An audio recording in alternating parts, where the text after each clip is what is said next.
My understanding that Mr. Kennedy said that.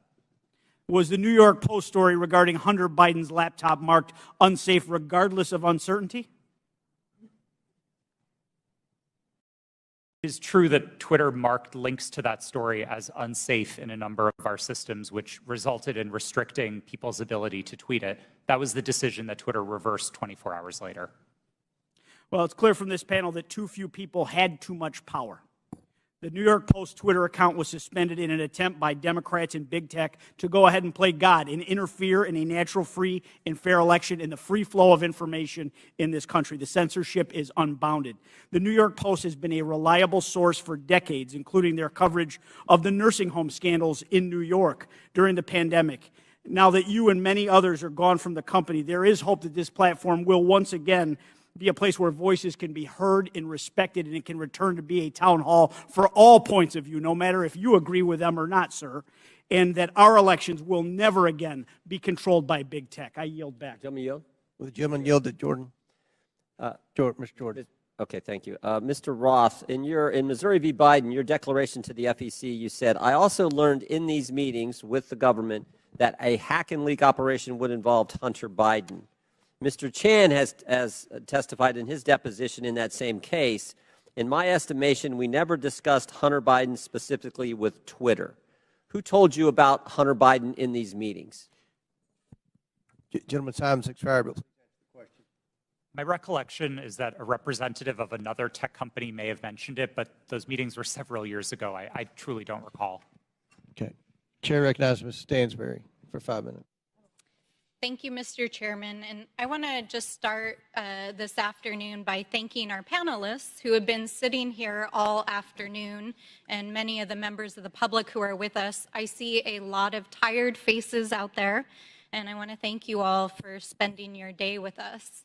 But I also want to start out by asking, what are we doing here in this committee today? Why are we here? Why is this committee devoting a day-long hearing to a political conspiracy theory that was planted in the media by Rudy Giuliani to support Donald Trump's re-election campaign?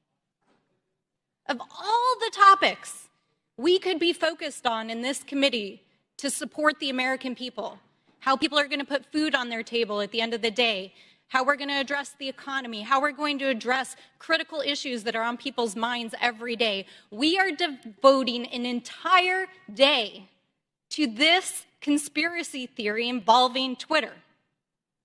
Now, the mission of this committee is to root out waste, fraud, and abuse and to conduct oversight on behalf of the American people. And if you need any evidence of waste, fraud, and abuse, how about the use of this committee's precious time, space, and resources to commit to this hearing? You know, I don't even understand why we're here right now, but I do want to clarify some key facts about what we've heard today. So I'm going to get into it for just a few moments. Ms. Gadde, thank you for being here today. Mr. Baker, you have already stated publicly that Twitter's handling of this issue was a mistake. Is that correct? Yes or no is fine. Yes, that's correct. I don't think I have stated that publicly yet, but that is what the CEO of the company said. Yes, and at the time, only weeks before, one of the most consequential elections of our lifetime in 2020, Twitter made a decision based on policies put into place to protect the public from political disinformation and from foreign interference. Is that correct, Mr. Roth? Yes. In fact, the failure of Twitter and other social media companies to moderate political disinformation not only fueled its use in election tampering in 2018, but allowed for election denialism to run rampant in 2020, and that is exactly what led to the insurrection here on January 6th in the Capitol. So, Ms. Navaroli, I want to ask you, thank you for sitting here all day answering these questions. Do you believe that Twitter has put into place policies that would adequately protect free speech, but also protect the American people from another violent insurrection and the kind of hate speech that we are seeing run rampant right now on the platform? Thank you for that question. I cannot speak to Twitter's current policies because I have not worked there in quite some time, but I can say that my job at Twitter was to balance free expression and safety. And one of the things that I constantly pushed for was for us to include more analysis within that simple balancing act. And instead of asking just free expression versus safety, to say free expression for whom and safety for whom. So whose free expression are we protecting at the expense of whose safety? And whose safety are we willing to allow to go to the wind so that people can speak freely? Exactly, right? Because Twitter refused to sanction Donald Trump's account long before it was actually banned. When violent rhetoric and other rhetoric was already being used on the platform. And in fact, since the latest acquisition of Twitter by Elon Musk, the company's Trust and Safety Council, as represented here today, has been dissolved. And the accounts of individuals like Donald Trump who incited violence in the Capitol have been restored. And we are seeing anti-Semitism, hate speech, dangerous rhetoric, violence being put on Twitter every single day. Election tampering, disinformation, violence, the attack on our Capitol. Mr. Chairman, that is what we should be holding oversight hearings on in this committee. I have traveled to every corner of my district, and New Mexicans are depending on us to defend our democracy and to ensure that we are holding not only those who are committing waste, fraud, and abuse accountable, but ourselves. So let's not waste the precious taxpayers' time and dollars holding hearings about Four Seasons landscaping style conspiracy theories and actually get to work for the American people. Would the gentlelady yield to a question? Mr. Chairman, I yield back. All right. Chair recognizes Ms. Boebert for 5 minutes. Thank you, Mr. Chairman. Mr. Matt Taibbi, a respected reporter who published much of the Twitter files, said, quote, Twitter's contact with FBI was constant and pervasive, as if it were a subsidiary. Now, I want to better understand why he would suggest that. Mr. Roth, while at Twitter, how many meetings did you have with the FBI? I couldn't say for sure, but I would More say than 10? That's a More reasonable than 20? estimate. I couldn't say for sure. More than 50? That seems a bit high. Many meetings with the FBI. Well, we know how many FBI agents worked at Twitter while you were there? I don't believe any active FBI Former agents. FBI agents. How many worked there while you were there? I'm aware of perhaps 2. Well, we know of at least 9 because they started the BU group chat, BU for Bureau. Now, Mr. Roth, did the FBI ever ask you to share information like users' communication data without going through proper legal channels? No, they did not, and I would have refused if they had. That's correct. I see that you denied Agent Chan's request for access to Twitter's data feed. What's sick isn't that you would deny it. It's that the FBI would even ask you for the private data of American citizens without going through legal channels of the law. Now, I want to remind you, Mr. Roth, that you are under oath. Did the FBI ever ask you to do anything that was illegal or questionably legal? I'm not a lawyer, but certainly not to the best of my recollection or knowledge. Now, from the hearing that I've been a part of today, it's almost impossible to tell where the FBI ends and where Twitter begins. We have Mr. Baker here, a former FBI agent, and there seems to be a revolving door between the FBI and Twitter itself. Even Mr. Baker said that there was no collusion with the federal government and Twitter. But Mr. Baker, that's you. You are the collusion between the federal government and the FBI. And now with it, this is such a problem because we're seeing censorship all over. Mr. Roth, Ms. Gaddy, did either of you approve the shadow banning of my account at Lauren Boebert? Yes or no? No, I did not.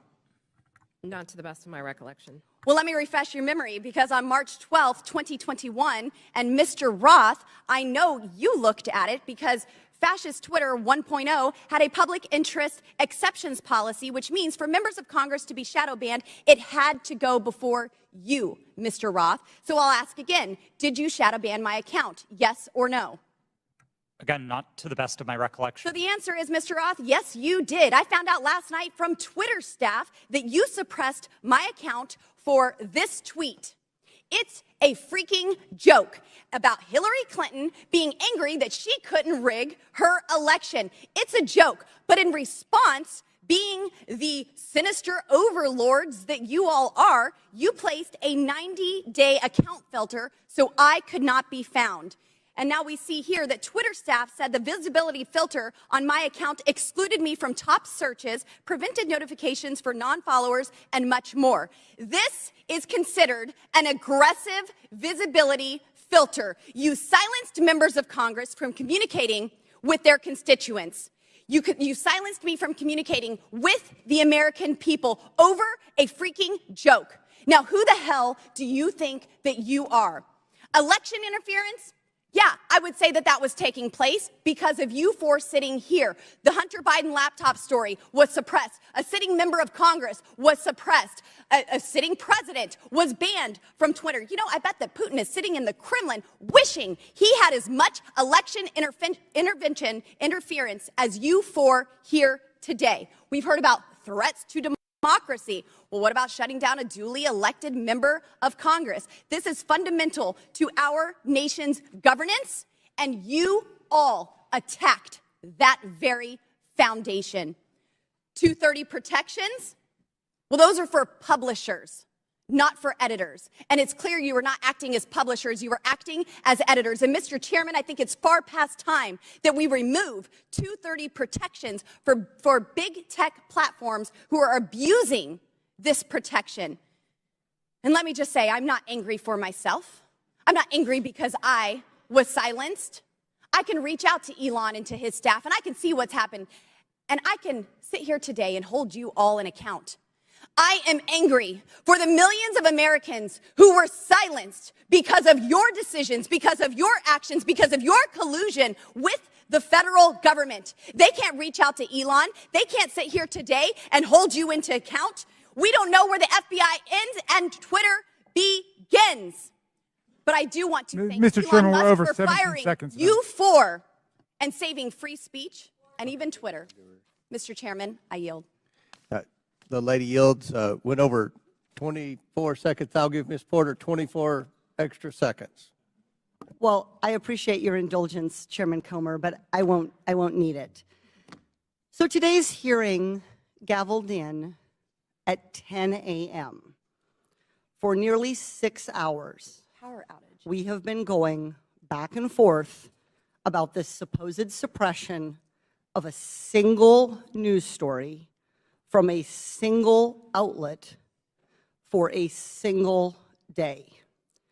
This hearing has been, in its length, nearly 1/4 of the amount of time that Twitter users could not share the link. We are spending almost as much time screaming about this as this was ever a problem. Look, criminal activity is always a concern, but if there is criminal wrongdoing on Hunter Biden's laptop, that is a matter for the FBI and our law enforcement agencies.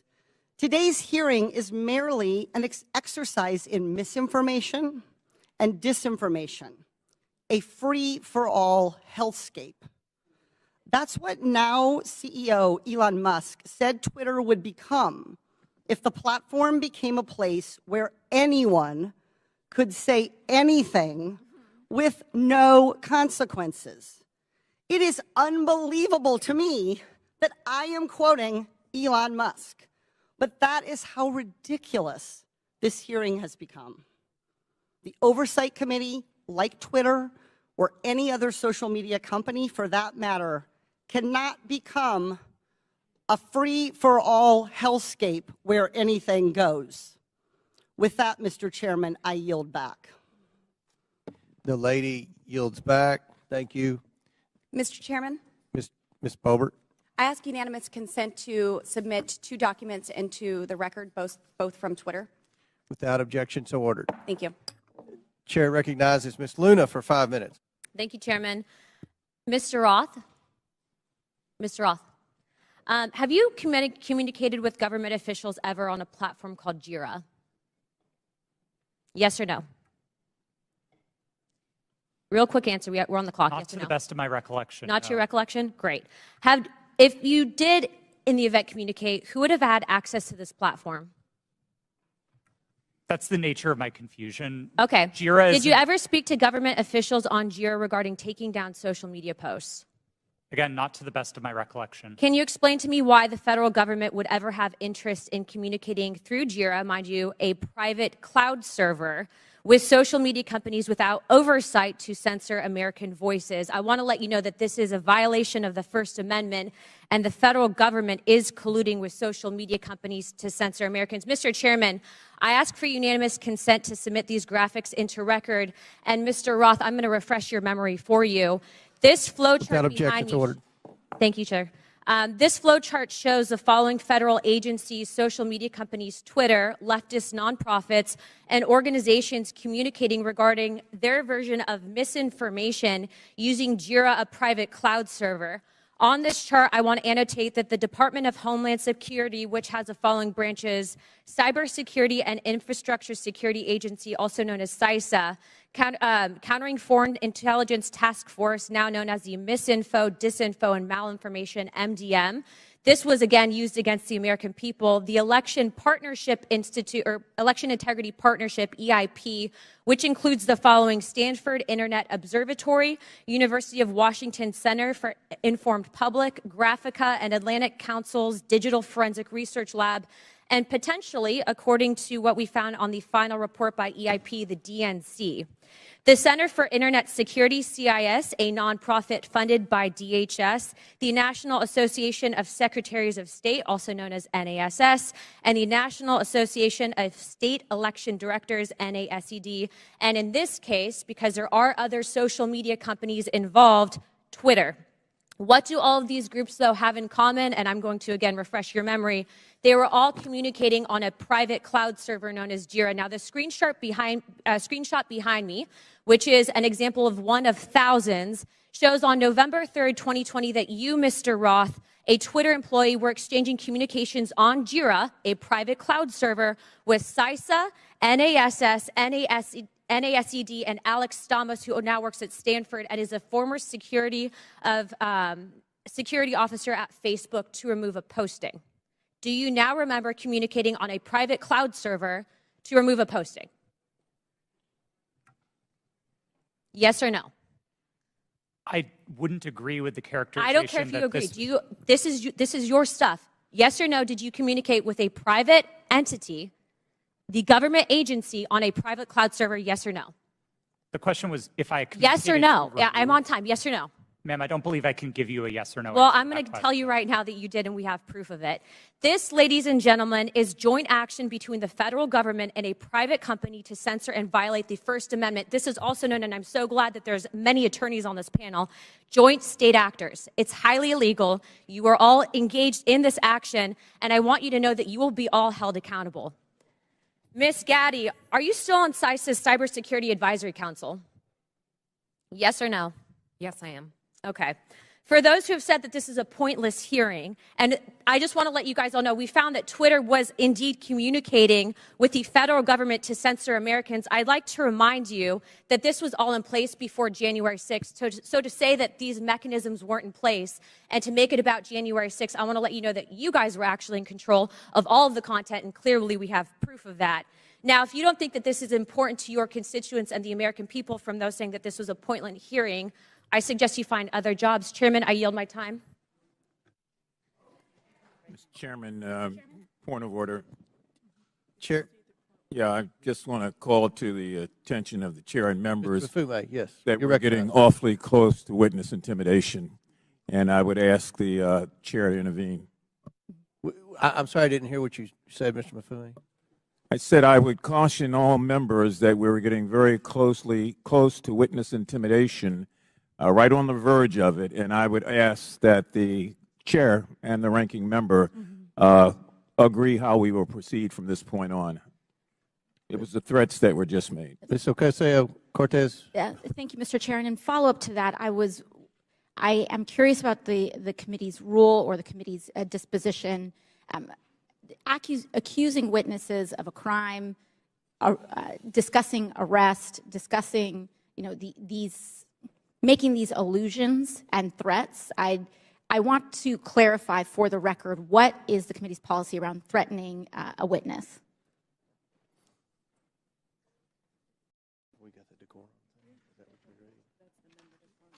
We have the member decorum. Do we have a witness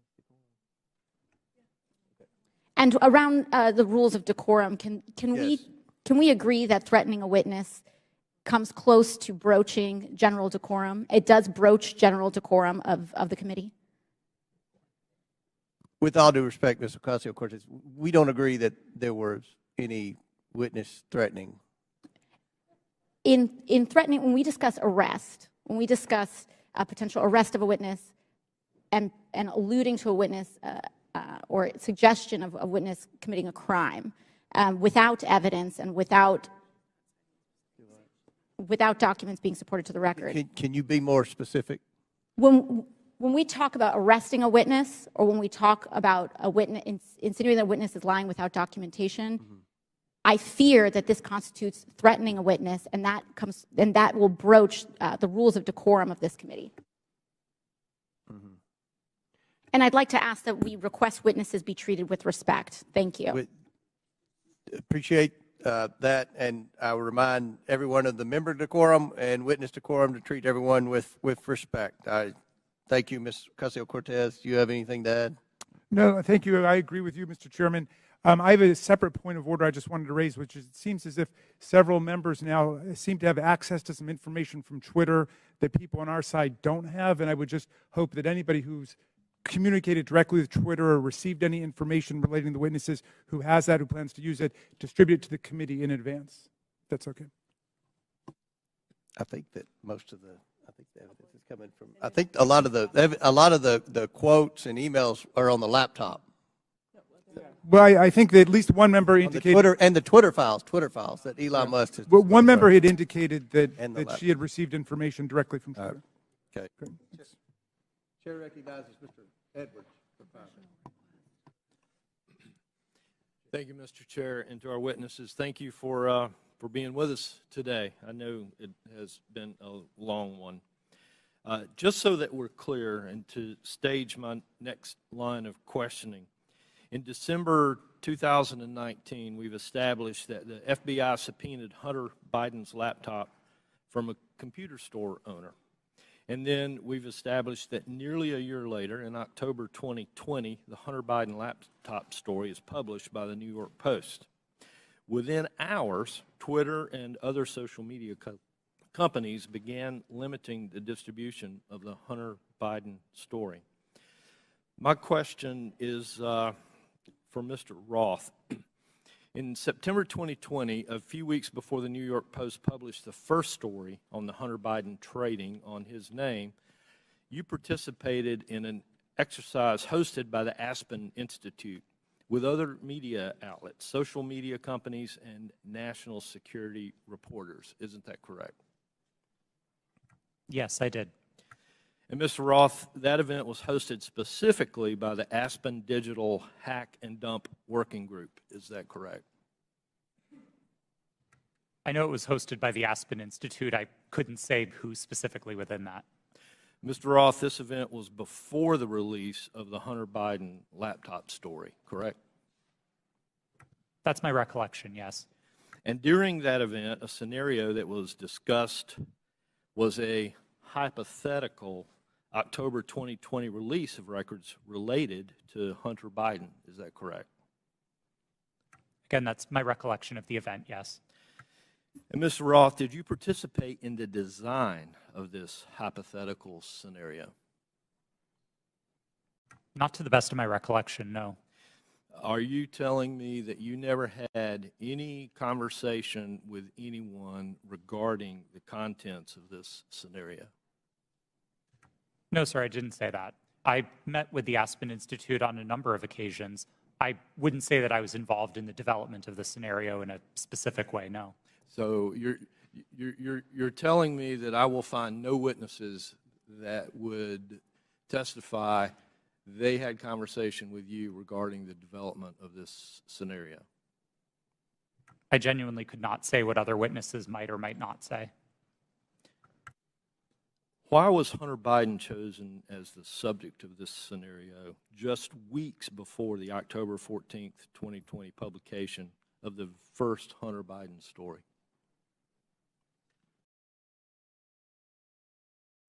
I don't know. But you participated in the conversation. I was invited to and joined an event hosted by the Aspen Institute, yes. And so surely there had to be some level of conversation as to why Hunter Biden was the topic in that scenario. Not that I can specifically recall. Mr. Roth, representatives from Facebook attended this event also, correct? To the best of my recollection, yes. And Mr. Roth, the FBI had Hunter Biden's laptop nearly a year before it was uncovered by the New York Post and before the Aspen Institute event. Did members of the U.S. intelligence community participate in the September 2020 Hunter Biden hack and dump exercise? I don't recall. Mr. Roth, I'd like to point you to a sworn statement that you previously made. I believe this was to the FEC. You've given a sworn declaration stating that federal law enforcement agencies communicated that they expected hack and leak operations by state actors might occur in the period shortly before the 2020 presidential election, likely in October. Is this your statement? Yes, it was. And Mr. Roth, you said since 2018 you had been meeting with the Office of the Director of National Intelligence, the Department of Homeland Security, the FBI, and industry peers regarding election security, correct? Yes, sir. And Mr. Roth, you were told there would likely be a hack and leak operation occurring in October. Is that correct? I believe the FBI has objected to the word likely or expected, but we certainly discussed that possibility with them. All right. Thank you. Mr. Chair, I yield back. Gentleman yields back. Chair recognizes Ms. Bush for 5 minutes. St. Louis and I are here today to talk about the crisis posed by the power of private companies that operate social media platforms. Republicans are holding this hearing because of their ridiculous, politically motivated obsession with Hunter Biden. This is a distraction from their inability, again, to govern, and it hides the shared concerns raised by Republicans and Democrats alike about the vast power, impunity, and lack of accountability of social media platforms. There are so many examples of these companies responding inadequately or inappropriately in crisis that we have come to understand misconduct as the norm for social media giants and not an aberration. Social media played a key role in fanning the flames of violence on January 6th, on that attack on our U.S. Capitol.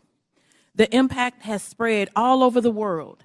Last fall, after Reuters reported that disinformation about Chile's proposed constitutional referendum was traveling 3 times faster on social media platforms than facts, several members of this committee wrote to Meta, Twitter, and TikTok demanding further action to reduce the dissemination, reduce the lies, reduce the hate. They did nothing. Ms. Gaddy, you were at Twitter on January 6th and asked repeatedly for a retrospective meeting to discuss what happened in the lead up to that day. Management told you, quote, it wasn't a priority for the company. Why was it not a priority for Twitter to learn lessons from January 6th? I don't believe you're referring to me. Apologies. I'm the chief legal officer. I did not make that statement.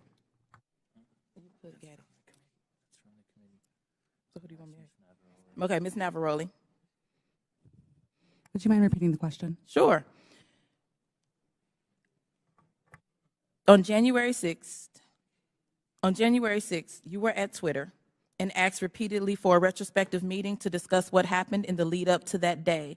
Management told you, quote, it wasn't a priority for that company. Why was it not a priority for Twitter to learn the lessons from January 6th? I can't speak to leadership's motivations or why it would not have been a priority for them. What I can say is myself and individual members of my team repeatedly asked that we do a retrospective to understand not just what happened on January 6th, but leading into January 8th and the permanent suspension of the president. What can you say is Twitter's top priority? I can't speak to Twitter's top priority at this moment. I can say that, again, my team's responsibility was to balance free expression and safety and to ensure the safety and lack of harm for people on the ground. Thank you. Twitter's top priority seems to be to maximize its profit. The people on this panel were among the top experts moderating content for equity and safety at Twitter, and your concerns were consistently steamrolled by executives pursuing profit. We know this situation must change, but I would argue that the structure of these corporations ensures this malpractice will continue. These social media companies have shown themselves unfit to maintain a digital public square with almost universal usage and vast power. Their purpose is not to facilitate healthy, fact-based discourse. It is to aggressively pursue profit for their billionaire executives and shareholders. Even when they make a good decision about removing a post or a user, it is only to make a profit. This existential problem will not be solved by asking these for-profit corporations to tweak their approach around the edges. We need to re-envision what the internet can be. Digital platforms, including social media, are here to stay, but we need to make sure that they operate for the public good and not the private interests.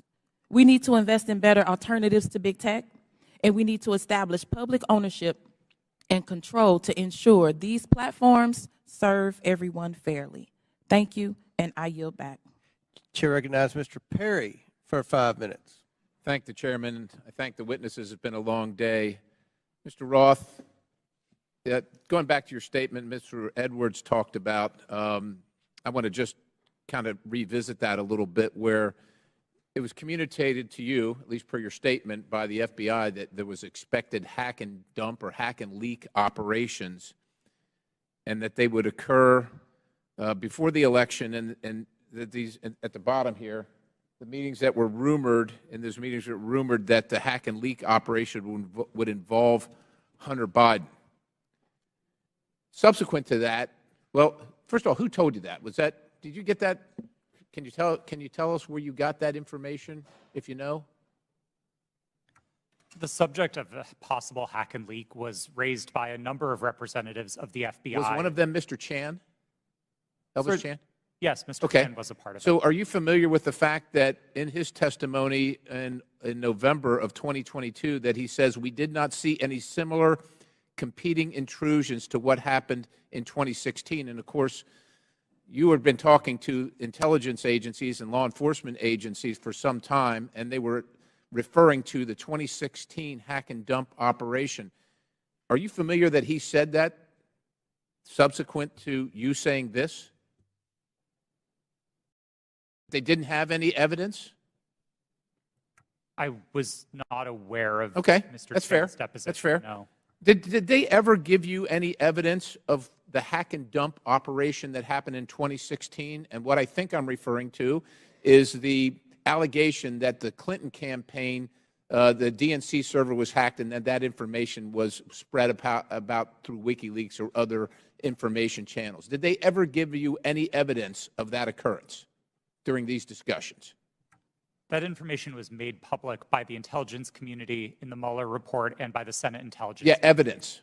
Did they ever give you evidence? Because as far as we know, CrowdStrike looked at the servers. Did the FBI ever look at the servers from the DNC, to your knowledge? I think that would be a question better directed at the Fair FBI. enough, but the point is you never saw any evidence, right? You're just taking it on, and I'm not blaming you, because a lot of people want to believe the FBI. I've always wanted to believe the FBI. The question is, did they ever give you any evidence to believe that? Because they're making the case. They're making the case that there's a hack and leak operation coming, and it's going to be about Hunter Biden right before the election. Did they ever give you any evidence?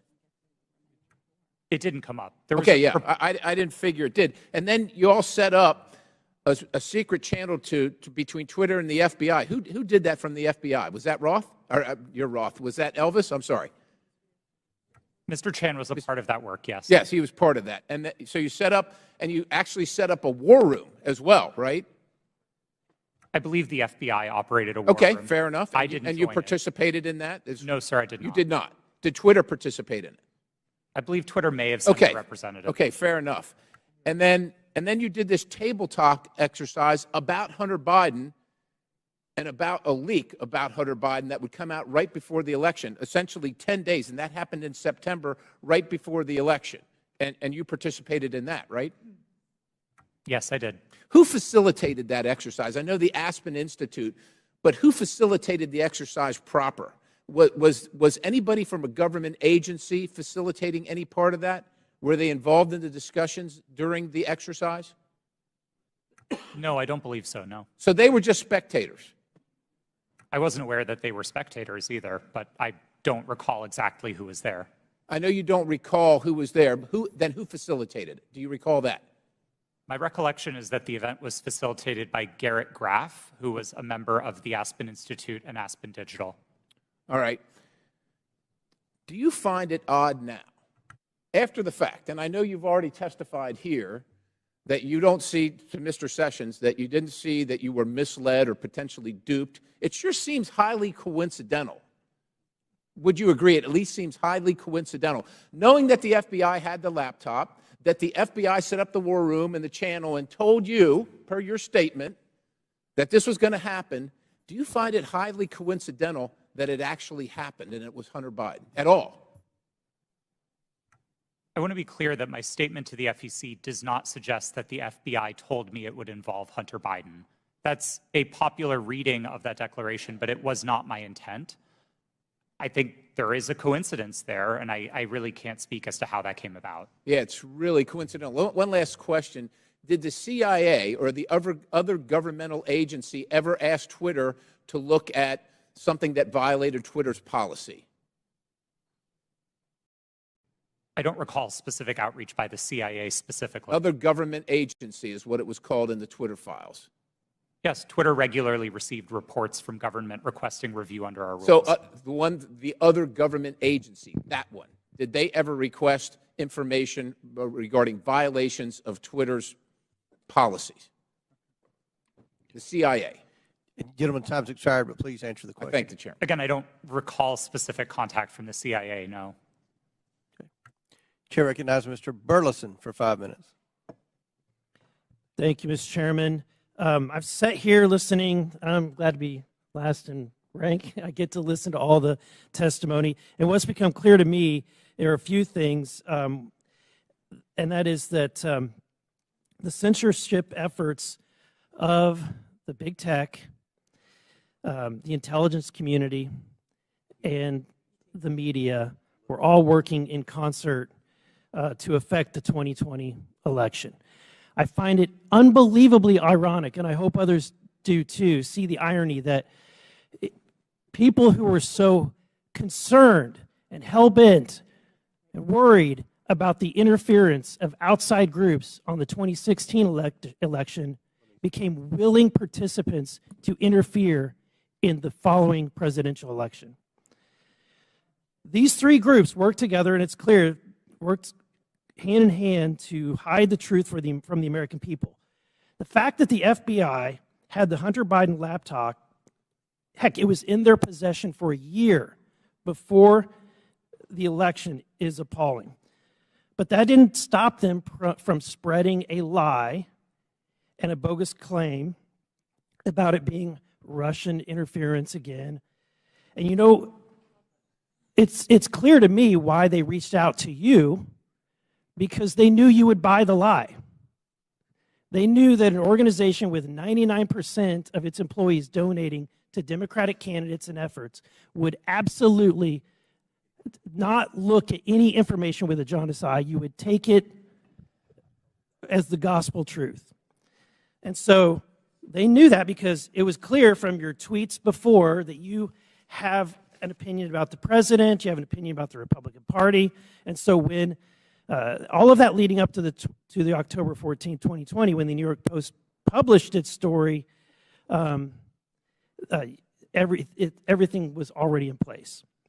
So, Mr. Roth, my question to you is, when 51 intelligence officials told us that the Hunter Biden laptop was Russian disinformation, the Democrats, the mainstream media, the president, all repeated this lie.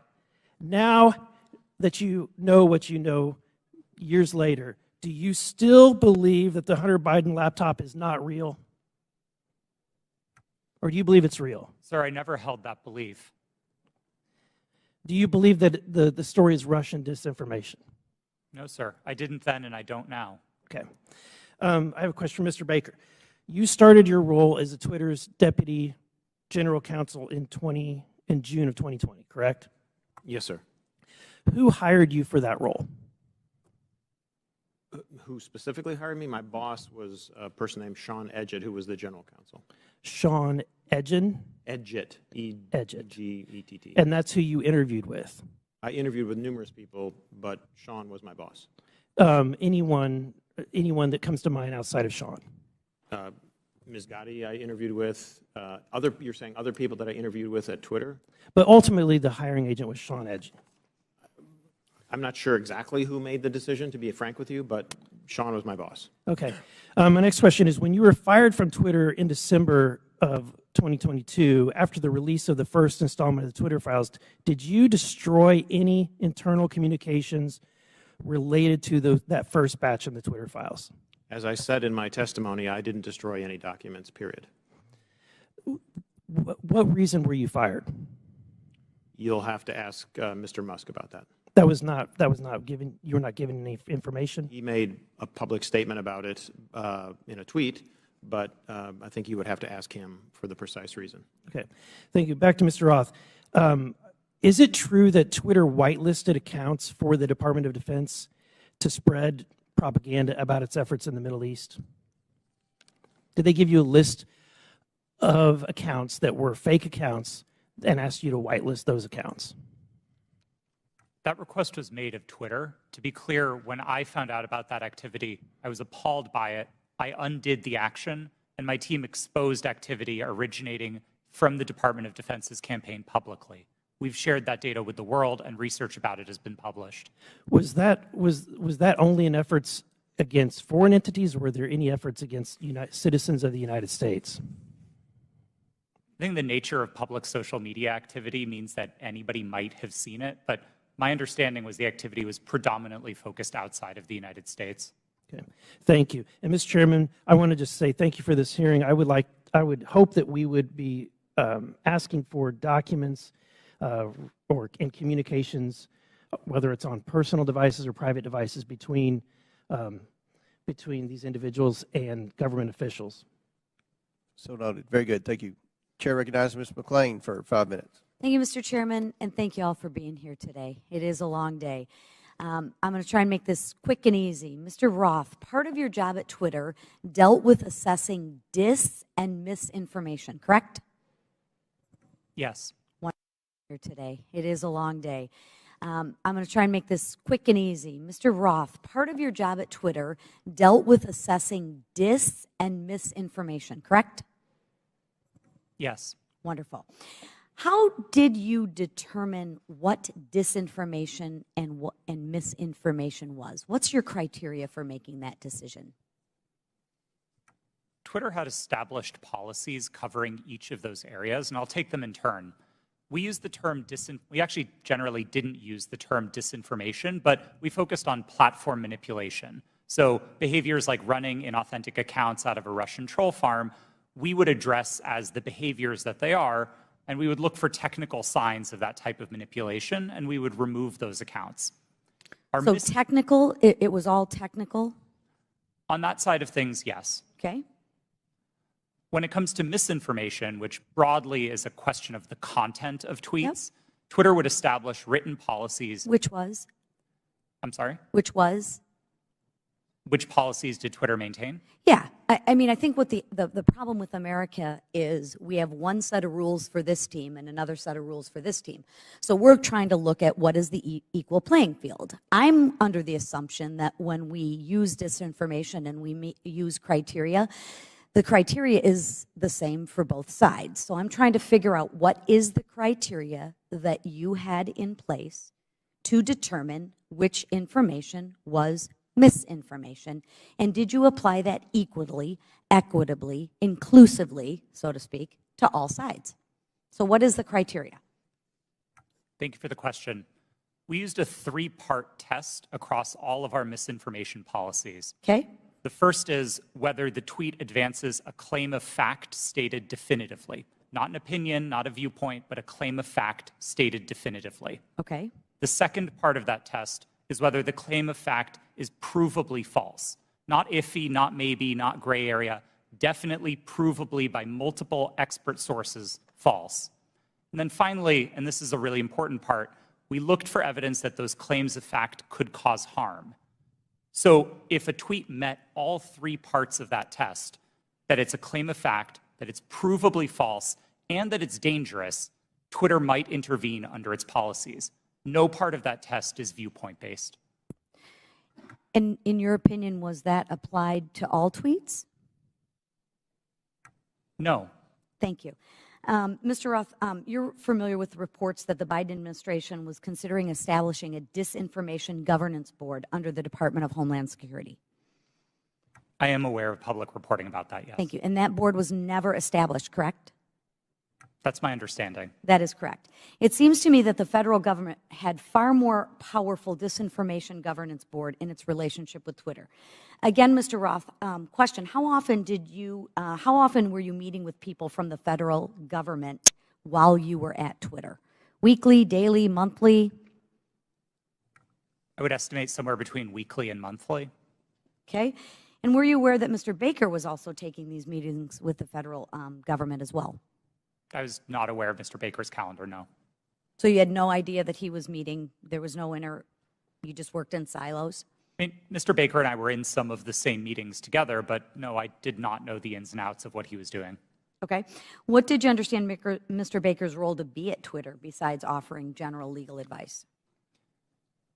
Mr. Baker supervised the primary legal team that advised the trust and safety team. He was the supervisor of the attorneys who advised my team. Okay.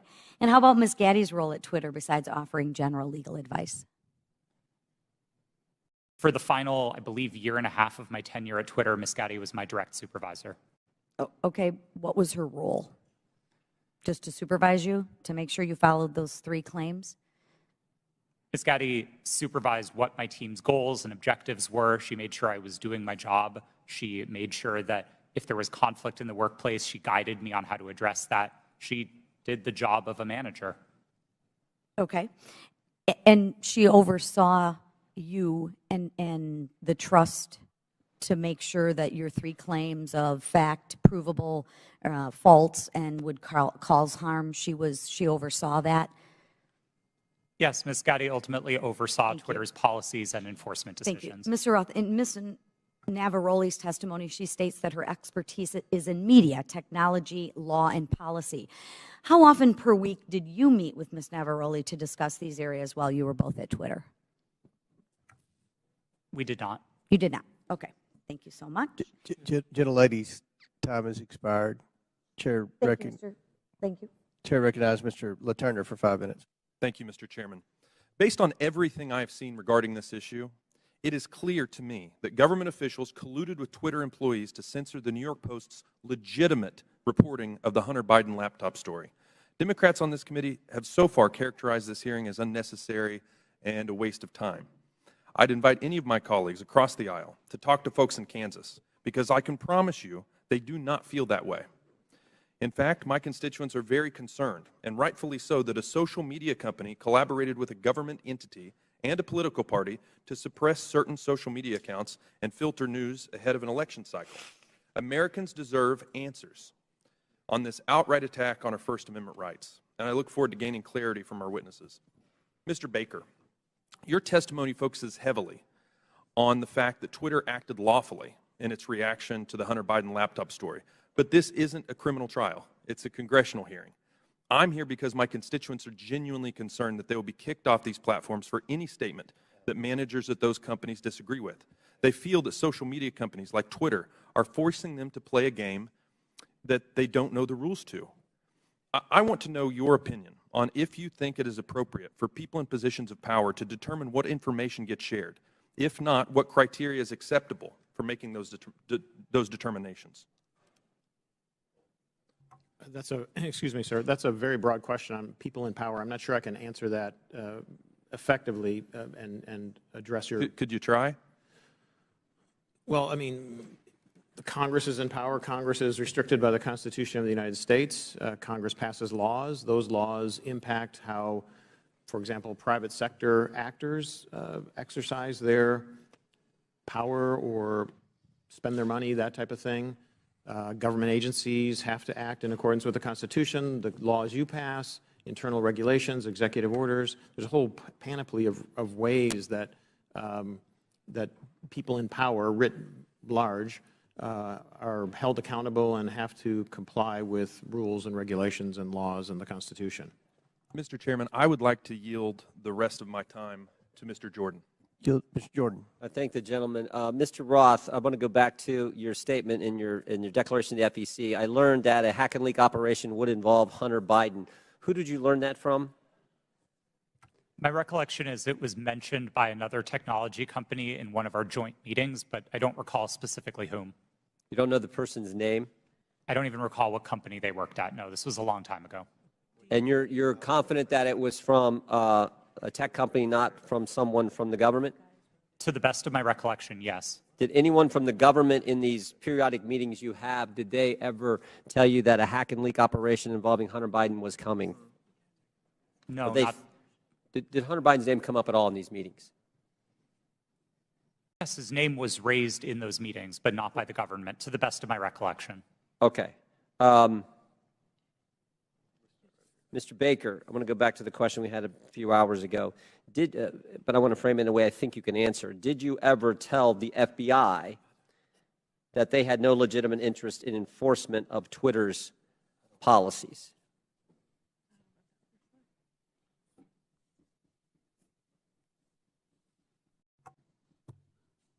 I don't think I understand. I think I understand the question. I don't recall ever having such a conversation with the FBI. Okay. Did you think there was a problem with the FBI sending you a list of names and accounts and saying, hey, these violate your policies? Did you see that as as some kind of potential concern? I was always concerned that the FBI adhered to the Constitution and laws of the United States, period. And you didn't think that crossed the line? Well, what crossed the line, sir? What I just asked you. That the idea that they're sending you a list of accounts that they say these violate your terms of service. Again, I'm making sure that I can answer the question.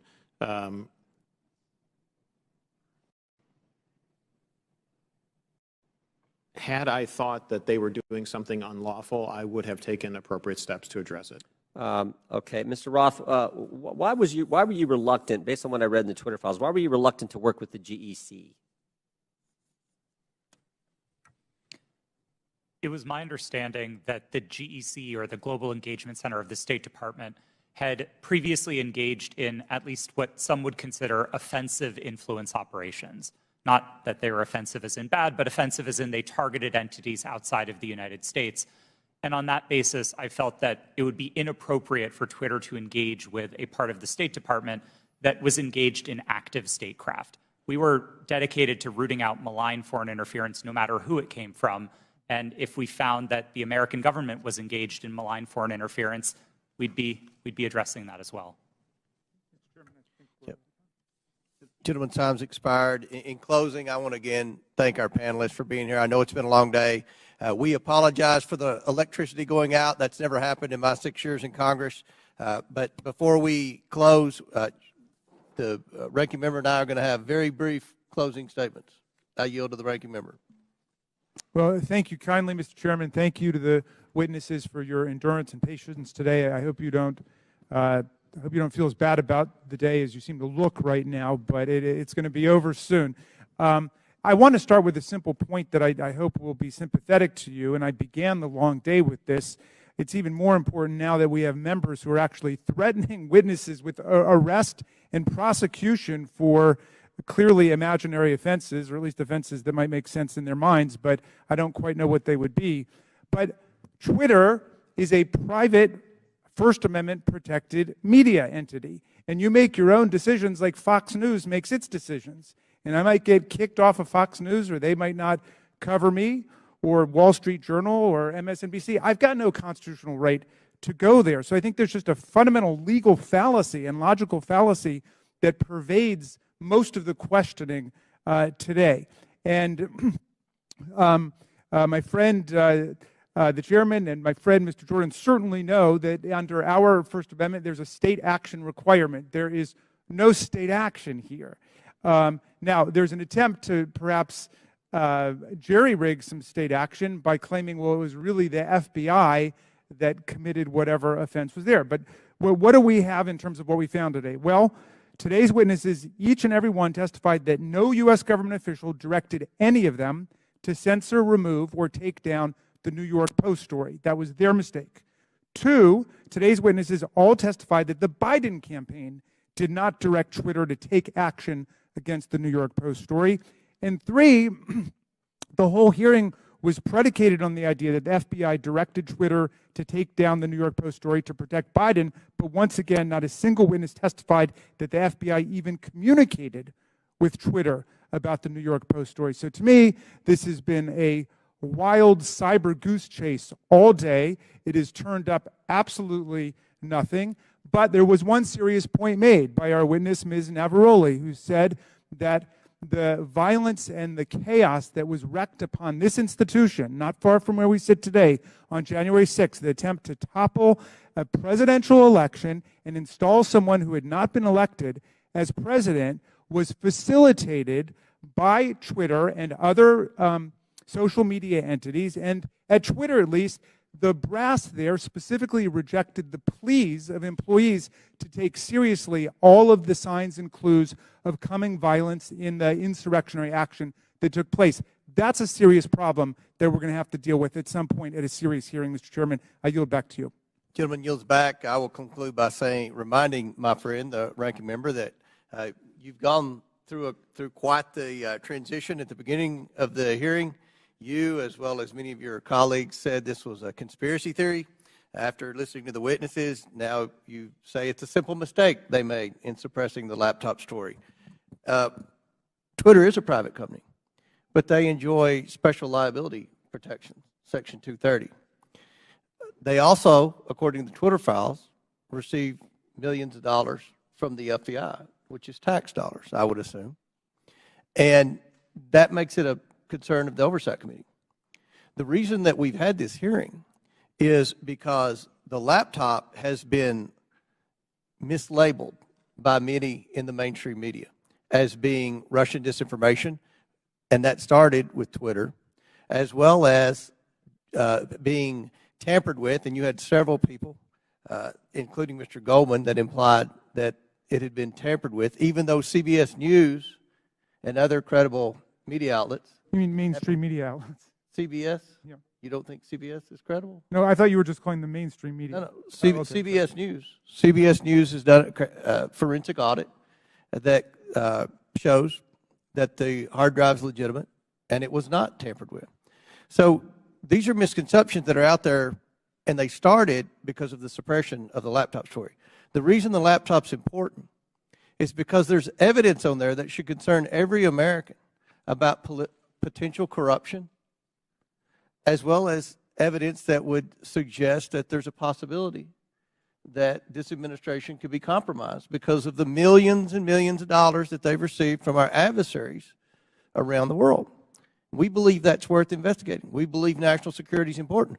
We had a hearing yesterday on our border. We believe there's a crisis at the border, and it threatens our national security. We had a hearing today.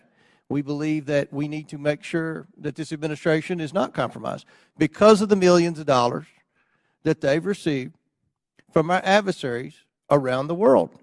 That much of that evidence is contained in the laptop.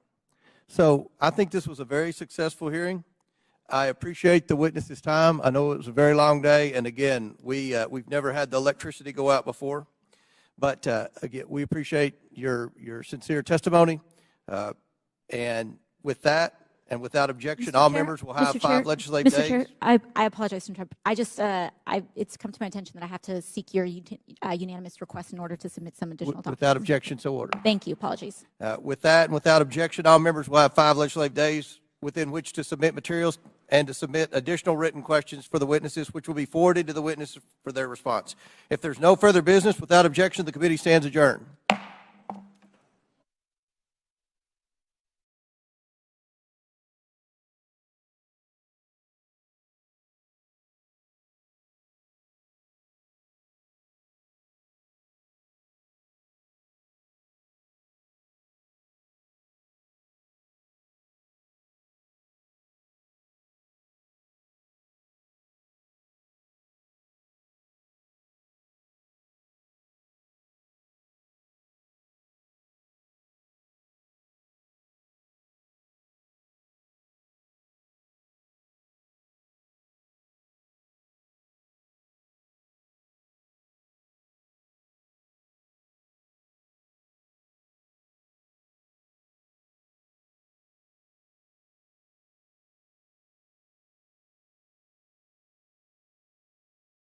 Other big tech companies and reporters attended as well.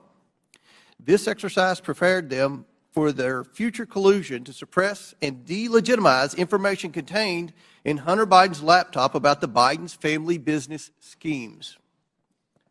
On October 14, 2020, the New York Post published its first story based on information contained in Hunter Biden's laptop story. The Post provided proof of the laptop's legitimacy by releasing a computer repair store's signed receipt for the laptop and the federal subpoena used by the FBI to retrieve it in 2019.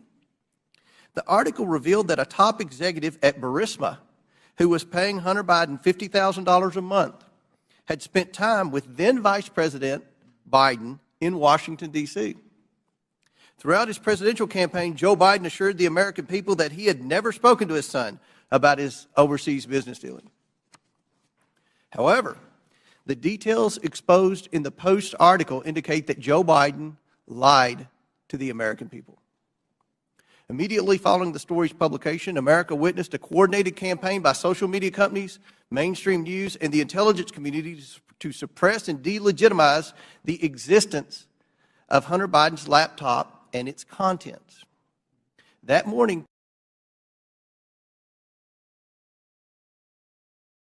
Twitter and other social media companies took extraordinary steps to suppress that story. Twitter immediately removed the story and banned the New York Post account. Twitter also banned accounts who shared the story, including White House Press Secretary Kayleigh McEnany, and blocked its transmission via direct message. This episode marked the first time Twitter directly limited the spread of information from a mainstream news organization. And the New York Post would not get its account back for 2 weeks. Twitter would finally admit its mistake, but the damage had already been done. On October 19th, 51 former intelligence officials published a letter that Hunter Biden's laptop was Russian disinformation, which Joe Biden used as a talking point at a presidential debate on October 22nd. But we all know now this was not Russian disinformation. It wasn't disinformation. I want to make sure the American people truly understand the timeline here because it's very important. The Hunter Biden laptop story was published on Wednesday. Twitter did not acknowledge a mistake for at least 24 hours. Then on Monday morning, 51 former intelligence officials published their letter. That letter was then wholeheartedly accepted by mainstream news as proof that the laptop was fake. Joe Biden used that letter to brush aside the few questions he received about the story. During that time, the mainstream media was more concerned about what flavor of ice cream Joe Biden had ordered on a particular day. All this happened 2 weeks before the 2020 election. 2 weeks. One survey found that 17% of Biden voters would not have voted for the Biden-Harris ticket if they had known about the Biden laptop. But many Americans did not know about it because of a coordinated cover-up by big tech, the swamp, and mainstream news. Now mainstream media outlets have verified the laptop, but the damage has been done. Today we are joined by 3 former high-ranking employees at Twitter. Vijaya Gadde, Twitter's former top lawyer, James Baker, Twitter's former deputy general counsel, and Yoel Roth, Twitter's former head of trust and safety. We are also joined by Annika Collier-Navaroli, Twitter's former head of trust and safety. A former Twitter member of U.S. safety policy team. Let me get that right. I would like to thank you all for your participation in today's hearing. We owe it to the American people to provide answers about this collusion to censor information about Joe Biden's involvement in his family's business schemes. With that, I yield to the ranking member for his opening statement. Thank you kindly, Mr. Chairman. Last night in his State of the Union address, over all the heckling, President Biden reviewed significant achievements his administration and congressional Democrats are delivering for the American people: the lowest unemployment rate in over 50 years, a manufacturing boom in clean energy, semiconductors, and infrastructure, expanding health care for veterans and lowering prescription drug costs for seniors and people with diabetes, beating the opioid epidemic and addressing our national mental health crisis, historic action on climate change. But this morning, we return not to focus on advancing this robust agenda of progress, but instead to take up an authentically trivial pursuit, all based on the obsessive victimology of right-wing politics in America. The majority has called a hearing to revisit a 2-year-old story about a private editorial decision by Twitter not to allow links to a single New York Post article made for a 2-day period that had no discernible influence on anyone or anything. The New York Post published the article on its own pages, and it was carried by lots of other outlets. It was widely discussed, including on Twitter itself, even during the brief moment in time when links weren't provided, and it was a fixture in right-wing media for the next 3 weeks before the election. I think even the chair and other members of this committee were out on TV and social media talking about it. But instead of letting this trivial pursuit go, my colleagues have tried to whip up a faux scandal about this 2-day lapse in their ability to spread Hunter Biden propaganda on a private media platform. Silly does not even begin to capture this obsession. What's more, Twitter's editorial decision has been analyzed and debated ad nauseum. Some people think it was the right decision. Some people think it was the wrong decision. But the key point here is that it was Twitter's decision. Twitter is a private media company. In America, private media companies can decide what to publish or how to curate content however they want. If Twitter wants to have nothing but tweets commenting on New York Post articles run all day, it can do that. If it makes such tweets mentioning New York Post never see the light of day, they can do that too. That's what the First Amendment means. Twitter can ban Donald Trump for inciting violent insurrection against the Union, as he was impeached by the House of Representatives, and his 57 of 100 senators found he did. And it can also try to resurrect his political career. Elon Musk just purchased Twitter and therefore controls its editorial content. And among the first things he did was to fire some people, hire some people, denounce some prior decisions, and reinstate an unrepentant and still clearly lying Donald Trump to the platform. Those decisions, however heroic or imbecilic you think they might be, are protected by the First Amendment in the United States of America. Officially, Twitter happens to think they got it wrong about that day or two period. In hindsight, Twitter's former CEO, Jack Dorsey, called it a mistake. This apology might be a statement of regret about the company being overly cautious about the risks of publishing contents of potentially hacked or stolen materials, or it may reflect craven surrender to a right-wing pressure campaign. But however you interpret it, the apology just makes the premise of this hearing all the more absurd. The professional conspiracy theorists who are heckling and haranguing this private company have already gotten exactly what they want, an apology. What more do they want? And why does the U.S. Congress have to be involved in this nonsense when we have serious work to do for the American people? But what makes this hearing tragic is that if our colleagues really wanted to examine a serious problem involving American democracy and social media, my friends, it is staring us in the face right now. Twitter and other social media companies acted as central organizing and staging grounds for the January 6th violent insurrection against Congress and against Vice President Pence. Twitter became the national and global platform for incitement to seditious violence against our government and a forum on the day of attack for coordinating logistical movements and tactical maneuvers in the mob violence against our police officers. In the lead up to January 6th, Twitter decided to allow Donald Trump and countless MAGA extremists to use the platform to spread Trump's ridiculous big lie and disinformation about the election. And soon the internet was replete with incitement for civil war, race war, insurrection, revolution, and mob violence. Twitter did so despite increasingly desperate appeals from its own employees to act in the interests of public safety approaching January 6th. The First Amendment is robust and expansive, but it stops at this point. It does not protect anyone's right to engage in incitement to imminent lawless action and violent action against the government or against other people. This is the Brandenburg Principle. There's no carve-out to free speech for speech relating to the New York Post or Hunter Biden or laptops, but there is a significant carve-out when the speech is deliberately calculated to produce imminent violence and chaos against the government. That's why Twitter's deliberate indifference to Trump's big lies and incitement, its decision to ignore the pleas of its own employees to deal with the impending explosion against our police and against Congress on January 6th are matters that require real investigation and reflection.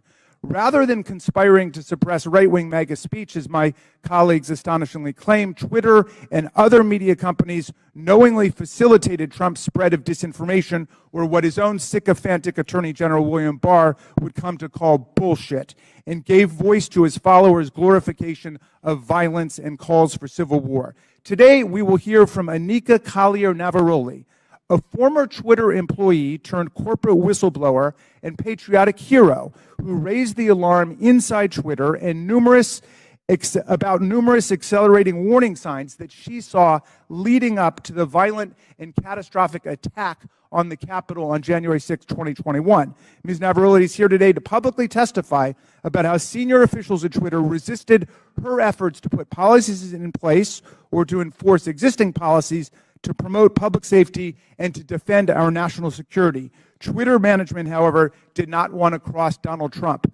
I don't know precisely how we will solve the problem of private social media platforms being used for the organization of coups and incitement of violent insurrections against the United States or Brazil or any other country. But this is a grave problem confronting democracy, not just in America, but all over the world. It is not a silly, concocted partisan issue. We must analyze it carefully and legislate effectively to address it, and we must never forget that the enemies of democracy, led by autocrat and war criminal Vladimir Putin, are spending hundreds of millions of dollars on social media propaganda and disinformation to destabilize democracy all over the world, even as they wage their genocidal, illegal, aggressive war against the people of Ukraine. How are we going to prevent the liberal democracies from being overrun by propaganda, disinformation, and violent incitement? Well, listen to Anika Collier-Navaroli, because she has something important to say. She poses a problem that would be worthy of a serious congressional hearing, and we should have one. Thank you, Mr. Chairman. I yield back.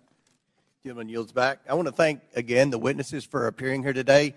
Today's witnesses are former Twitter employees. Vijaya Gadde, Twitter's former general counsel; James Baker, Twitter's former deputy general counsel; Yoel Roth, Twitter's former head of trust and safety; and Anika Collier-Navaroli, a former member of Twitter's U.S. safety policy team. I want to remind everyone you all are appearing under subpoena by your own request. Pursuant to Committee Rule 9G, the witnesses will please stand and raise the right hands. Do you solemnly swear or affirm that the testimony you are about to give is the truth, the whole truth, and nothing but the truth, so help you God? Let the record show that the witnesses all answered in the affirmative. We will begin the 5-minute question portion of our hearing today. The chair recognizes. What's that? Oh, I apologize. Ready to get to the questions. We'll start with the opening statements, then we'll go to the questions. So each witness will get 5-minute opening statements, and we'll begin with you, Mr. Baker. Thank you, Mr. Chairman. Mr. Chairman, Ranking Member Raskin, and members of the committee, thank you for the opportunity to appear before you today. I hope that we will have a useful conversation about matters that are of great importance to the nation and the world. My main goals for this statement are simply to attempt to set the record straight with respect to certain false assertions that have been made about me in public, in the public arena, and to offer a suggestion with respect to potential legislation in the area of social media regulation. As the committee is aware, however, based on the advice of counsel, I believe in good faith that I'm constrained today by my legal and ethical obligations as a former lawyer for Twitter, as well as by certain non-disclosure agreements. Within those constraints, however, I will endeavor to respond to the committee's questions as fully as I possibly can. And I believe I can make the following statements. First, I was not aware of and certainly did not engage in any conspiracy or other effort to do anything unethical, improper, or unlawful while I was at Twitter, period. I did not act unlawfully or otherwise inappropriately in any manner with respect to Hunter Biden's laptop. Indeed, documents that Twitter has disclosed publicly reflect that I urged caution with respect to the matter and noted that we needed more information to fully assess what was going on and to decide what to do. Hardly a surprising piece of advice from a corporate lawyer. Moreover, I'm aware of no unlawful collusion with or direction from any government agency or political campaign on how Twitter should have handled the Hunter Biden laptop situation. Even though many disagree with how Twitter handled the Hunter Biden matter, I believe that the public record reveals that my client acted in a manner that was fully consistent with the First Amendment. I think that the best reading of the law is that as a private entity, the First Amendment protects Twitter and its content moderation decisions. And I do not believe that the facts in the public record indicate that Twitter became a state actor as that concept is defined under existing precedent, such that the First Amendment would have constrained it. Second, I believe that at all times I executed my duties and responsibilities to my client, Twitter, lawfully and ethically. At no time was I an agent or operative of the government or any political actor when I worked at Twitter. To the contrary, I believe that I worked zealously and diligently within the bounds of the law in pursuit of my client's best interests. Third, I did not destroy or improperly suppress any documents at Twitter regarding information important to the public dialogue. At all times, I sought to help my client understand and comply with its legal obligations. It is worth noting that the public record indicates that after I left the company, attorneys or other unidentified third parties collected and or reviewed the contents of at least some of the Twitter files prior to their release.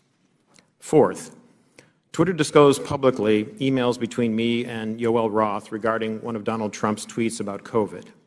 I do not have access to my Twitter emails, so I do not know if or how I responded to Mr. Roth. To the best of my recollection, I do not recall directing or urging him to take action with respect to Mr. Trump's tweet. Instead, what I recall is that I asked him a question so that I could better understand how he and others were implementing Twitter's COVID misinformation policy. Asking questions and learning more about what a client's activities are is what I think good lawyers should do, and again, hardly surprising. Fifth, the Twitter files reference prior investigations of me. It is true that the Department of Justice investigated certain aspects of my conduct while I was employed by the FBI related to the handling of certain information. Because I believe in the accountability for government officials, I cooperated with the department, including sitting for lengthy interviews. Eventually, the department closed the matter. No adverse action was taken with respect to me, and my security clearances while a government employee were never restricted because of the matter. In closing, Mr. Chairman, I want to return briefly to the general topic of government interaction with social media companies. The law permits the government to have complex, multifaceted, and long-term relationships with the private sector. Law enforcement agencies and companies can engage with each other regarding, for example, compulsory legal process served on companies, criminal activity that companies, the government, or the public identify, such as crimes against children, cybersecurity threats, and terrorism, and instances where companies themselves are victims of crime. When done properly, these interactions can be beneficial to both sides and in the interests of the public. As you, Mr. Chairman, Mr. Jordan, and others have proposed, a potential workable way to legislate in this area may be to focus on the actions of federal government agencies and officials with respect to their engagement with the private sector. Congress may be able to limit the nature and scope of those interactions in certain ways, require enhanced transparency and reporting by the executive branch about its engagements, and require higher-level approvals within the executive branch prior to such engagements on certain topics, so that you can hold Senate-confirmed officials, for example, accountable for those decisions. In any event, if you want to legislate, my recommendation is to focus first on reasonable and effective limitations on government actors. Thank you, Mr. Chairman. Thank you, Mr. Baker. Ms. Gaddy. Chairman Comer, Ranking Member Raskin, and members of the committee, thank you for this opportunity to provide this opening statement. After a decade as a corporate lawyer, I joined Twitter in 2011 as the first member of the corporate legal team. In 2013, I was promoted to general counsel. In 2018, I became the chief legal officer and continued in that role until October of 2022. During my time at Twitter, I had many distinct teams reporting to me, including legal, trust and safety, public policy, corporate security, and compliance. I was drawn to work at Twitter because I was inspired by how people were able to use the platform and awed by its potential. Twitter enabled anyone to hear directly from any individual instantly. People from around the world were coming together on Twitter for an open and free exchange of ideas. The work was challenging and fulfilling. After Jack Dorsey returned as CEO in 2015, one of his top priorities became what we called the health of the public conversation. This was based on customer research, advertiser feedback, Twitter's declining revenue, user growth, and stock price. Teams across Twitter were focused on making the platform safer, better, and more profitable.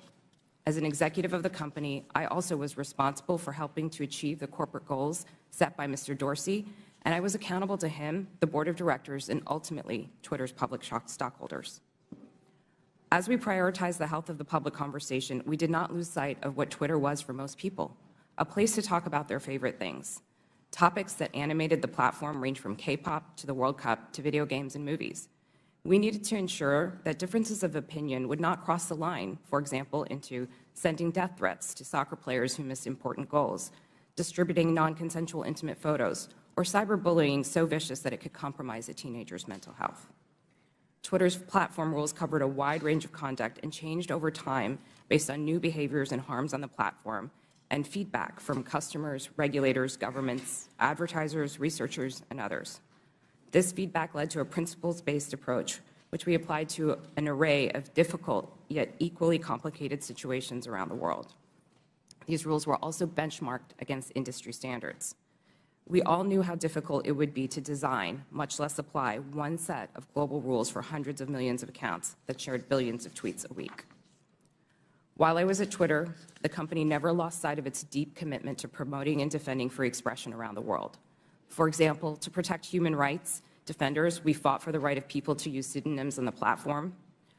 We litigated in courts around the world to protect the rights of people to express their opinions, often defending them against their own governments who are acting unlawfully or violating international human rights.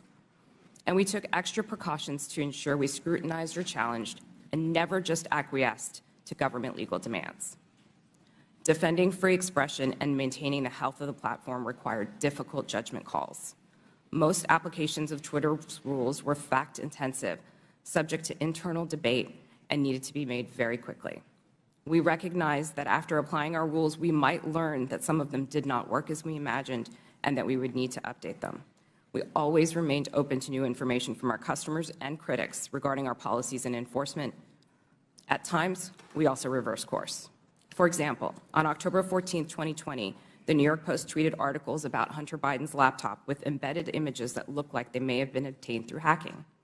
In 2018, we had developed a policy intended to prevent Twitter from becoming a dumping ground for hacked materials. We applied this policy to the New York Post tweets and blocked links to the articles embedding those source materials. At no point did Twitter otherwise prevent tweeting, reporting, discussing, or describing the contents of Mr. Biden's laptop.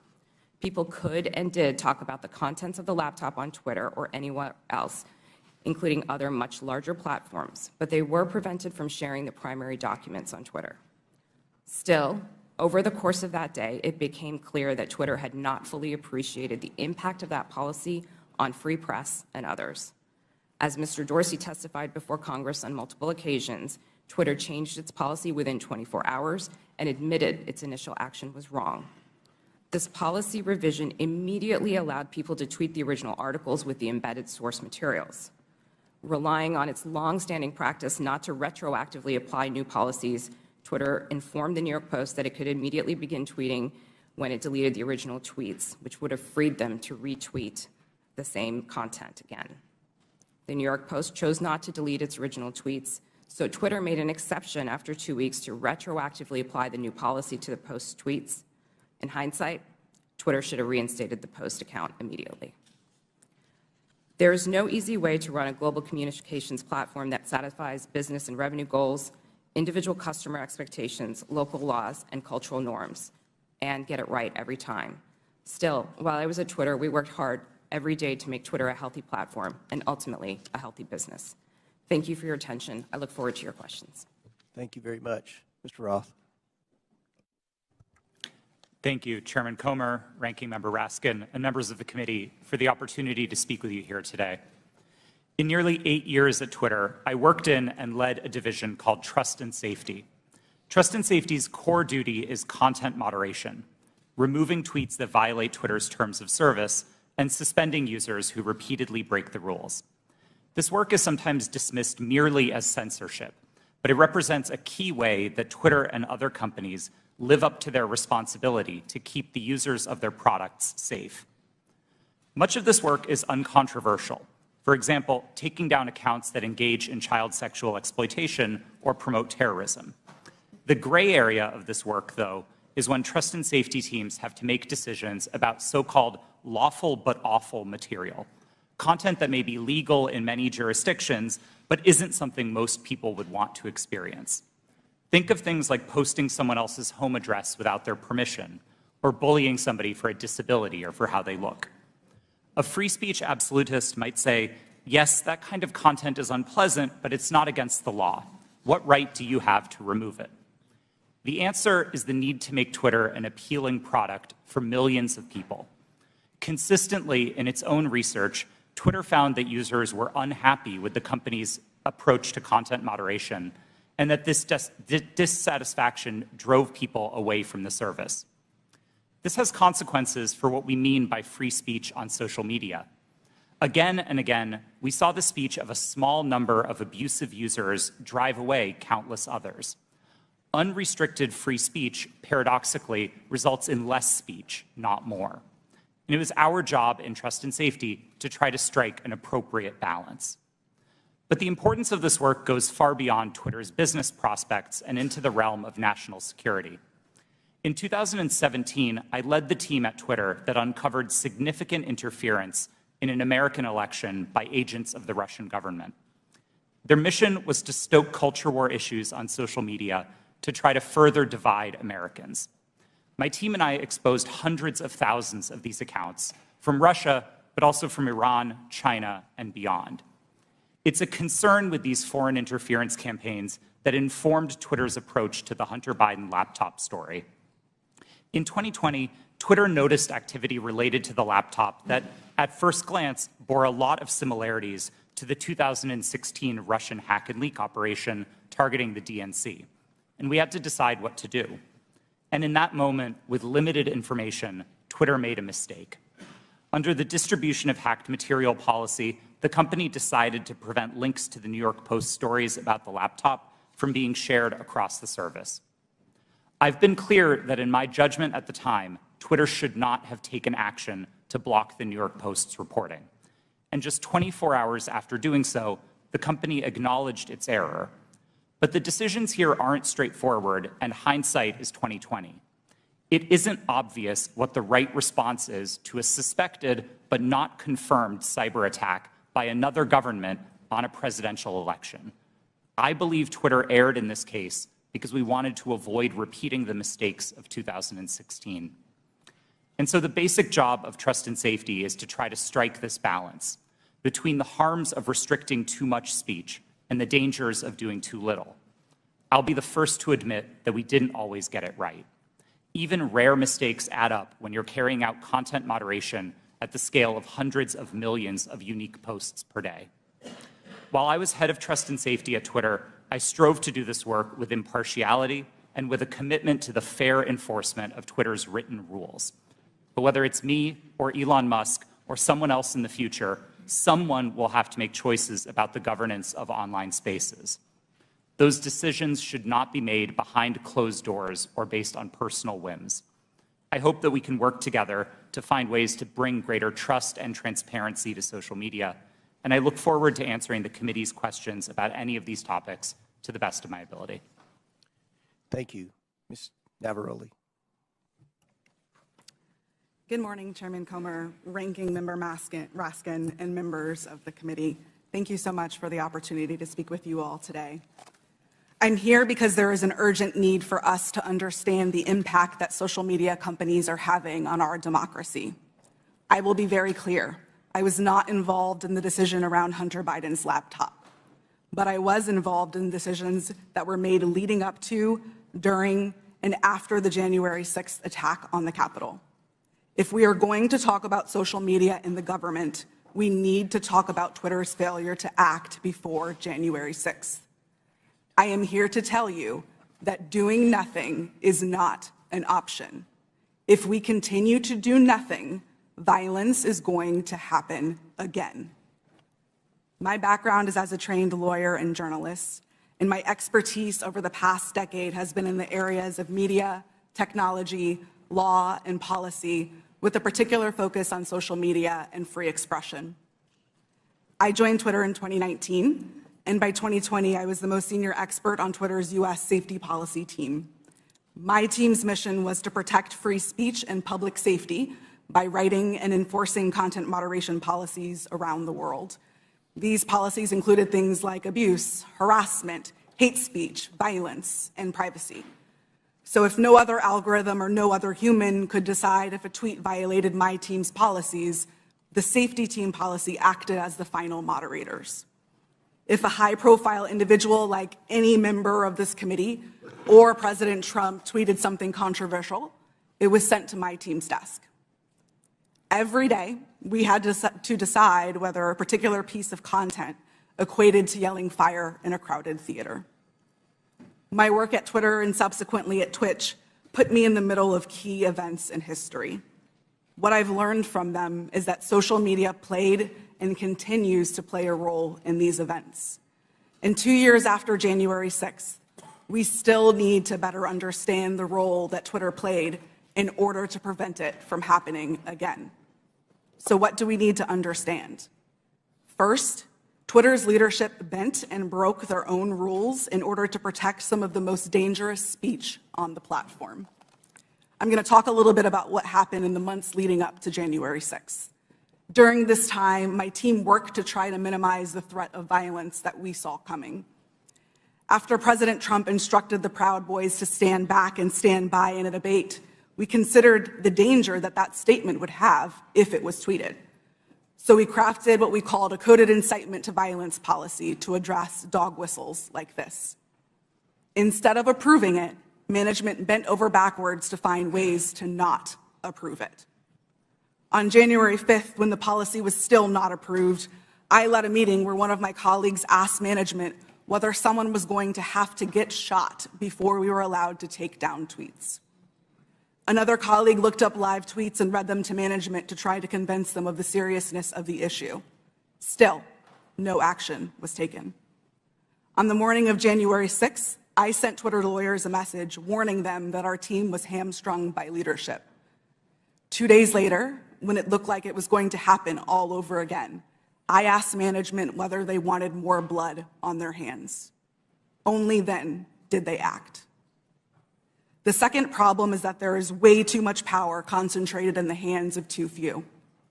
With January 6th and many other decisions, content moderators like me did the very best that we could. But far too often, there are far too few of us, and we are being asked to do the impossible. For example, in January 2020, after the U.S. assassinated an Iranian general and the U.S. president decided to justify it on Twitter, management literally instructed me and my team to make sure that World War III did not start on the platform. No person, people, or company should have that kind of unchecked power or that kind of responsibility. The modern-day public conversation should not be susceptible to the whims of any one individual or any one company. Fixing the systemic issues that lead to bad decisions is not going to be easy, but people like me who have been in the trenches can help lead the way. But I must say, coming forward and offering this information is risky and it is difficult. Doxing and harassment are real, and people are afraid to tell what they know. So we need to make sure that there are protections for those who speak the truth. We need to create space to hear from people on the front lines. We need to give them protection so they can share their experiences. Only then can we begin to understand the full scope of the problem and to find solutions. There is far too much at stake for us to do nothing. Thank you. Thank you all. Excellent opening statements. Now we'll begin with the question portion. We'll begin by recognizing Mr. Biggs for 5 minutes. Thank you, Mr. Chairman. Mr. Roth, within just mere minutes or hours after the New York Post published its story on the Hunter Biden laptop, at 8:51 a.m., you sent a message to a team, part of your team, I assume, and you said, "It isn't clearly violative of our hacked materials policy," referring to the story, "nor is it clearly in violation of anything else." Do you remember sending that message? Thank you for the question, Congressman. I don't recall that message specifically, but that does sound like my judgment on that day, yes. Okay, so that was early on in the day, and yet shortly thereafter, Kayleigh McEnany, White House press secretary's, her account was locked. So an inquiry was made the next day by a person named Carolyn Strom. You know Carolyn Strom? Yes, sir, I do. Yeah, Carolyn Strom asked what's going on here, and somebody named Elaine Ong Soto said the user was bounced by site integrity for violating our hacked materials policy. Do you remember that incident? Yes, sir, I do. And somebody named Trenton Kennedy said, "I'm struggling to understand the policy basis for marking this as unsafe. And I think the best explainability argument," now that may be a technical term for you, but for me it looks like we're trying to create a narrative here to cover our butt. The best explainability argument for this externally will be that we're waiting to understand if this story is the result of hacked materials. Do you remember Mr. Kennedy's communication? Yes, I do. Yeah. And so then we get into a whole series of things written by Mr. Baker going back and forth. And he says on that same day, now at 9:26, which is about a half an hour after your statement that you don't think that anything's been violated here, he says, "I've seen some reliable cybersecurity folks question the authenticity of the emails in another way." And then you seem to later, but by the way, that's almost inconceivable. I mean, it just seems inconceivable that would have happened so quickly that he would have that. And then you sent out something right after that said, "The key factor informing our approach is consensus from experts monitoring election security and disinformation that this looks a lot like a hack and leak that learned from the 2016 WikiLeaks approach." I'm wondering if you can name for me today any of the experts that seem to have a consensus at 10:12 a.m. on the morning of October 14th that you put out saying that we're going to rely on some group of experts. Who were they? Thank you for the question. Twitter did not give me access to any of my documents or emails to prepare for this hearing, and so unfortunately I can't give you a direct answer. Were there, Mr. Roth, were there experts? Were there people that you consulted that were cybersecurity experts between 9 a.m. and 10:15 a.m. on that day? My recollection is that we were following discussions about this incident as they unfolded on Twitter. So cybersecurity experts were tweeting about this incident and sharing their perspectives, and that informed some of Twitter's judgment here. But I want to emphasize, as I said in my statement, I didn't think that the evidence or those perspectives warranted removal, and I advocated against taking that action. I understand. Let's look at one other document. Our teams made the determination that the materials fall under our hacked materials policy. It's my understanding from reports and internal sources that normally a hacked material policy would require a government official or law enforcement determination that there had actually been a hacked account before that hacked policy were to be imposed. Is that accurate? No, sir, it's not. So the policy did not require that there be any kind of official finding by a government source?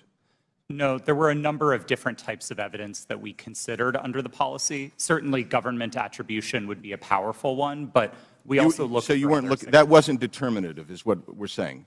In that instance, we did not have any specific information from any government source, no. I'm going to read something that applies to this and several other things from the Twitter stack that you guys had. This might be an unpopular opinion, but one-off ad hoc decisions like this that don't appear rooted in policy are, in my humble opinion, a slippery slope and reflect an alternatively equally dictatorial problem. Quite frankly, that's what the essence of all four of your testimony. I realize you're trying to fight against it, but you exercised an amazing amount of clout and power over the entire American electorate by even holding them hostage for 24 hours, reversing your policy, and then they're like, well, we want to go back with the originals. That's 24 hours, or 2 weeks, that you imposed your will on the American electorate. I'll yield back, Mr. Chairman. Gentleman, time's expired. He went 30 seconds over. I'll give the ranking member an extra 30 seconds. You're very fair-minded, Mr. Chairman. Mr. Roth, let me start with you. Did I hear you correctly to say that there were thousands or even hundreds of thousands of counterfeit Twitter accounts set up by Russian propaganda and disinformation for Vladimir Putin to pump his poison into the bloodstream of American social media? Is that right? That's right, sir. And that's not just past tense. Those accounts are active on social media today. This is an ongoing campaign. Well, we should be having a hearing about that. I appreciate your alerting to us what's taken place. Ms. Navaroli, so you've testified that in the months leading up to the November 2020 election and then in the weeks before January 6th, you were growing increasingly anxious about the violent rhetoric and incitement that you saw posted on Twitter. Can you describe specifically what made you so concerned during that period? And did you raise your concerns with people at Twitter? Thank you for that question. As I said in my opening statement, after former President Trump in his debate said the statement, stand back, stand by to the Proud Boys, my team, in discussion with other teams at Twitter, realized that we had a gap in our policies and that that could not be said on the platform because it would have gone too far. What we did see continue to happen was those statements, in addition to other coded incitement to violence or dog whistles, began to spring up on the platform. And so what was once fringe ideology or fringe statements that were calling for the overthrow of the government became a loud roar. And so we heard individuals beginning to say that they were locked and loaded, that they were ready for Civil War Part 2, that they were ready for another revolution, that they were ready for the day of the rope in very clear English on Twitter. And on the January 6th committee, we have tens of thousands of statements like that being made on Twitter and other parts of social media. So we got a little taste of what you were experiencing on a daily basis. Now, there was this meeting on January 5th at Twitter. I don't think it was called specifically to look at what was going to happen the next day. That just happened to be a regular meeting. But at that meeting, you and other employees raised urgently the problem of what you saw coming on January 6th. How did Twitter management respond to the concerns that you raised? That's a great question. And yes, that meeting was a regularly scheduled meeting. Within the meeting, I believe I referred to it in my testimony to the January 6th committee as I was at my wit's end. I had argued, I had asked questions, I had asked for clarification. We had found dangerous tweets within the meeting, and yet the individual who is the most senior leader within the team in that meeting told us that we were not allowed to take that content down and that we were not allowed to use the coded incitement to violence policy. The reason that she gave us mirrored what we had been told by the former head of Trust and Safety, Del Harvey, that individuals might be saying things like locked and loaded or stand back and stand by in ways of self-protection. That was not what we were seeing on the platform. So when you were seeing things like locked and loaded and Civil War Part 2 and race war and so on, were you warning your superiors at Twitter that you thought there was going to be real violence, that this was not hyperbole that was being spoken at that point? Absolutely. I specifically told Del Harvey herself that someone was going to get shot, as I testified to to the January 6th committee. You stated that Donald Trump described his own tweets as little missiles. Why did that stick in your mind?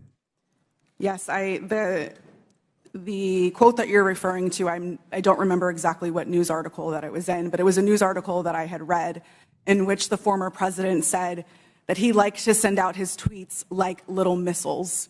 To me, that sounded exactly like weaponization of a platform in his own words, and yet Twitter was not concerned.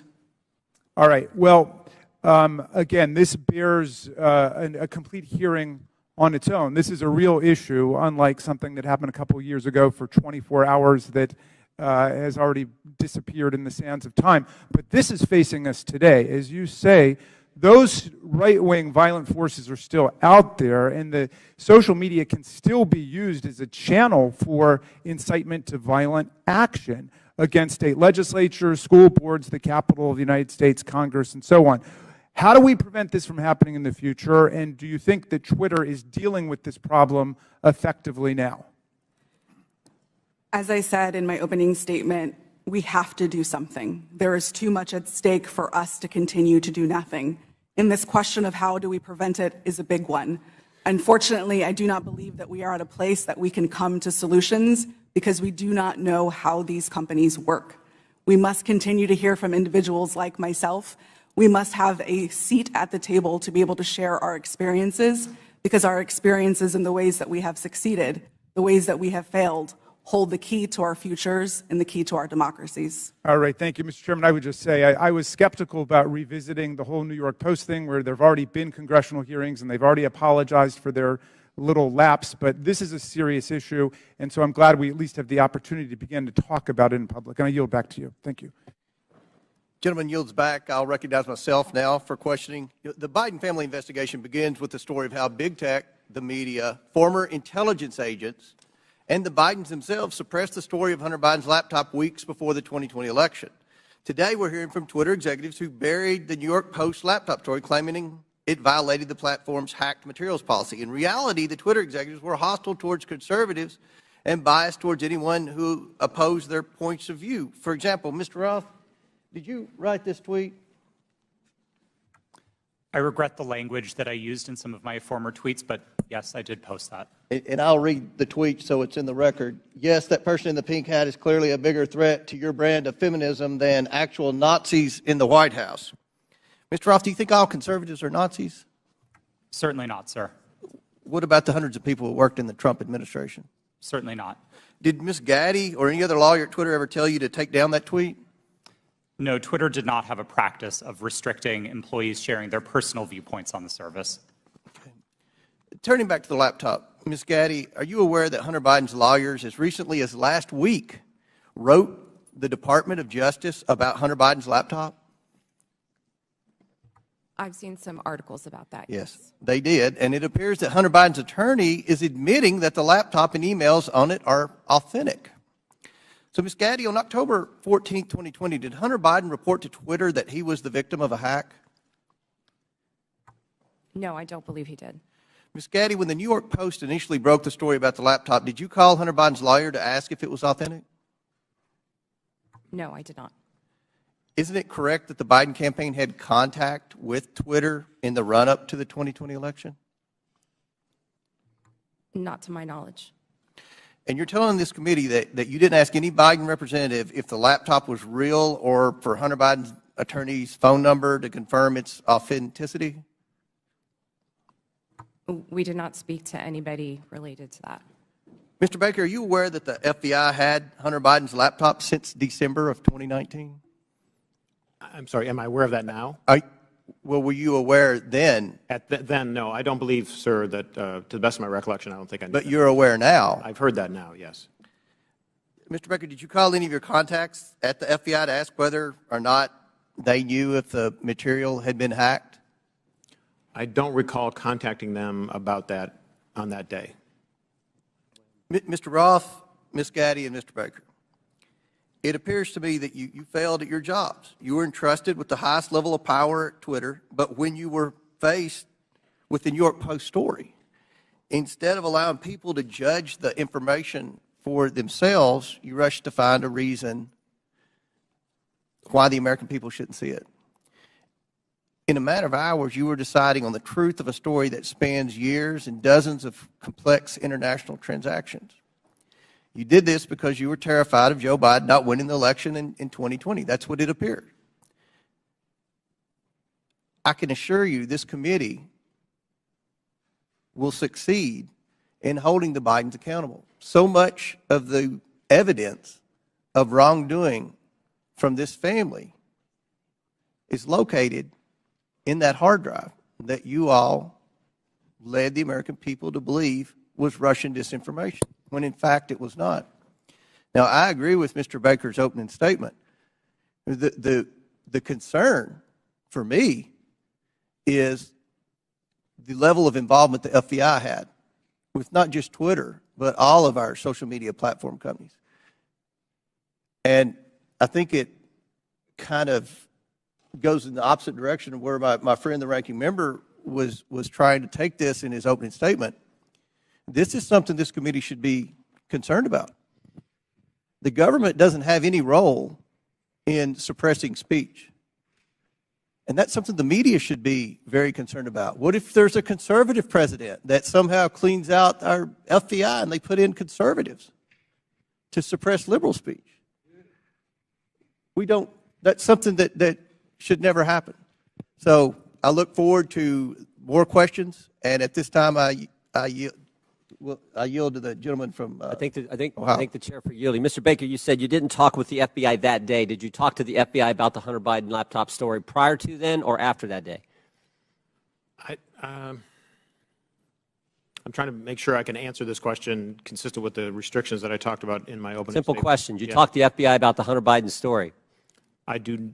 To the best of my recollection, I did not talk to the FBI about the Hunter Biden story before that day. Did you talk to him after it? You said your recall. response is real specific to the chairman. You said, I did not talk to the FBI about the Hunter Biden laptop story that day. I assume that day is October 14th. I want to know if you talked to him on the 13th or before, or if you talked to him on the 15th and after. I don't recall speaking to the FBI, sitting here today, I don't recall speaking to the FBI at all about the Hunter Biden matter. Well, then why'd you answer it the way you did? I beg your pardon? I yield back there. Chair recognizes Ms. Norton for 5 minutes. Thank you, Mr. Chairman. Like Benghazi before, Republicans are on a taxpayer-funded expedition to attack their political rivals, and they're feeding the flames of conspiracy in the process. With the release of the so-called Twitter files, Donald Trump has seized the moment to further his own conspiracies about the 2020 election, writing in December, and I quote, "Do not throw the presidential election results of 2020 out and declare, do you throw the presidential election results of 2020 out and declare the rightful winner, or do you have a new election? A massive fraud of this type and magnitude allows for the termination of all rules, regulations, and articles, and even those found in the Constitution," end quote.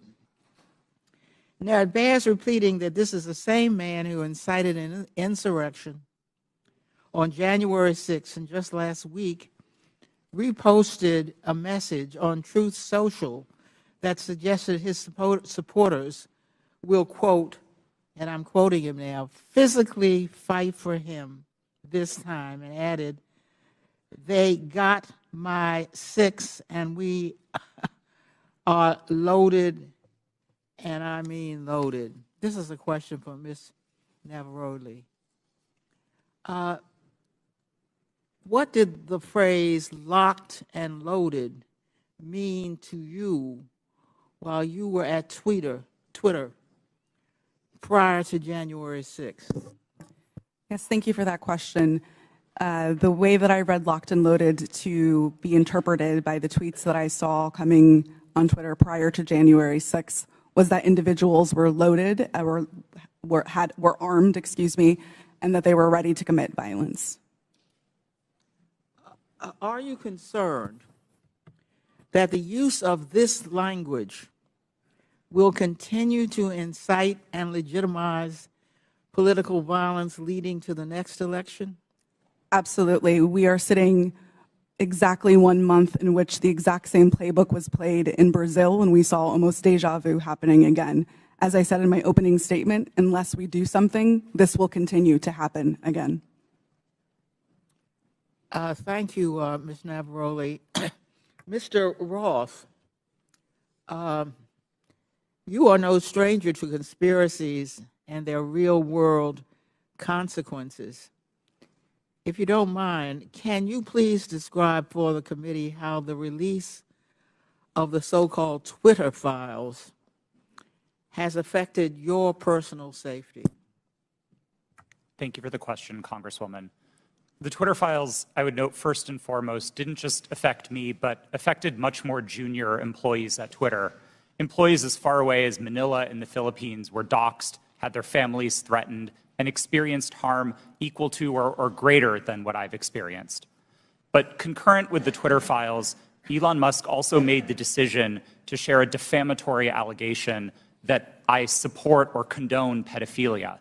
And this lie led directly to a wave of homophobic and anti-Semitic threats and harassment against me, of which Twitter has removed vanishingly little.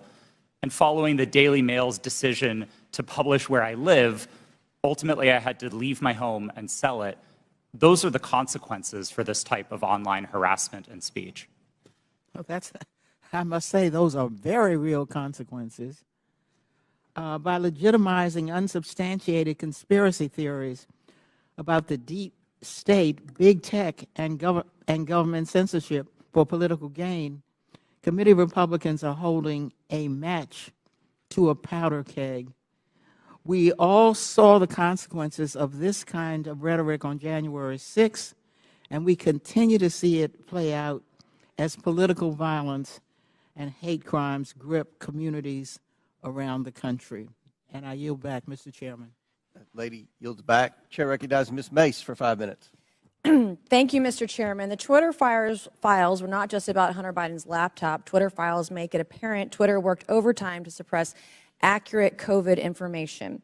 Dr. Jay Bhattacharya is a professor of medicine at Stanford who once tweeted an article he wrote about natural immunity. Thanks to Elon Musk's release of the Twitter files, we learned some of his tweets were tagged with the label of Trends Blacklist. Apparently, the views of a Stanford doctor are disinformation to you people. I, along with many Americans, have long-term effects from COVID. Not only was I a long hauler, but I have effects from the vaccine. It wasn't the first shot, but it was the second shot that I now developed asthma that has never gone away since I had the second shot. I have tremors in my left hand, and I have the occasional heart pain that no doctor can explain, and I've had a battery of tests. I find it extremely alarming Twitter's unfettered censorship spread into medical fields and affected millions of Americans by suppressing expert opinions from doctors and censoring those who disagree with the CDC. I have great regrets about getting the shot because of the health issues that I now have that I don't think are ever going to go away. And I know that I'm not the only American who has those kinds of concerns. Another example of what Twitter has done to censor folks is from Dr. Martin Kulldorff, a Harvard-educated epidemiologist who once tweeted, "COVID vaccines are important for high-risk people and their caretakers. Those with prior natural infection do not need it, nor children." The Twitter files reveal this tweet was deemed false information because it ran contrary to the CDC. So my first question this morning of Ms. Gaddy, may I ask of you, where did you go to medical school? I did not go to medical school. I'm sorry? I did not go to medical school. That's what I thought. Why do you think you or anyone else at Twitter had the medical expertise to censor a doctor's expert opinion? Our policies regarding COVID were designed to protect individuals. We were seeing... You guys censored Harvard-educated doctors, Stanford-educated doctors, doctors that are educated in the best places in the world, and you silenced those voices. My next question is, did the U.S. government... Oh, excuse me, I have another chart I want to show you, Ms. Gaddy. I have another tweet by someone with a following of a full 18,000 followers. This person put a chart from the CDC on Twitter. It's the CDC's own data, so it's accurate by your standards. And you all labeled this as misleading. You're not a doctor, right, Ms. Gaddy? No, I'm not. Okay. What makes you think you or anyone else at Twitter have the medical expertise to censor actual, accurate CDC data? I'm not familiar with these particular situations. Yeah, I'm sure you're not. But this is what Twitter did. They labeled this as inaccurate. It is the government's own data. It's ridiculous that we're even having to have this conversation today. It's not just about the laptop. This is about medical advice that expert doctors were trying to give Americans because social media companies like Twitter were silencing their voices. I have another question, my last one for you, Ms. Gaddy. Did the U.S. government ever contact you or anyone at Twitter to pressure Twitter to moderate or censor certain tweets? Yes or no? We have a program. Did the U.S. government ever contact you or anyone at Twitter to censor or moderate certain tweets? Yes or no? We receive legal demands to remove content from the platform from the U.S. government and governments all around the world. Those are published on a third-party website, and anyone can review Thank them. God for Matt Taibbi. Thank God for Elon Musk for allowing to show us in the world that Twitter was basically a subsidiary of the FBI, censoring real medical voices with real expertise that put real Americans' lives in danger because they didn't have that information. I also want to thank one of my colleagues, Ro Khanna, because as it turns out, censorship isn't just an important issue to conservatives. Some of my colleagues on the other side of the aisle, like Ro, found this censorship very concerning, and he even wrote to you and to folks at Twitter that he was concerned about the First Amendment being censored. So I want to thank him for speaking up and speaking out about this issue, because this should not be a partisan issue. This should be an issue that's an American issue. Mr. Chairman, I would like to enter into the record, I ask unanimous consent, to enter into the record a Wall Street Journal article from December 9th, 2022 by Justin Hart entitled "The Twitter Blacklisting of Jay Bhattacharya." Enter the record, please, Mr. Chairman. Without objection, so ordered. Thank you, and I yield back. Chair recognizes Mr. Lynch for 5 minutes. Thank you, Mr. Chairman. I just want to go over the chronology here, Mr. Roth. Back in 2016, Russia and Vladimir Putin engaged in what bipartisan Senate Intelligence Committee investigators called a, and I quote, aggressive, multifaceted effort to influence the outcome of that year's presidential election. The campaign included hacking of the systems of a major political party and leaking illegally obtained information, scanning U.S. election systems for vulnerabilities, and exploiting the weaknesses of social media platforms to spread disinformation to the American people.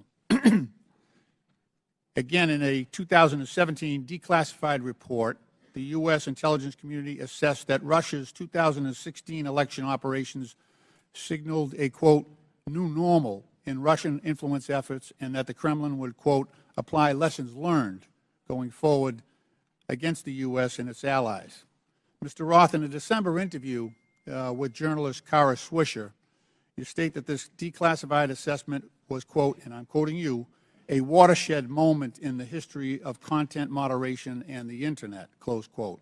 You also stated in that interview that Twitter discussed potential threats to the integrity of the 2020 elections, and it was, quote, and I'm quoting you again, obvious to think about the most influential thing that impacted the 2016 election, which was the hack and leak campaign organized by the Russian government, and that, quote, we would have been stupid not to think about that risk. Mr. Roth, why would Twitter have been stupid to ignore that risk?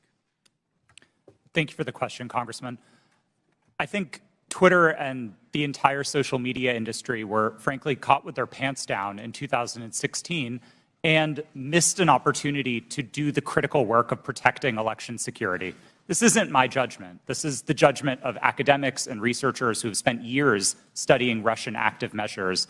And most of their conclusions suggest that the #1 most influential part of the Russian active measures campaign in 2016 was the hack and leak targeting John Podesta.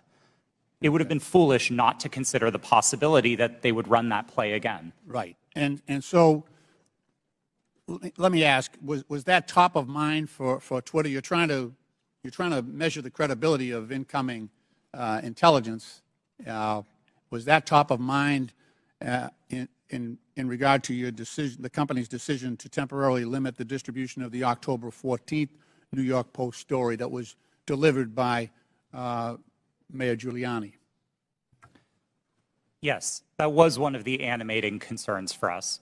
For nearly 2 years, we had engaged in scenario planning exercises for potential risks tied to the elections, and one of them appeared to be happening that day. Now, again, I think the facts were complicated, and I do believe Twitter made a mistake then, but our judgment was colored by the experience of 2016 and by the very real Russian activities that we saw play out that year. Mr. Roth, in a December 2020 sworn declaration to the FEC, you said that starting in 2018, you had, quote, regular meetings with the Office of the Director of National Intelligence, the Department of Homeland Security, the FBI, and industry peers regarding election security. Is that correct? Yes, sir, it is.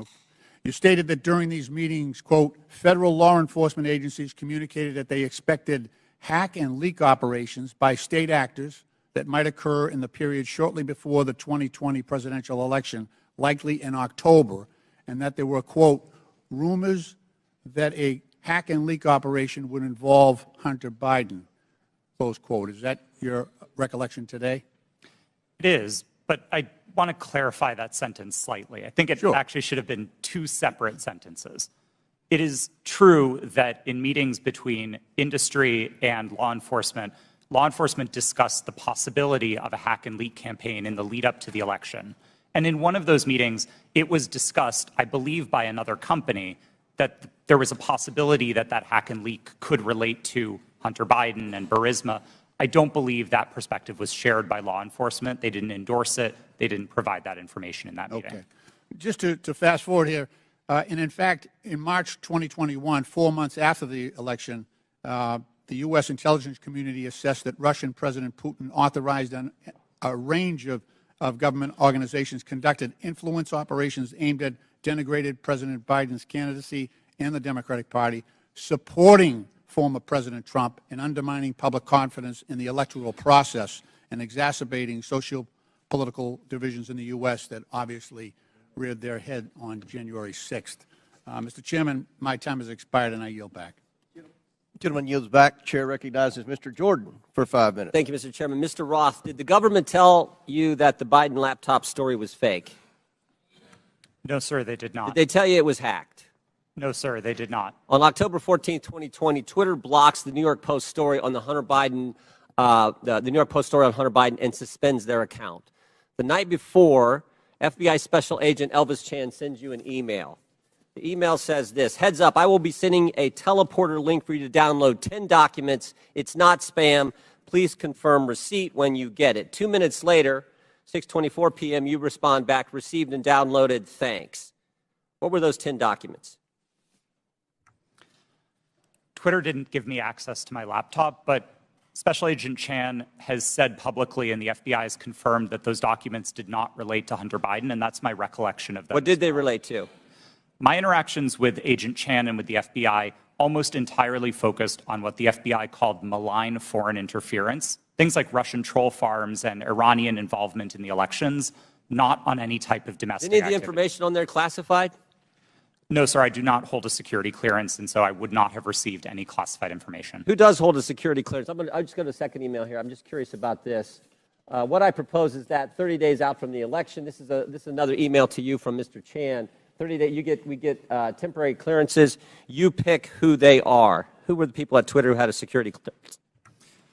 To be honest, sir, I'm not sure, and we never ultimately followed through on this plan to get temporary clearances. Did anyone at Twitter have a security clearance? It's my understanding that at least some current or former employees did hold clearances, but I wasn't certain about Ms. that. Gaddy, do you know if anyone took up Mr. Chan's offer to hand out security clearances 30 days before the 2020 election? Not that I'm aware. So we don't know how many people had security clearances. Twitter, do we know? Mr. Baker, Mr. Gaddy, Ms. Gaddy, anyone know how many people at Twitter had a security clearance in the 30 days prior to the election? I don't know the answer to that question, Ms. sir. Gaddy? I do not know. Mr. Roth, you don't know? No, sir. Well, how about the last one? Ms. Navaroli, do you know? No. I mean, it seemed like the offer was to sort of just hand them out like candy. I just wondered who had them. No one knows? Okay. So the FBI didn't tell you that it was fake, didn't tell you that it was hacked. And Mr. Roth, did the story violate your policies? In my judgment at the time, no, it did not. Yeah, that's what you said. Said what I would propose, is you said it isn't clearly a violation of our hack materials policy, nor is it clearly a violation of anything else. So I think what a lot of people are wondering is if it didn't violate your policies and they didn't tell you it was fake, didn't tell you it was hacked, why'd you take it down? The company made a decision that found that it did violate the policy. It wasn't my personal judgment at the time that it did, but the decision was communicated to me by my direct supervisor, and ultimately I didn't disagree with it enough to object to You know what I think happened, Mr. Roth? I think you guys got played. I think you guys wanted to take it deep down. We saw what the chairman put up where you said, everyone in the White House is a fascist. I think you guys wanted it to be taken down. I think you meet with these guys every week. We know that's been established in the Twitter files. You had weekly meetings with Mr. Chan in the run-up to the election. They send you all kinds of emails. They send you documents on the super secret James Bond teleporter. You get information on that. I think you guys wanted to take it down. I think you guys got played by the FBI. And that's the scary part. Because we had 50, this to me is the real takeaway. 51 former intelligence officials 5 days after you guys take down the Hunter Biden story and block the New York Post account. 5 days later, 51 former intel officials send a letter and they say, the Hunter Biden story has all the classic earmarks of a Russian information operation. The information operation was run on you guys. And then by extension, run on the American people. And that's the concern. And to Mr. Raskin's point that you guys aren't bound by the First Amendment because you're a private company, okay, maybe so. But your terms of service don't have to comply with the First Amendment. Would that be right, Mr. Roth? They don't have to. You've said that as much in your testimony. My understanding of the First Amendment is that it protects people and businesses from government, not Understand informs how the... in your terms of service. So here's what I want to know. Here's what I want to know. Is this a violation of the First Amendment when the government, Mr. Chan, again, sending you an email saying, we think these accounts need to be looked at because they violate your terms of service? That's a different standard. So you got the government saying your terms of service, which don't have to comply with the First Amendment, but the government saying we don't think these accounts comply with your terms of service, please take them down. You see a problem there, Mr. Roth? Mr. Chairman, I'm seeing a flashing red light. I'm happy to answer the question. Do I think that that's a valuable use of the FBI's time? No, but I don't see in a request for review a problem under the First Amendment, no. I sure do. I thank the gentleman. I yield back. Chair recognizes Mr. Conley for 5 minutes. Thank you, Mr. Chairman. Very good. My, what happens when you hold a hearing and you can't prove your point? We heard from the chairman in his opening statement that it's wrong for government to call Twitter and say, take down a tweet. Did I hear that correct, Mr. Roth? That was my understanding, yes. Yeah. So on May 27th, 2020, President Donald J. Trump tweeted, and I quote, Republicans feel that social media platforms totally silence conservatives. By the way, something that would come as news to you, apparently, Mr. Roth, because you're still the subject of conservative harassment. We will strongly regulate, he went on to say, or close them down before we ever allow this to happen, unquote. Ms. Navaroli, doesn't that sound eerily like a government official telling Twitter that there's a threat, we'll shut you down if we don't like the content? I am not familiar with the tweet that you have referenced. Well, but if I just told you that quote without telling you who said it, might it have some ominous overtones from your point of view if you're still at Twitter? We'll shut you down. We'll regulate you. We will never allow this to happen. Those are pretty strong words. They are. Yeah. Okay. On September 8th, 2019, at 11:11 p.m., Donald Trump heckled two celebrities on Twitter, John Legend and his wife, Chrissy Teigen, and referred to them as the musician John Legend and his filthy-mouthed wife, unquote. Ms. Teigen responded to that email at 12:17 a.m., and according to notes from a conversation with you, Ms. Navaroli's counsel, your counsel, the White House almost immediately thereafter contacted Twitter to demand the tweet be taken down. Is that accurate? Thank you for the question. In my role, I was not responsible for receiving any sort of request from the government. However, what I was privy to was my supervisors letting us know that we had received something along those lines or something of a request. And in that particular instance, I do remember hearing that we had received a request from the White House to make sure that we evaluated this tweet and that they wanted it to come down because it was a derogatory statement directed towards the president. They wanted it to come down. They made that request. To my recollection, yes. I thought that was an inappropriate action by a government official, let alone the White House. But it wasn't Joe Biden about his son's laptop. It was Donald Trump because he didn't like what Chrissy Teigen had to say about him. Is that correct? Yes, that is correct. My.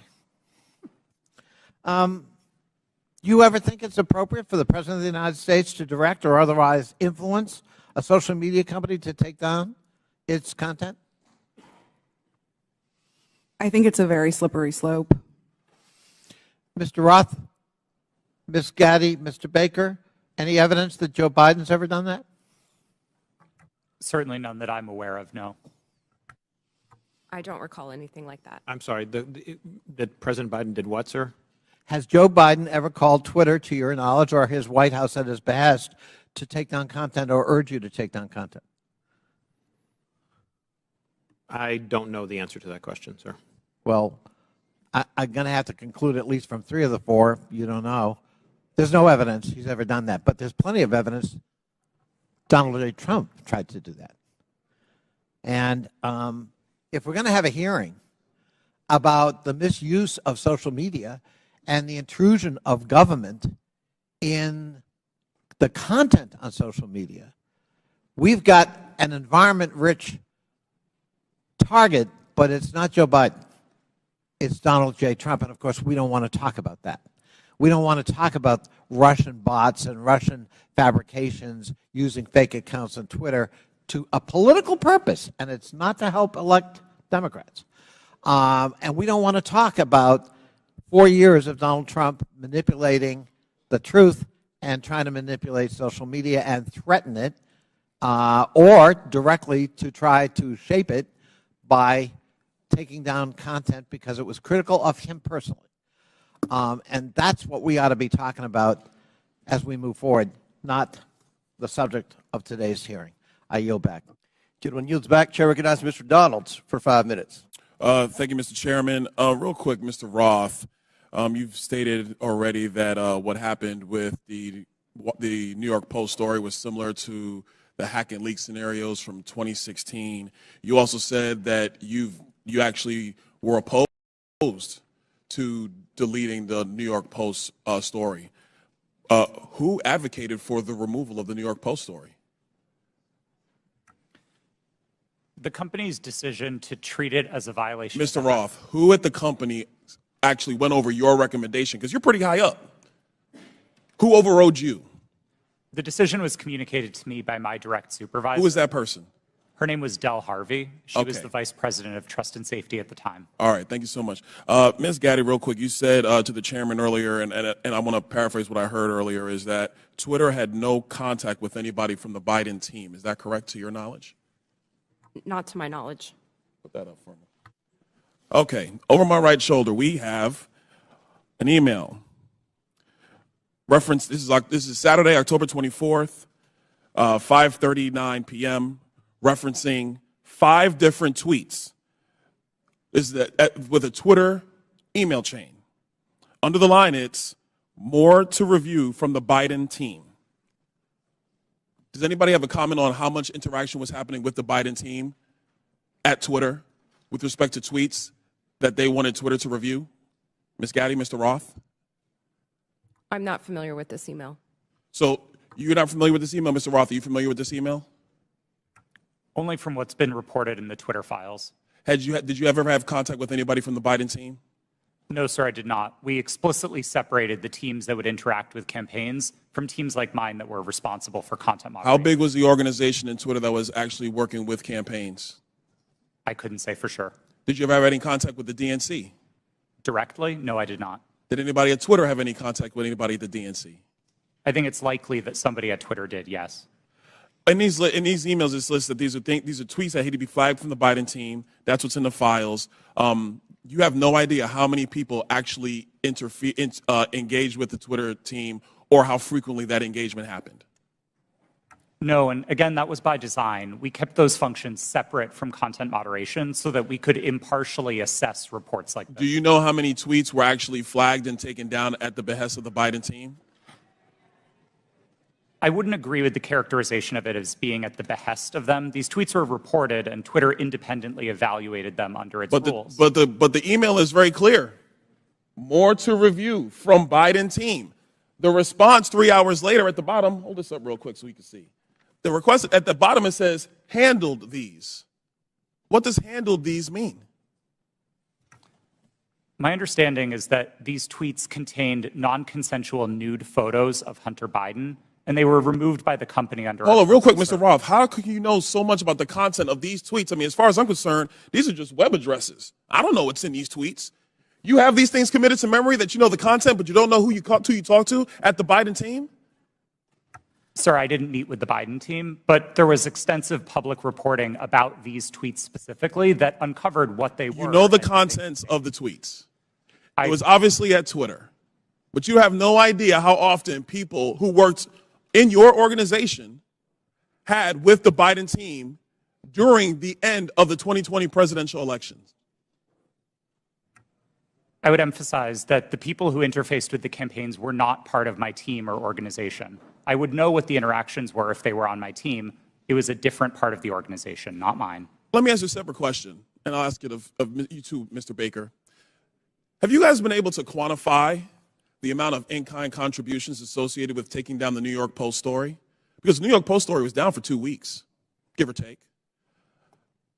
Do you have any understanding of how much that story was limited by Twitter and also by other social media companies? What the impact of an in-kind contribution that would be to the Joe Biden presidential election in 2020? I don't know the answer to that question, sir. Do you think it's big? I don't know the answer. Do you think it's more than a maximum contribution to a campaign? I wouldn't want to speculate. Would you call it 25,000?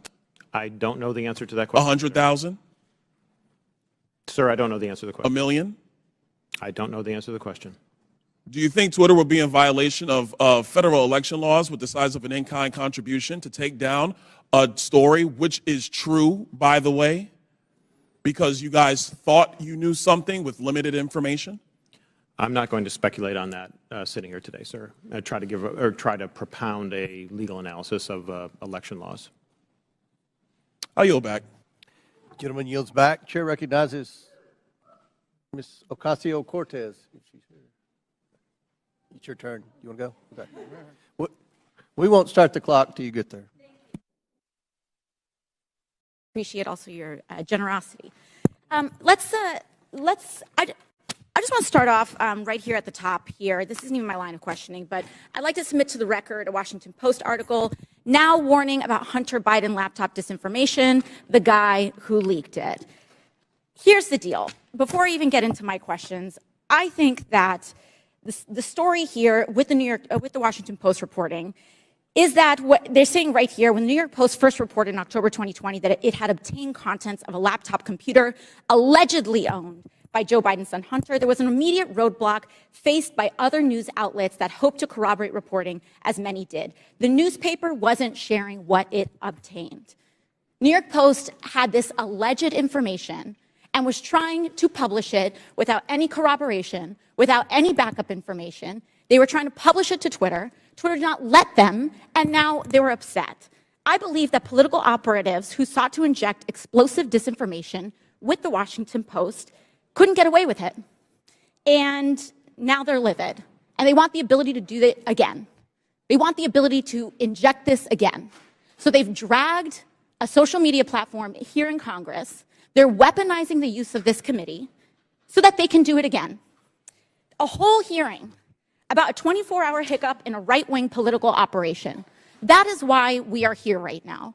And it's just an abuse of public resources, an abuse of public time. We could be talking about healthcare. We could be talking about bringing down the cost of prescription drugs. We could be talking about abortion rights, civil rights, voting rights. But instead, we're talking about Hunter Biden's half-fake laptop story. I mean, this is an embarrassment.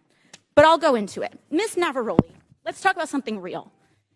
I'd like to show you a tweet posted by former President Trump about my colleagues and I on July 14, 2019. It says in part, quote, "Why don't they go back and help fix the totally broken and crime-infested places from which they came? Then come back and show us how it's done. These places need your help badly. You can't leave fast enough. I'm sure that Nancy Pelosi would be very happy as quickly to work out free travel arrangements." A day or two after that, Donald Trump publicly incited, violence at a rally, targeting 4 congresswomen, including myself, saying, "Go back to where you came from." Ms. Navarrete, as I understand it, you were the most senior member of Twitter's content moderation team, or a senior member of Twitter's content moderation team when this was posted. As part of your responsibilities, did you review this tweet? Yes, it was my team's responsibility to review these tweets. And what did you conclude? My team, Ray, made the recommendation that for the first time we find Donald Trump in violation of Twitter's policies and use the public interest interstitial. For the first time? Yes. And at the time, Twitter's policy included a specific example when it came to banned abuse against immigrants, as they specifically included the phrase, "go back to your country," or go back to where you came from, correct? Yes, that was specifically included in the content moderation guidance as an example. You brought this up to the Vice President of Trust and Safety, Del Harvey, correct? I did, yes. And she overrode your assessment, didn't she? Yes, she did.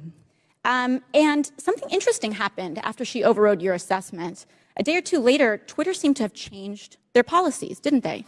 Yes, that trope, "go back to where you came from," was removed from the content moderation guidance as an example. So Twitter changed their own policy after the president violated it in order to potentially accommodate his tweet? Yes. Thank you. So much for bias against right wing on Twitter. Additionally, Ms. Navarrete, are you familiar with the account Libs of TikTok? I have heard of it from the news, yes. Mr. Roth, are you familiar with this account? Yes, ma'am, I am. Are you aware that from August 11th to August 16th, that account posted false information about Boston Children's Hospital, claiming that they were providing hysterectomies to children? Yes, I am aware of that and other claims from the account. And are you aware that this lie was then circulated by other prominent far-right influencers? Yes. And are you aware that all these claims, which I have reiterated were false, culminated in a real-life harassment and ultimately a bomb threat to the Boston Children's Hospital? Yes, I am aware. And this account is still on that platform today, isn't it? Regrettably, yes, it is.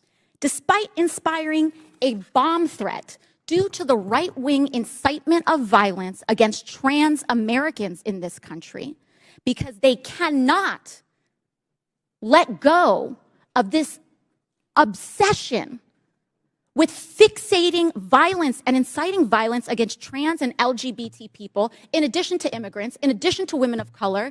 This is the party that cannot pick on anyone their own size. And they are trying to co-opt an entire social media platform and use the power of this committee and of Congress in order to pursue a political agenda. I yield back. Lady yields back. Chair recognizes Mr. Fry for 5 minutes. Thank you, Mr. Chairman. This hearing shows who really has been in control of what is said to be one of the world's most widely used websites, Twitter. The American people probably didn't know who these witnesses were today, but these witnesses were powerful enough to silence an American president with just a few clicks from their California office. We're also learning that some of those in Washington, D.C. have forgotten their role and exercised their power to achieve ends antithetical to American principles of free speech and expression. The FBI is the lead federal agency responsible for investigating foreign influence operations. However, in recent years, the FBI has devoted countless amounts of time, taxpayer money, and manpower to combating Russian foreign influence on social media. The FBI, as one reporter noted, acted as a, quote, doorman to the vast program of social media surveillance and censorship encompassing agencies across the federal government, from the State Department to the Pentagon to the CIA. End quote. Reports suggest that thousands of reports from the FBI and the Foreign Influence Task Force were sent to Twitter. This isn't what the American people are paying for. This isn't what we trust the FBI to do. FBI agents shouldn't be sitting at a desk in Washington, D.C., scrolling through Twitter and emailing with social media companies. An email from one Twitter employee to another reads, quote, the FBI San Francisco Emergency Operations Center sent us the attached report of 207 tweets they believed may be in violation of our policies, end quote. Another email revealed that there are, quote, some folks in the Baltimore field office and at headquarters that are just doing keyboard searches for violations. Mr. Roth, Twitter usually found little evidence that the accounts the FBI flagged had ties to foreign influence. Is that correct? In part, but we received many reports from the FBI, particularly related to malign foreign interference, that were highly credible and were constructive. So I would say it was a bit of a mixed bag. And you pushed back to the FBI when they would send you a list of American-based accounts. Is that correct? Politely, but yes. Mr. Roth, it appears that Twitter employees were under pressure by the FBI and other government agencies to validate these theories of foreign influence. Would you agree with that? No, I wouldn't agree with the word pressure. The FBI was quite careful and quite consistent to request review of the accounts, but not to cross the line into advocating for Twitter to take any particular action. So flagging American accounts, in your view, is not foreign or theories of foreign influence. There's not pressure there just by flagging it to you. Again, domestic accounts. I don't think it's a great use of the Bureau's time, but I wouldn't characterize how they communicated with us as pressure. Mr. Roth, you enjoyed these meetings with the FBI, it seems, based on the tweets behind me or the communications behind me. In internal communications at Twitter, you said, definitely not meeting with the FBI, I swear. Is that correct? I believe I was joking with a colleague at the time, but yes. But I can assume that you were meeting with the FBI when you were communicating with your colleague. Is that correct?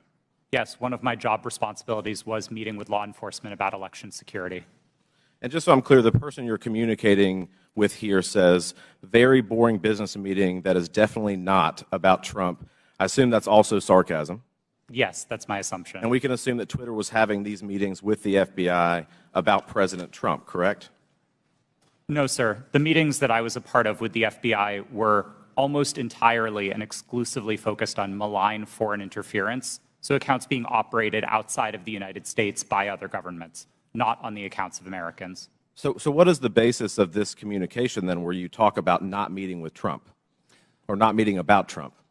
Again, I think those comments are sarcasm, but the context for this interaction was the need to mark my calendar private after another Twitter employee joined one of those meetings with the FBI unexpectedly. And so I had to implement additional security measures around my calendar. This was a fairly banal interaction with a colleague. Mr. Chairman, I yield the rest of my time to Mr. Jordan. Can I ask Mr. Jordan? I thank the gentleman for yielding. Mr. Roth, was there ever any visibility filtering that was hard-coded by Twitter employees into accounts of specific users?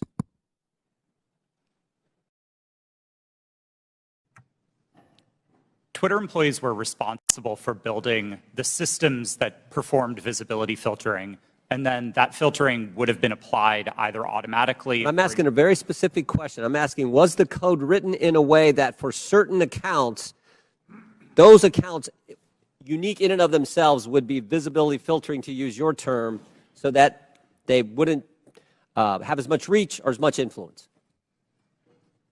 The term hard coding suggests that it was permanent and immutable, and I wouldn't agree with that, no. But it did happen, is what you're saying. There was hard-coded into some of these accounts of specific users by Twitter employees this ability to filter and limit the reach of that particular post, or that particular tweet, I should say. Again, I wouldn't say that they were hard-coded. Thank you. Chair recognizes Ms. Brown for 5 minutes. Thank you, Chairman Comer and Ranking Member Raskin, for holding this hearing today. Social media has been a revolutionary gift of the 21st century. From helping people across the world build meaningful connections to learning a new skill set, these platforms have played a significant role in creating an interconnected global world. When handled responsibly, social media serves as a useful resource with many positive outcomes. However, social media is not without its flaws, and the challenges are much larger than any specific incident or decision by one private company. Recently, social media has contributed to the rise and amplification of domestic extremist content and organizing. This is extremely concerning and, unfortunately, is contributing to the division of our society. According to an Anti-Defamation League survey, 66% of the LGBTQ+ respondents, that's a full 2/3, experienced harassment online. 37% of Jewish respondents and 34% of African Americans respondents said the same. This is truly disturbing. The power that social media has to inspire real-world action, both good and bad, is well known to all of us. And sadly, the hate online does not stay online. Social media has the power to influence not just here at home, but those who are watching us abroad. For example, an online disinformation campaign by a hostile foreign power can have the power to sway a close election. So, Mr. Roth, in a recent interview, you stated, and I quote, "Beginning in 2017, every platform, Twitter included, started to invest really heavily in building out an election integrity function." So I ask, were those investments driven in part by bipartisan concerns raised by Congress and the U.S. government after the Russian influence operation in the 2016 presidential election? Thank you for the question. Yes, those concerns were fundamentally bipartisan. The Senate's investigation of Russian active measures was a bipartisan effort. The report was bipartisan. And I think we all share concerns with what Russia is doing to meddle in our elections. Thank you so much. Did those investments include better information sharing mechanisms with the federal government? Yes. I think one of the key failures that we identified after 2016 was that there was very little information coming from the government and from intelligence services to the private sector. The private sector had the power to remove bots and to take down foreign disinformation campaigns, but we didn't always know where to look without leads supplied by the intelligence community. That was one of the failures highlighted in the Senate Intelligence Committee's report and in the Mueller investigation, and that was one of the things we set out to fix in 2017. Thank you for that. And Mr. Roth, were those communication channels useful to Twitter as it worked to combat foreign influence operations? Absolutely. I would say they were one of the most essential pieces of how Twitter prepared for future elections. Thank you so much. So clearly, we must come together as a committee to stand up and protect our country from foreign election interference and disinformation. I sincerely look forward to spending more time with this committee, working to understand how to fight back against our adversaries and strengthen our democracy. And with that, Mr. Chairman, I yield back. Thank you very much. Chair recognizes Ms. Green for 5 minutes. Thank you, Mr. Chairman. Mr. Baker, Ms. Gaddy, Mr. Roth, and Ms. Navaroli. you can consider your speech canceled during my time because you canceled mine. You see, you permanently banned my personal Twitter account, and it was my campaign account also. So let's talk about election interference, shall we? January 2nd, 2002, you permanently banned my Twitter account. This was the account that I would put my campaign ads on, raise money on, fight back when attacked with lies, and be able to talk to my voters in my district. But you banned it. And then let me explain. My account was not reinstated until November 21st, 2022. That was after my election on November 8th. You know, at your company or your former company where you worked, Twitter employees, over 98% of them donate to Democrats. So while you coordinated with DHS, the FBI, the CIA, our government, and outside groups to permanently ban, shadow ban conservative Americans and candidates like me and the former president of the United States, President Donald J. Trump, you were censoring and wrongfully violating our First Amendment free speech rights. Guess what? None of you hold security clearances. None of you are elected, and none of you represent 750,000 people like I do. Let's explain. 52 United States Law 10101. No person shall intimidate, threaten, coerce, or attempt to stop any other person for the purpose of interfering with their rights to vote or to vote as he may choose. You didn't shadow ban or permanently ban my Democrat opponent. No, you did that to me. And that was wrong, and it was against the law. You see, not only that, was it me that you violated my First Amendment rights? You violated countless conservative Americans. These were doctors that were trying to tell the truth about COVID, doctors that were having success treating people with ivermectin that you all would not allow to be talked about on your platform. These were parents complaining about their school boards, teaching gender lies in their schools, biological males entering their daughters' bathrooms and sports. These were also people questioning the 2020 election, and guess what? That's Americans' First Amendment right. These were people talking about voting machines. You know what? Democrats did that in 2019, before the 2020 election. On Twitter, people could question elections such as 2016, saying Hillary won, but in 2020, no one could question elections saying Trump won. You abused the power of a large corporation, big tech, to censor Americans. And you want to know something? Guess what? I'm so glad that you're censored down. I'm so glad you've lost your jobs. Thank God Elon Musk bought Twitter. And you know what? Let's talk about something a little bit further. It's amazing to me, Mr. Roth, as the head and trust of safety at Twitter, your ability, or should I say inability, to remove child porn. Now, here's something that disgusts me about you. In your doctoral dissertation entitled Gay Data, you argued that minors should have access to Grindr, an adult male gay hookup app. Minors? Really? You know, Elon Musk took over Twitter and he banned 44,000 accounts that were promoting child porn. You permanently banned my Twitter account, but you allowed child porn all over Twitter. Twitter had become a platform, you said, connecting queer young adults. You also wrote on Twitter in 2010, can high school students ever meaningfully consent to sex with their teachers? In 2021, while you were the director of trust and safety on Twitter, an underage boy and his mother announced a lawsuit against Twitter because Twitter was benefiting from and refused to remove a lewd video featuring this boy and another minor. That is repulsive. But you violated me. What were my tweets? Okay, let's talk about them. I was talking about the deaths being reported on VAERS. By the way, that's on the CDC website. I was also saying that I didn't think any entity should enforce a non-FDA approved vaccine or mask. Guess what? A lot of people agreed with me, but you called that COVID misinformation. By the way, I'm a member of Congress and you're not. I also said the controversial COVID-19 vaccines should not be forced on our military. You want to know something? Republicans stopped that in the NDAA. Ladies, time has expired. And your time has expired. I yield back. Thank you, Mr. Chairman. Chair recognizes Mr. Gomez.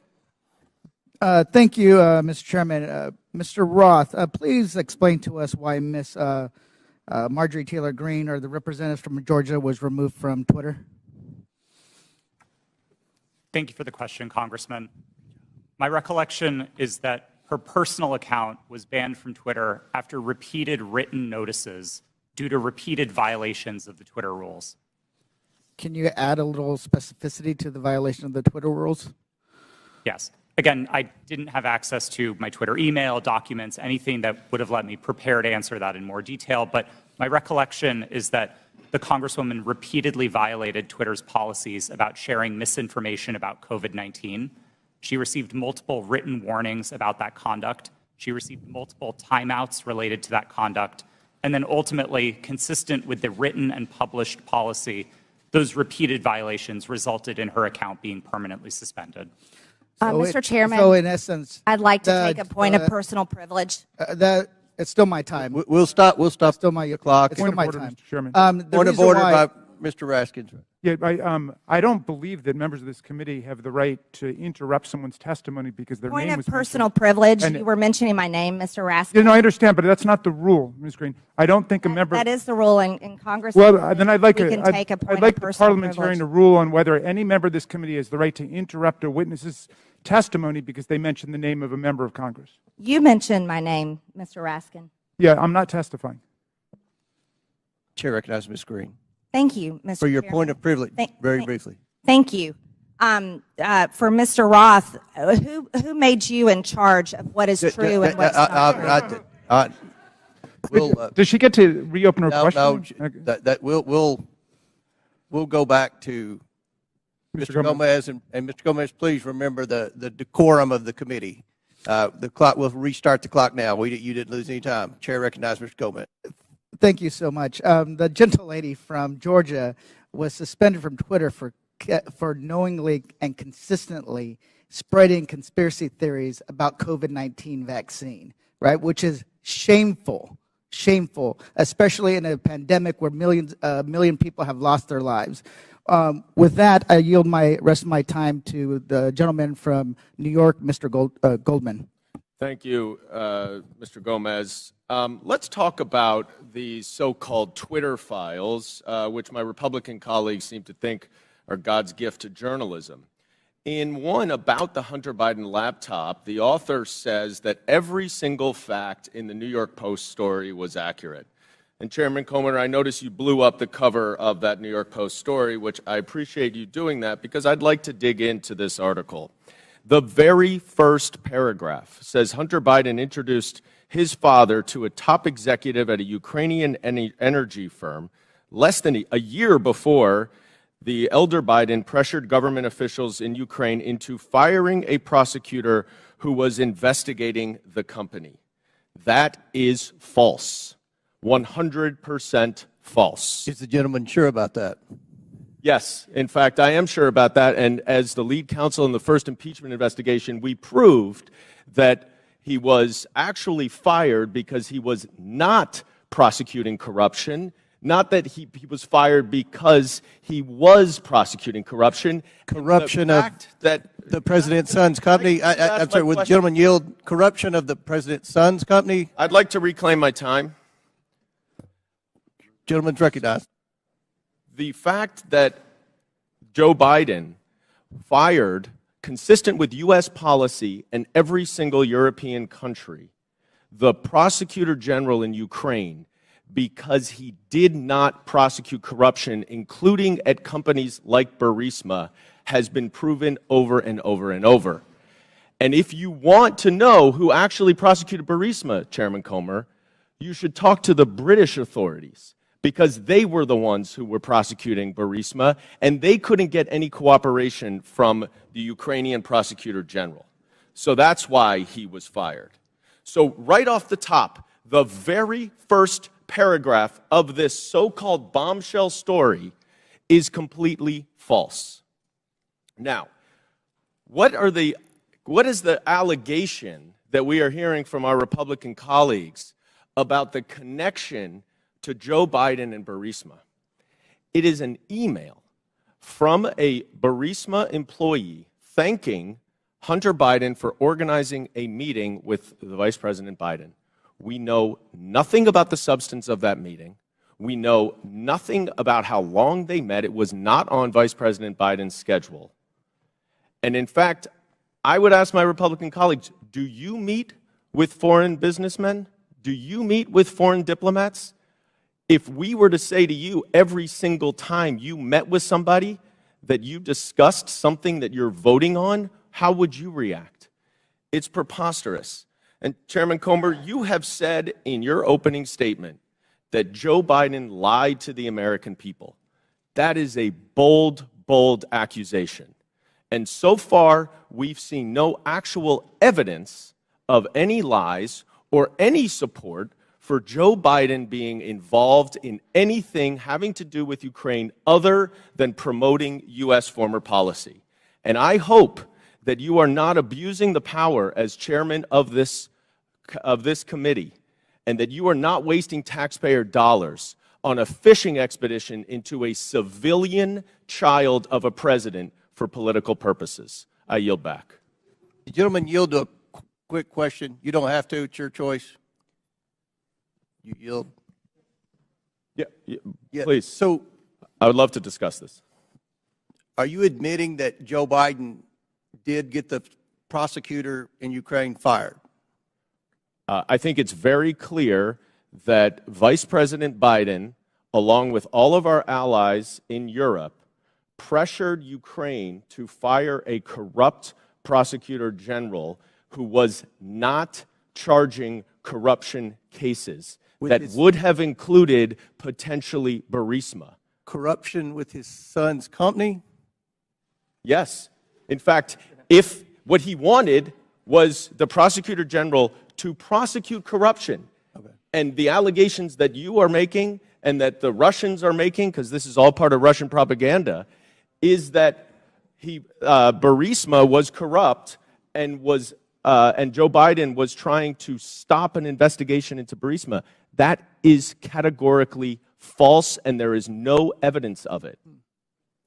Mr. Chairman, we're going to recognize one more speaker. We've been requested by the presenters for a brief bathroom break. If you'll allow us, we have one more questioner, and then we'll take that break. Chair recognizes Mr. Timmons for 5 minutes, and then we'll have a 5 to 10 minute break. Mr. Timmons. Thank you, Mr. Chairman. We have a big picture problem right now, and we're talking about Twitter specifically and Hunter Biden's laptop, but it's not just that. It's the general trend of the media, social media, the FBI, DOJ, doing one side's bidding. That's the issue. There's mistakes that have been made, and we keep looking back at these mistakes and say, oh, that shouldn't have happened that way. We are going to have a new policy to avoid that from happening again. But every mistake benefits one side. Every mistake benefits one side. Let's go back to 2016. The Democrat National Committee and the Clinton campaign paid Fusion GPS to fabricate the Steele dossier, which was the basis of this entire Russia collusion investigation. Special counsel, we spent $40 million pursuing it. There was no evidence of the Trump campaign colluding with Russia. There was none. It was actually fabricated by the Democrats and the Clinton campaign to create a narrative to damage President Trump. So that was a mistake. We all know that now. That was the conclusion of that investigation. And as a side note, that's why Adam Schiff is no longer on Intel, because he lied about that investigation. He said, as the chair of Intel, I have all this information. He abused his position, and that's why he was removed from Intel. So next, we go to 2020. Another mistake. We have something that is real labeled as something that is fake. We tell the American people that we're going to have an honest, open conversation about issues, about challenges that our country faces, and everybody has their own facts. Congressman from New York is mentioning his facts. It's just very bizarre that Hunter Biden making tens of thousands of dollars a month with no credentials from a business in Ukraine.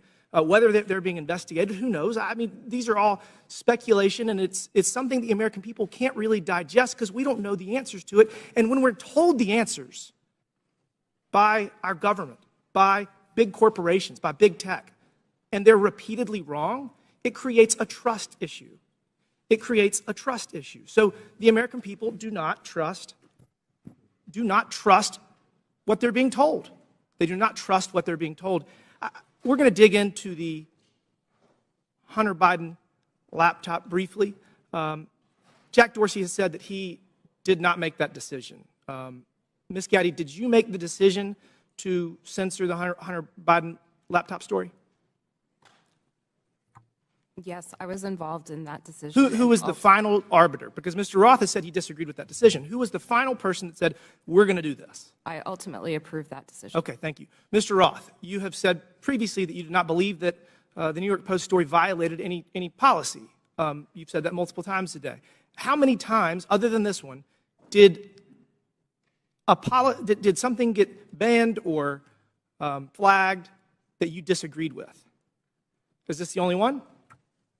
No, sir, not at all. Okay, so these are Twitter challenging. Twitter repeatedly banned and censored material that you thought shouldn't be censored. Is that fair?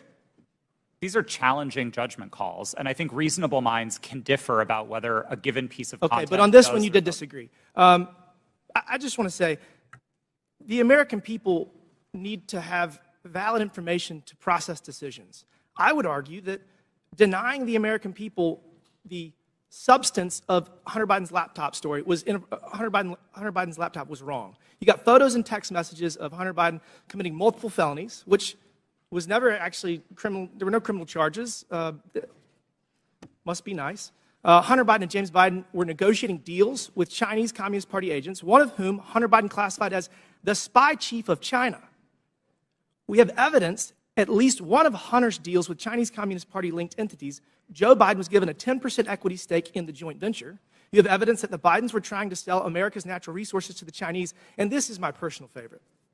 Evidence that the Bidens and a Chinese energy company owned by the Chinese Communist Party had leased office space no further than 3 miles from where we're sitting right now. And the man running for president had his own office in that office space, his own personal office. You think the American people deserve to know that? I do. I think that there's a lot of smoke surrounding the Biden's relationship with the Chinese Communist Party. There's a lot of smoke surrounding the Biden's relationship with Ukraine. And they deserve to have the facts to make a decision for themselves. Y'all got it wrong in 2016 with Russian collusion. You got it wrong with Hunter Biden's laptop in 2020. You got it wrong regarding COVID at every turn. The American people deserve better. Will the gentleman yield for a question? Gentleman yield. Will the gentleman yield for a question? Gentleman yield. Yes. Then Mr. Raskins. Mr. Baker, did you talk to any of the 51 former Intel officials who sent the now famous letter on October 19th, 2020, saying that the story in the New York Post had all the classic earmarks of a Russian information operation? Have you talked to any of those 51 prior to that letter being sent on the 19th or after? Sir, I can't remember who's on that group, but Clapper, Brennan, Morrill. I've talked to those people during the course of my career, yes. Have you talked to them in your time at Twitter? I can't remember who's on that list, so I'm No, afraid. how about the 3 I just mentioned, Clapper and Brennan? Okay. All right. Mr. Chairman, regular order. Last Regular. question, but feel free to answer. Then we'll recognize Mr. Raskins. Well, I was going to ask the gentleman before he left whether he's denying the Russian disinformation propaganda campaign that we've heard about from witnesses, or he's just denying Russian collusion, which was something that Mr. Mueller specifically did not address in his final report. He said collusion is not a legal concept. He was looking just at conspiracy, and he said there wasn't substantial enough evidence to charge conspiracy, but there were dozens of contacts between Donald Trump and the Russians that were documented in that report. That's all I wanted to say. Chairman, if I Chair recognizes Mr. Jordan, then we'll recess for... Just to restate the question that's on the table to Mr. Baker. Did he talk with Mr. Clapper, Mr. Brennan, or anyone else that he knows of on that who signed that? Point of order, letter? Mr. Chairman. Whose time is this? now? This was The chairman's remaining 3 seconds of... He doesn't have remaining time. Okay. He's gone over by a minute. We're over. Mr. Baker, feel free to answer the question if you want, and then we'll take a recess. Mr. Jordan, I don't recall discussing that publication that they did about the Hunter Biden laptop with any of those people. We'll stand in recess for 5 minutes. When we return, Mr. Garcia will begin our questioning. We're in recess for 5 to 10 minutes.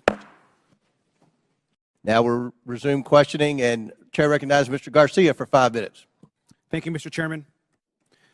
Thank you, Mr. Chairman. I want to thank our witnesses, and I just want to start off also by just apologizing to our witnesses, particularly Mr. Roth, for just the homophobic rant and comments that were recently just made from the gentle lady from Georgia.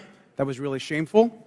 And I know that we're here to talk about serious issues, and we're having conversations about Grindr and other issues, which is not really what this hearing is about. So apologize to all of our witnesses. Want to note that I am someone that you would probably call a Twitter super user. I use the social platform constantly. I communicate regularly. It's how I get my news. It's how I find out what's happening in popular culture. And I admire what Jack Dorsey, Evan Williams, and Christopher Stone actually tried to build as a company. I wish I could say the same for what the platform is today. I think to me and to many other users, we've seen the site currently degraded. We've seen Mr. Musk more interested in attacking journalists and uplifting conspiracy theories and actually running a company. And I think we can all agree that just overall the service has substantially degraded. I think just an example is the forced For You page mess that I personally don't like, and I think most folks don't as well. But I want to know more seriously that Mr. Musk and the current team has also done damage as far as trust and safety on the platform. He's gutted the trust and safety teams that have been described. He's eliminated content management systems, and the human rights team, which, as we know, has ceased to operate. I do want to just take a minute to thank Mr. Roth and particularly Ms. Navaroli and your teams. I know that you were trying your best. I want to thank all of the folks that worked at Twitter because they believed in its mission, a mission I'm not sure holds true today completely, but it's one that I know a lot of folks worked on. And so just thank you for that work. And mistakes were made, and clearly you have actually lived up to those mistakes and the issues that have existed. But I especially want to thank you for your work around the pandemic. The pandemic took over 1 million American lives, 1,300 in my own city back home, and your decisions in content moderation actually saved countless lives in this country, including the work you did by moderating or banning members even of this committee who peddled in lies and were actively causing death and harm to others. And so for that work on content moderation, I want to thank you. And I want to go back to something that Mr. Roth said briefly. You had mentioned earlier in this hearing that you thought that currently there's still systemic election interference and interference happening. How serious do you think the current threat from Russia and other countries is to current election interference? I think we can look to the evidence from the midterms to know that these campaigns are ongoing and they are serious. And it's not just Russia, Iran, and China, though they are the big players. There's now a playbook for how election interference works. And it's unfortunately all too cheap and all too easy for countries to try to carry this out. Thank you. And I think it's pretty clear what we've learned today. One thing we've learned, which hasn't been much, by the way, is that there's current election interference happening today by Russia and other actors. And so that is something that's serious. That's which the focus of this hearing should actually be about, versus all of this kind of nonsense and lies and conspiracy theories that this committee is actually focused on today. I want to take the remaining balance of my time and yield to Ms. Ocasio-Cortez. I thank the gentleman from California. I'd like to raise and follow up on a point that the opposition and the other side of the aisle is making, which is trying to insinuate that there is something scandalous or unusual about federal agency outreach to social media platforms and other organizations such as Twitter.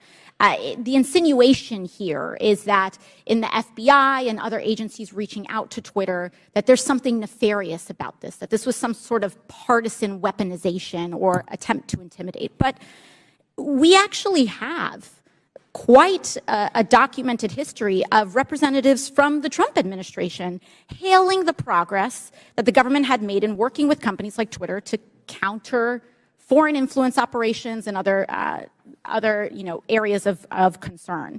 In early March 2020, right before the Super Tuesday primary election, several Trump administration officials, including Mike Pompeo, Bill Barr, Chad Wolf, and acting director of national intelligence Richard Grenell issued a statement praising the government's cooperation with the private sector to fend off foreign interference and said that relationship was, quote, stronger than it's ever been. This was around this whole time where there's this grievance around this. And listen to what DHS Secretary Chad Wolf had to say just weeks before the 2020 presidential election. We now have direct lines of communication with tech and social media companies and election officials so that both parties can seamlessly take action against false information spreading online.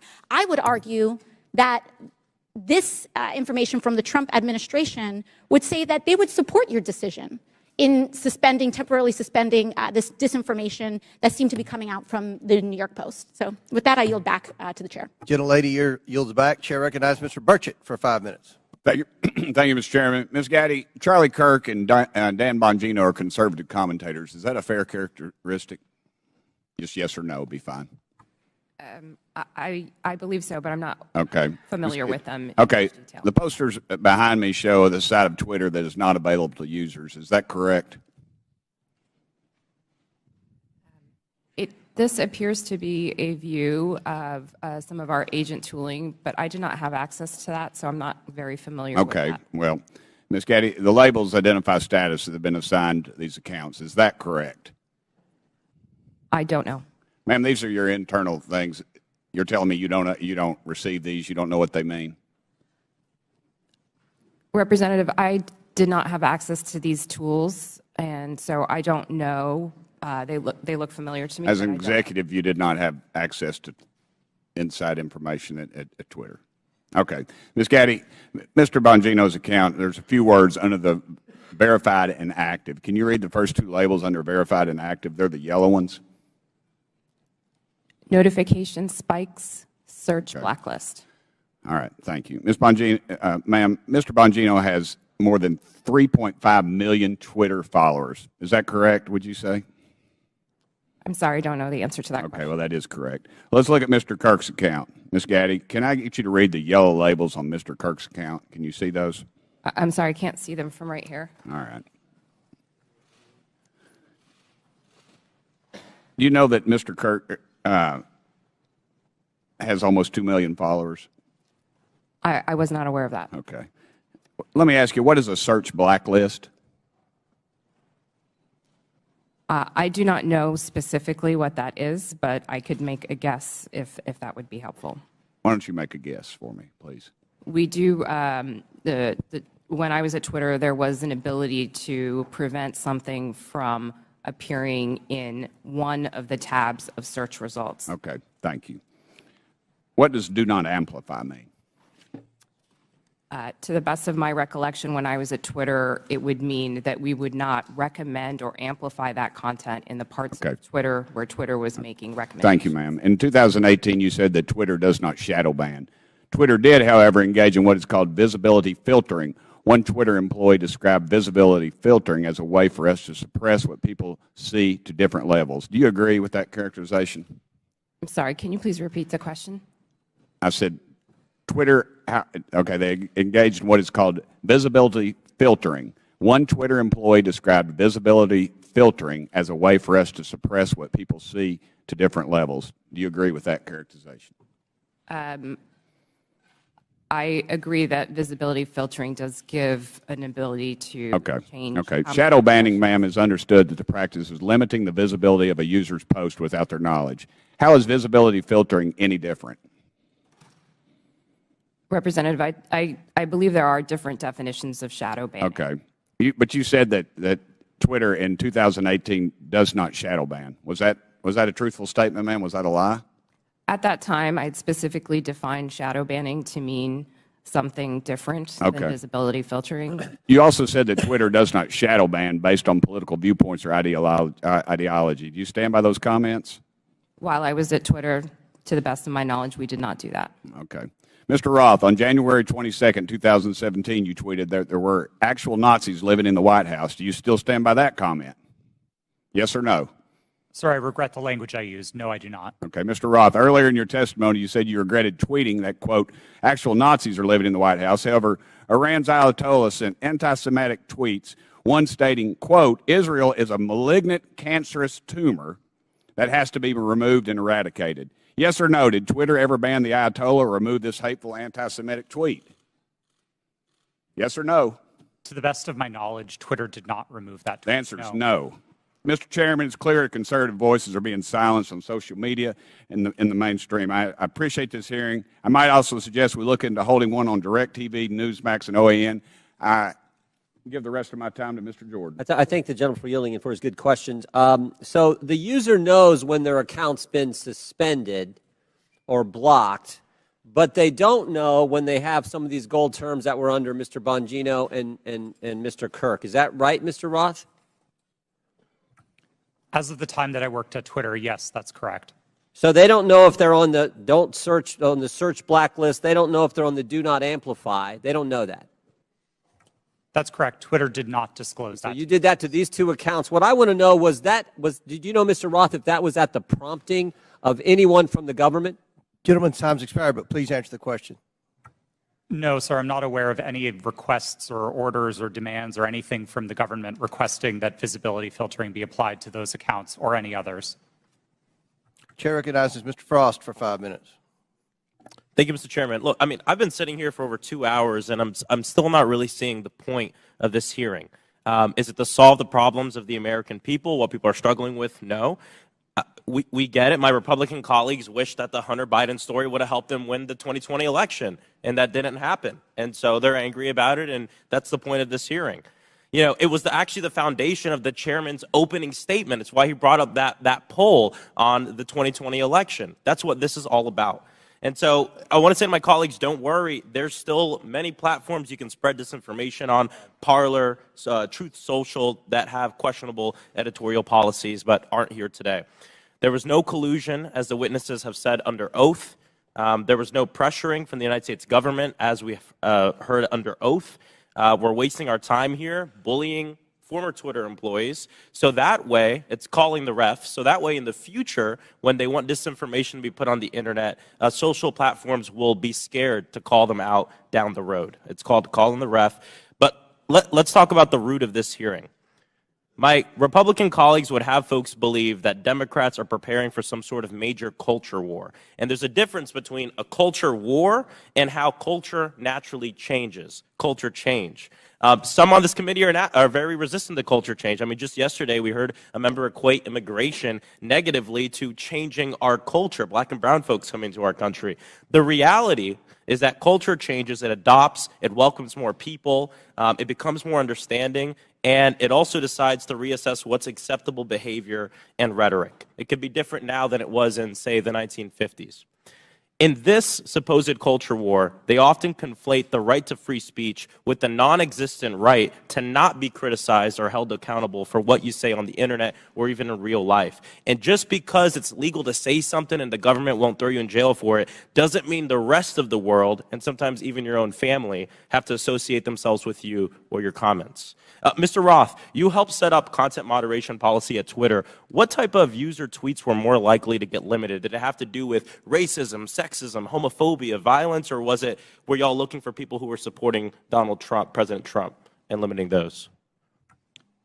Our policies were built fundamentally to be viewpoint neutral. They were focused on harm reduction, looking to things like the Universal Declaration of Human Rights with a focus on protecting people's safety, people's right to free and fair elections, people's rights to free speech. And we built concern with those rights into our policies. So being a decent human being. That's certainly what we tried to do. Gotcha. Yes. Ms. Naravoli, earlier you testified about a 2019 tweet that was about President Trump. And I think it was from Ms. Teagan. What was the tweet about? Would you like me to give the direct quote? Yeah. Please excuse my language. This is a direct quote, but Chrissy Teigen referred to Donald Trump as a pussy-ass bitch. Okay. Free speech. And what happened after Ms. Teagan posted her tweet? What did the White House do? What did the Trump White House do? From my understanding, the White House reached out to ask that this tweet be removed. It was my team's job.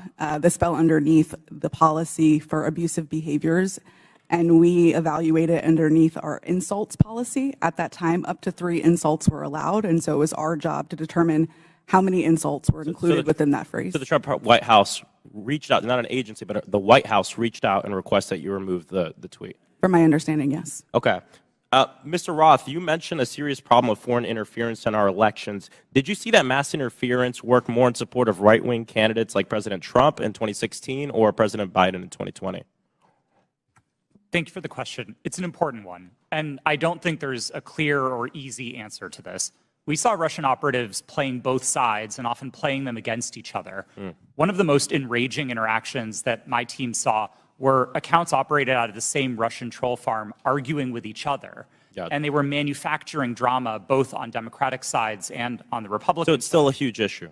Absolutely. 100%. Well, there you have it. There's issues of big tech. There are serious issues we need to litigate. Hunter Biden's laptop is not one of them. And like many of my colleagues have said, we need to talk about these issues, how January 6th maybe could have been prevented if Twitter had taken action due to the hateful speech, and how we have foreign interference in our elections. Why are folks on this committee so obsessed with Twitter's editorial decision on Hunter Biden's laptop? Would they hold the same hearings of the editorial decisions of Fox News and Newsmax? Free speech is about the government limiting speech around about the public. My governor, Ron DeSantis, is doing that right now. I have a venue in my district that he's revoking the liquor license of, trying to close because they had a drag show. We have teachers who are not able to teach the curriculum that they want because they disagree with Ron DeSantis and his view of the world. That is limiting free speech, and I'd love to see this committee bring in some of these governors who are abusing their power, like Governor DeSantis in my state of Florida, to limit the free speech of people. I yield back. Gentleman yields back. Chair now recognizes Mr. Gosar for 5 minutes. Thank you, Mr. Chairman, for this important hearing, and thank you for our witnesses for appearing as well. I want to be clear. Despite claims in witness testimonies, government cannot deputize the private sector for actions that would be otherwise be restricted by the Constitution. In this case, the censorship of lawful speech. Now I want to direct you to a tweet over my shoulder sent by President Trump on October 5th, 2020, before Twitter banned him from the platform. This was after President Trump had become infected with COVID and received treatment at Walter Reed Medical Center. It says in part, "Don't be afraid of COVID. Don't let it dominate your life," end of quote. Do you see that, Mr. Roth? Yes, sir, I do. Less than an hour later, you received an email from James Baker at Twitter, reproduced behind me as well, saying, quote, "Why isn't this POTUS tweet a violation of our COVID-19 policy, especially the don't be afraid COVID statement," end of quote. Isn't that correct, Mr. Roth? Yes, I believe that's the email displayed. Now, Mr. Baker, was it your understanding that the Twitter COVID-19 policy was people should be afraid of COVID? Sir, my recollection. Yes or no? Could you repeat the question, sir? Was it your understanding that Twitter's COVID-19 policy was, quote, people should be afraid of COVID? Yeah. At that point in time, I did not fully understand what Twitter's COVID misinformation policy was, and so I was trying to understand. I'm recapturing my time. So maybe you thought that Twitter's policy was that it should dominate people's lives. Is that what you thought? I'm sorry, I'm having a hard time hearing you, sir. So is it the fact that Twitter, don't let it dominate people's lives? Is that the problem with the tweet? I didn't, at that point in time, I did not understand fully. I was relatively new at Twitter, and I was trying to understand what the policy was, and therefore I was. I just want to ask you, the other two were asked, where did you go to medical school? I beg your pardon? Where did you go to medical school? I did not go to medical school. Good. Now, I'd like to have a yes or no from each of the witnesses on these following questions. Did you or others at Twitter communicate with government officials by means of disappearing messaging systems like Signal, Snapchat, or Wickr? Mr. Baker, yes or no? Have I ever communicated with a government official using those? Yes or no? I don't recall. Ms. Gaddy? Not to the best of my Mr. recollection. Rao? Yes. Mr. Rowley? Not to my recollection, no. Once again, did you or others at Twitter receive requests from federal law enforcement to allow criminal activity or content whose distribution is criminal to proceed on Twitter? Mr. Baker? I'm sorry, I don't understand the question, sir. Ms. Gaddy? Can you please repeat the question, sir? Mr. Roth? If I understood the question correctly, it was whether we received requests to allow unlawful activity, and Yes. the answer is no. Okay, Ms. Navaroli? Not to my knowledge, no. Now, I'd like to submit for the record an article by the New York Post titled, quote, "Twitter refused to remove child porn because it didn't violate policies." Ms. Gaddy, who was involved in this determination? I'm not familiar with this situation. Mr. Roth, are you familiar with it? No, sir, I'm not. Once again, I'd like a yes or no from each of the witnesses. Did you apply labels to users with an administrative tool to downrank them? Mr. Baker. I'm sorry, sir. I'm having a very hard time hearing your questions. Ms. Gaddy. I'm having the same problem, sir. Can you please repeat the question? Mr. Roth. I'm not sure I understood the question, sir. Well, I'm asking you, did anybody use an administrative tool to downrank users? Yes, sir. That's a part of Twitter's content moderation capabilities. Mr. Baker? Well, I'll rely on Mr. Roth. Okay. Ms. Gaddy? Yes, we're very public about our recommendation system and how they work. Mr. Chairman, today's witnesses played a central, powerful, and disturbing role in limiting not only free speech, but even people's good faith inquiries and research regarding their own health. The Internet is increasingly where my constituents go to engage in civic discourse.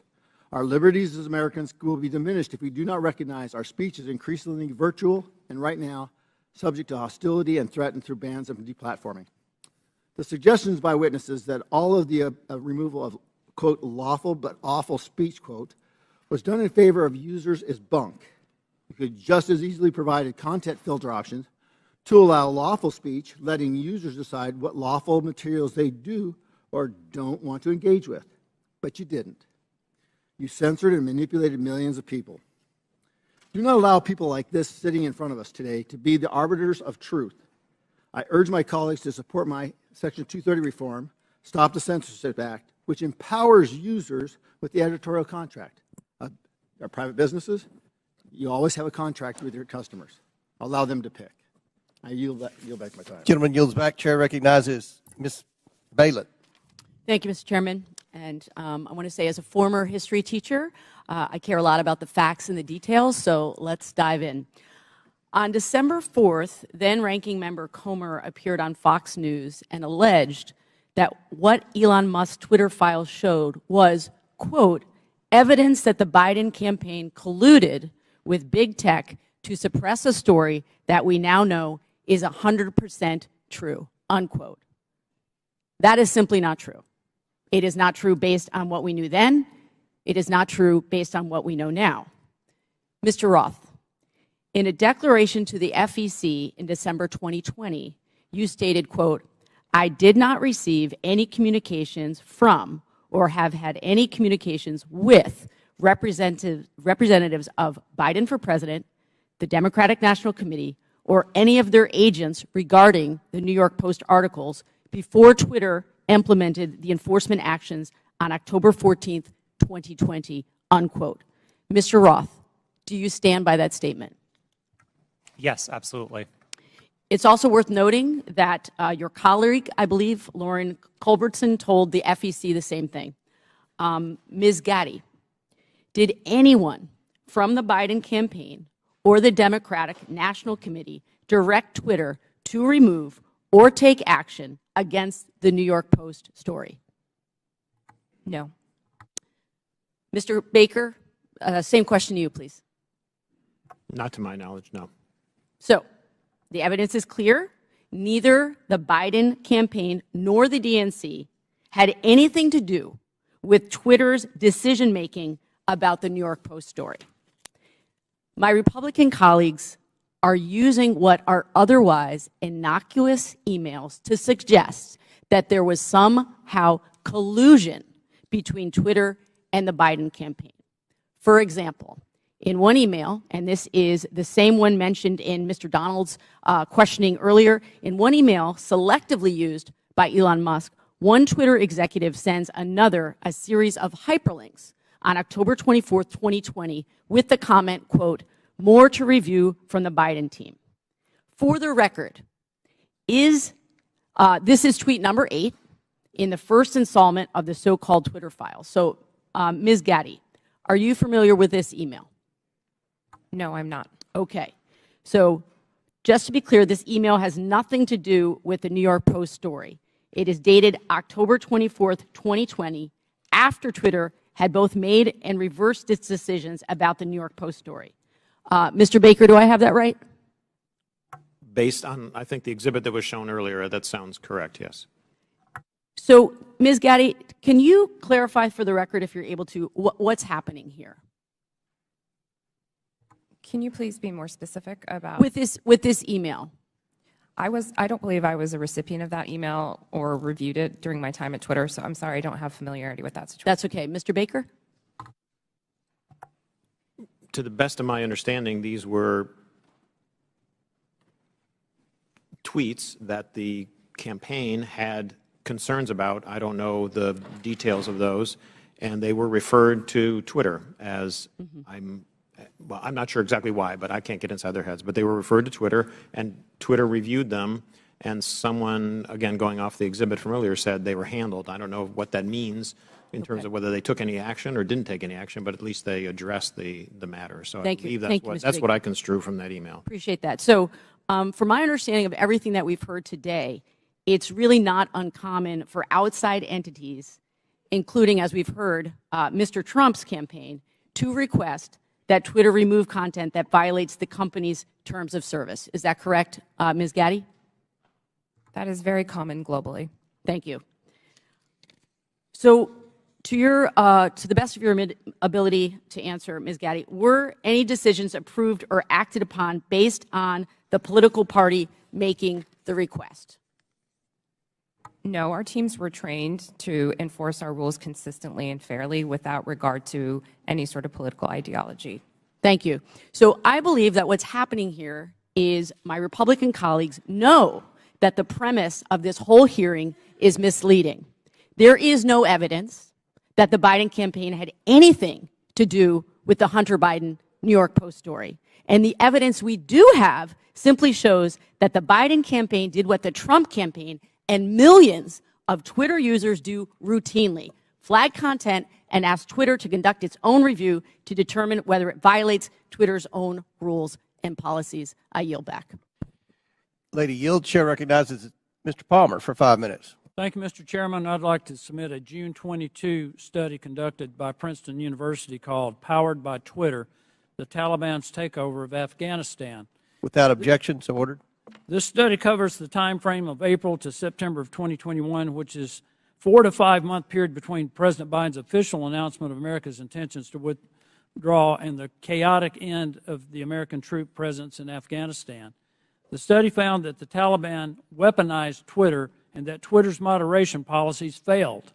There were more than 126,000 accounts in the Taliban support network, and 83% of these Taliban-associated accounts were created before 2021, well before Twitter could claim that these accounts represented a government.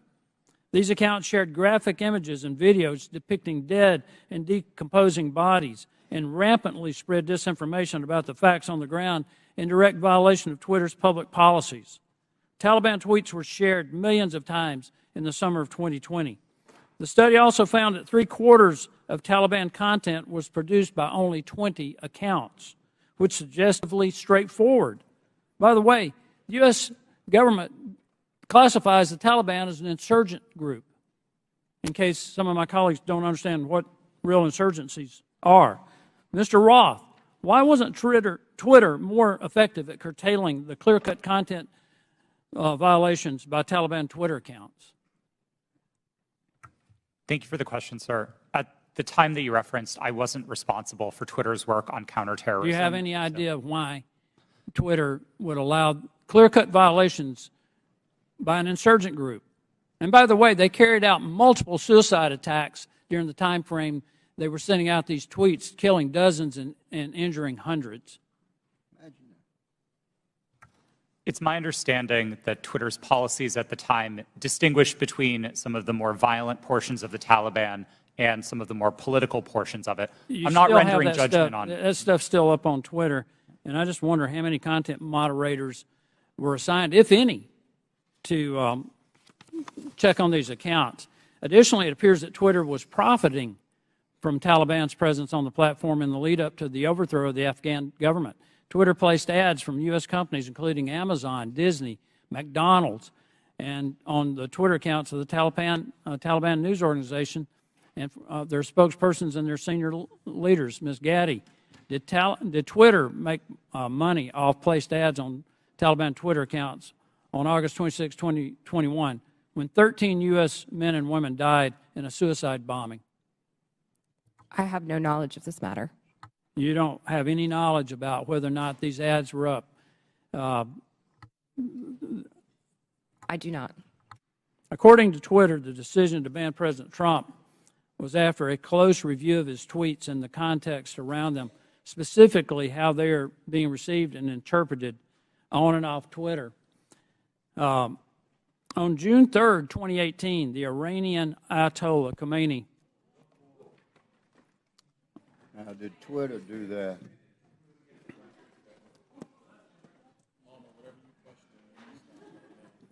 Sounds like the Green New Deal to me.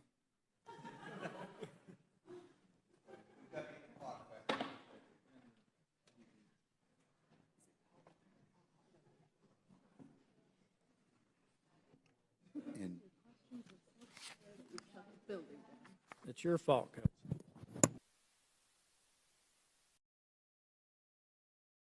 Minutes remaining, so I now yield 3 minutes to Mr. Palmer. Thank you, Mr. Chairman. Let's try this again. According to Twitter, the decision to ban President Trump was after a close review of his tweets and the context around them, specifically how they are being received and interpreted on and off Twitter. On June 3rd, 2018, the Iranian Ayatollah Khomeini tweeted, "Israel is a malignant, cancerous tumor in the West Asian region and has to be removed and eradicated. It is possible and it will happen." This tweet remains on Twitter to this day. Mr. Roth, how do you believe this tweet from the leader of Iran calling for the eradication of Israel was received and interpreted on and off Twitter? I couldn't say for sure how that tweet was interpreted. You would have a pretty good idea, though, of how many retweets and the amount of traffic it got. Only from what I can see in that illustration. Why does the Iranian leader who has explicitly pledged to eradicate the Jewish state of Israel get to remain on Twitter? Mr. Roth.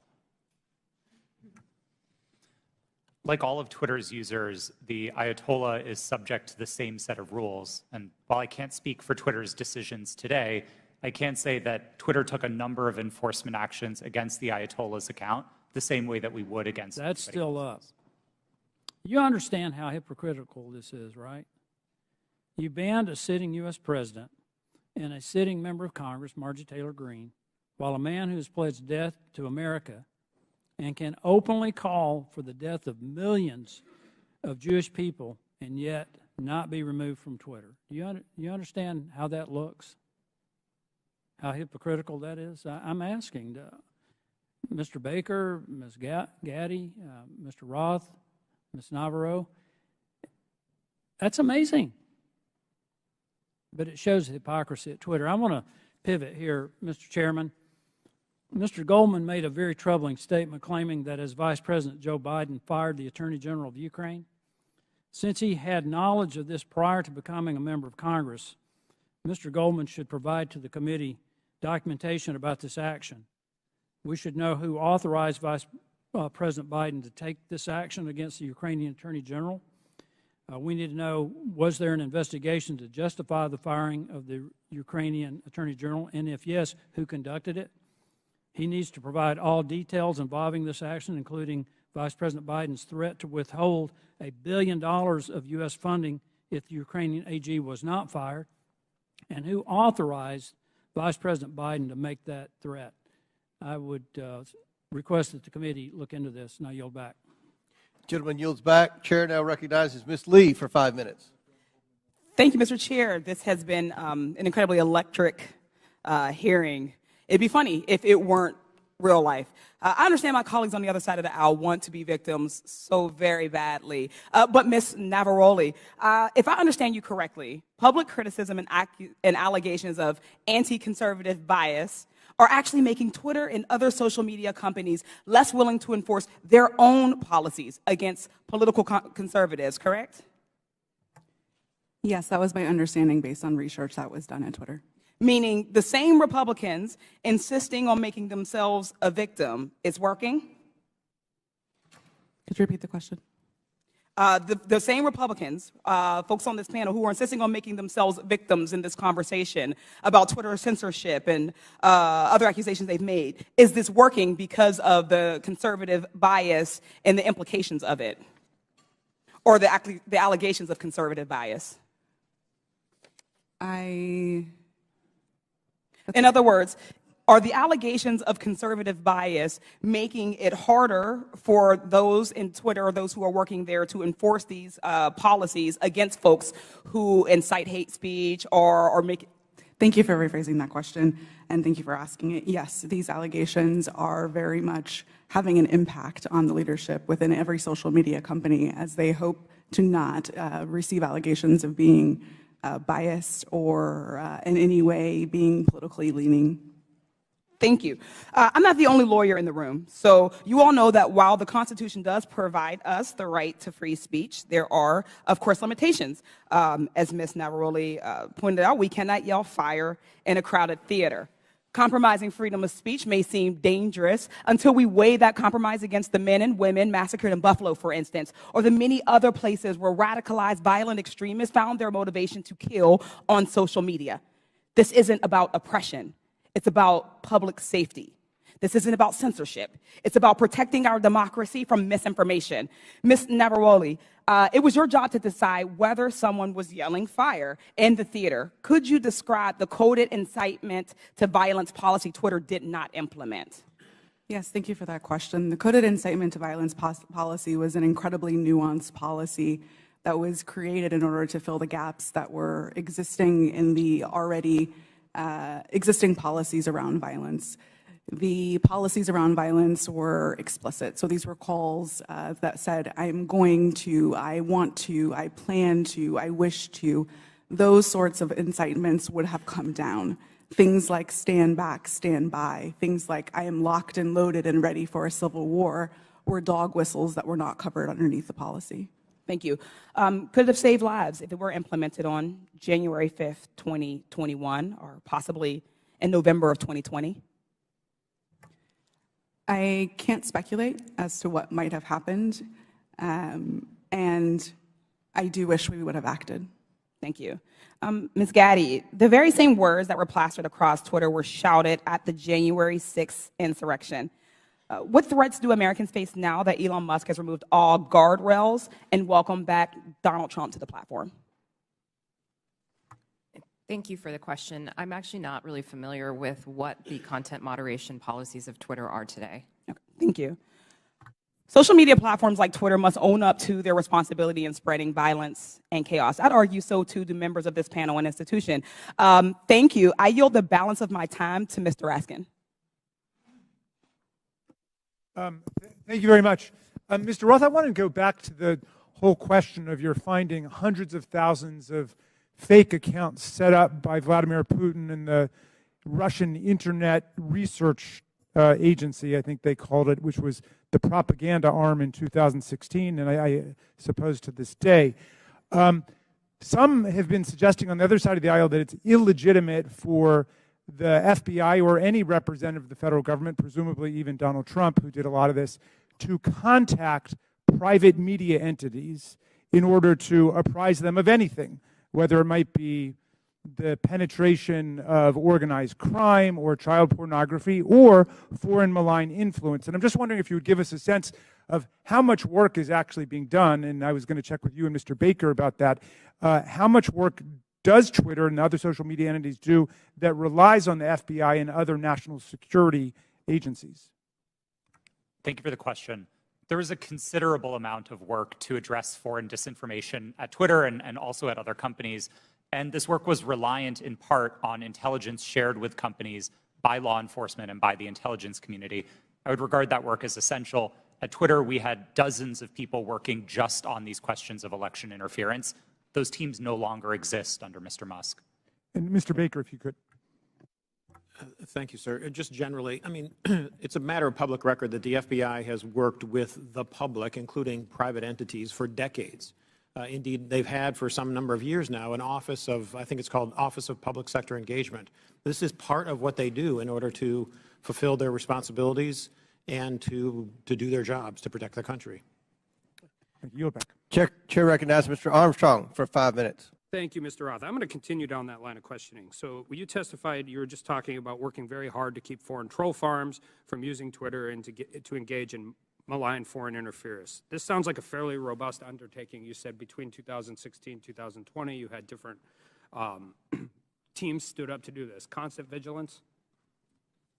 Yes, sir. That was the phrase that we used. Yeah. And these types of attempts are constantly evolving. They're trying to find new ways to penetrate your system, so you have to be engaging with it on and being willing to adapt on a constant basis. Yes, sir. That's right. And now we forward to 2020, and earlier you had testified that you were having regular interactions with National Intelligence, Homeland Security, and the FBI? Yes, I did. And primarily to deal with foreign interference? Primarily, but I would say almost misinformation and all of that. exclusively. But you had said earlier, like your contact with Agent Chang was primarily with foreign interference? Yes, that's right. All right. And these were emails. Were there meetings? Yes. Twitter met quarterly with the FBI Foreign Interference Task Force, and we had those meetings running for a number of years to share information about malign foreign interference. Agents from Homeland Security or intelligence, or just primarily the FBI? Our primary contacts were with the FBI, and in those quarterly meetings, they were, I believe, exclusively with FBI personnel. And you had multiple former FBI agents on the payroll. I mean, Mr. Baker, you have 10 years experience with FBI, DOJ? I was, well, with DOJ, it's 2 decades roughly, but I was, just for the record, I was never an FBI agent. Okay. Yeah. And Twitter has such a close relationship with at least one FBI agent that that agent could start emails with, "Hey, Twitter folks," and could actually advise your company about violations of your own terms of service. Mr. Roth, I think it's safe to say that you had a consistent dialogue with the FBI for the weeks and months prior to the New York Post. Is that fair? I had ongoing conversations with the FBI for years, I would say, about election security. And in response to Mr. Fry earlier, you said you would not categorize the FBI communications as pressure. No, I would not.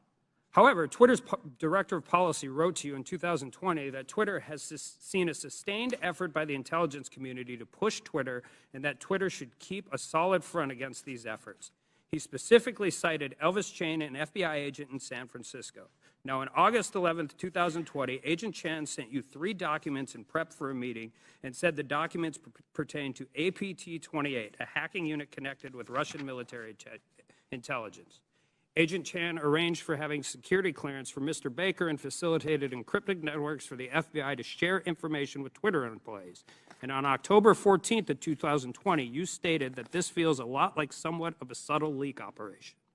Earlier today, you testified that you were following national experts on Twitter, national security experts on Twitter, as a reason to take down the New York Post story on Hunter Biden's laptop. Yes, sir, I did. So after 2016, you set up all these teams to deal with Russian interference, foreign interference. You're having regular meetings with the FBI. You have connections with all of these different government agencies, and you didn't reach out to them once? Is that question in reference to the day of the New York Post Yeah. article? That's right. We generally did not reach out to the FBI to consult on content moderation decisions, especially where they related to domestic activity.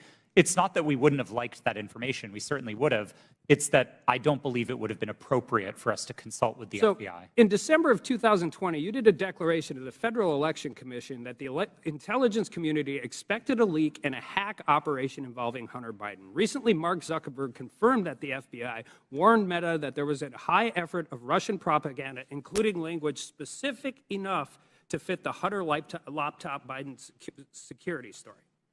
You're talking to these people for weeks and months, years prior to this leaking. They have specifically told you in October that there's going to be a leak potentially involving Hunter Biden's laptop. They legitimately and literally prophesized what happened.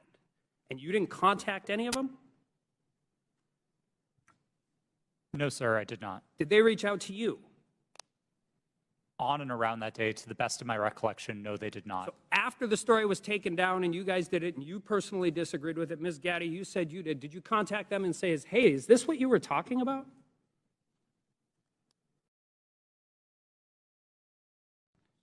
If that question was directed to me, no, I did Ms. not. Gaddy, did you talk to anybody from the FBI? Not to the best of my recollection. So I guess my question is, what is the point of this program? You have constant communication. They're set up for foreign interference. They've legitimately warned you about this very specific thing, and then all of a sudden everybody just walks away? Like, this is what you planned for. This is what you prepared for. This is the information. They told you exactly what was going to happen, and then you want, I don't care if it's members of Congress, you legitimately want the American people to believe we just completely cut off contact with all of the people who we were supposed to defend against? I don't think it passes the smell test, and neither do the American people. I yield back. Chair recognizes Mr. Kassar for 5 minutes. I'm honored to be a new member of Congress, where our purpose is to listen to the people and represent their voices and lift up our communities. After talking to thousands of people across Texas, asking them, what do you want me to work on for you as a new member of Congress? Not a single person told me they were concerned about a New York Post story on Twitter about Hunter Biden. Is that really what we're dedicating this committee's time to? Is that really what we're going to dedicate the next 2 years to? Our constituents of all political backgrounds are worried they're getting pushed out of their neighborhoods by spiking housing costs. They see their public schools suffering because we aren't supporting our teachers. In my state, our rural hospitals are closing. We have more uninsured people than anywhere in the country. We have the highest number of food insecure kids, and reproductive rights have been stripped away. We're talking about none of that. It seems to me that we're having these hearings so that people can beat their chest about Hunter Biden, maybe do some fundraising, get some headlines, and ironically post those on Twitter. If that's what House Republicans want to spend their time on, then that's their prerogative. But to me, it's a damn shame. We're here for a bigger purpose than that. Under the leadership of the legendary chairman, Jack Brooks from Texas, this committee implemented the Great Society through the creation of Head Start and the creation of Medicare. They investigated Watergate. They built the U.S. space program. Anything is possible if we all come together to work on what our constituents demand, if we make sure that we say to our constituents that your voice matters here. We could be ensuring that the historic investments in infrastructure and domestic manufacturing create good union jobs where we need them the most. We could take on free speech and civil liberties issues at home and across the world. We could be investigating and taking a look at these real threats of domestic terrorism and civil unrest. We could be making sure that our constituents' lives are better. But instead, we're focusing today on Twitter. The American people deserve better. I yield back my time to Mr. Raskin. Thank you very much, Mr. Kassar. Let's go back to this point about the Russian disinformation campaign. And just to refresh everybody's recollection, Mr. Roth, you learned, was it before 2016 or after 2016, that Vladimir Putin had commanded an entire campaign to try to invade the American election with social media messages on Twitter, Facebook, and so on? Was that before the election you learned or after? While there was some public discussion of it before the election, most of the confirmed information was only declassified after Election Day. Okay, so there was this powerful, massive campaign unleashed by a malign foreign actor interested in undermining American democracy with a specific electoral objective, right? Did you find that? Was he just trying to create chaos, or did he want to put the thumb on the scale with his intervention for either Hillary Clinton or Donald Trump? A bit of both, honestly. I think there was a significant amount of the troll activity on social media in particular that wasn't tilted one way or the other. It played both sides and it played them off of each other. And I think that's bad for America and it's bad for democracy. I think the Hack and Leak campaign was a bit more skewed because that focused very specifically on the DNC and on John Podesta. Okay, and so the Hack and Leak campaign against the DNC and Hillary Clinton was one meant to damage Hillary Clinton's campaign. Is that right? That's what most research concludes was the objective, yeah. All right. So some people are suggesting that if the U.S. government finds out about a malign foreign influence disinformation or propaganda campaign in our elections at any level, the government shouldn't say anything to the public or the news media about it. What do you think about that proposition? I believe that would be a profound failure. I think there's a collective responsibility across the private sector and the public sector to address our shared threats, and Russian interference in American democracy is one of those shared threats. Okay. Ms. Gaddy, do you agree with that? Yes, I do. Okay. And just back to you, Ms. Navaroli, for a moment. Did you follow the attempt to overthrow the official election result in Brazil? I was not working at Twitter at the time, but I paid attention to the news, yes. Okay, and were you struck by any of the resemblances between what happened in Brazil and what happened here on January 6th? Yes, it was the exact same playbook that was played on January 6th, in which a ruling party claimed that an election was stolen, and that misinformation continued to spread and lead to political violence. Thank you. I yield back, Mr. Chairman. Chair recognizes Mr. Fallon for 5 minutes. Thank you, Mr. Chairman. If there's ever a time where our government becomes the sole arbiter of truth, then we've lost the United States. Twitter's become the virtual town square. It now has the power to transform public opinion like no other medium in history, with their algorithms shaping and molding the public mind to their own ends. Mr. Roth, to the best of your knowledge, what percentage of your colleagues when you worked at Twitter donated to Democratic causes or candidates in 2020? I don't know, sir. We have it here. It was 98.4% of Twitter employees gave to Democratic candidates or causes in the 2020 election cycle. And believe it or not, those numbers actually went up in the 2022 cycle to 99.7% of Twitter employees donating to Democratic candidates and causes. So clearly, Twitter as a whole had a political bias. Mr. Roth, do you personally think that you have a political bias, and did you have one when you worked at Twitter, a personal political bias? No, sir. You didn't. That's remarkable because it's pretty obvious you did have strong biases when you compared, ironically using Twitter, people that worked in the Trump White House to Nazis. They were good folks that you simply disagreed with politically in our representative republic, and you compared them to the most evil people on the planet that murdered 60 million people, or at least were responsible for those deaths. You think that was a little bit hyperbolic? Yes, I do. As I said, I regret the language. I agree with you. It was.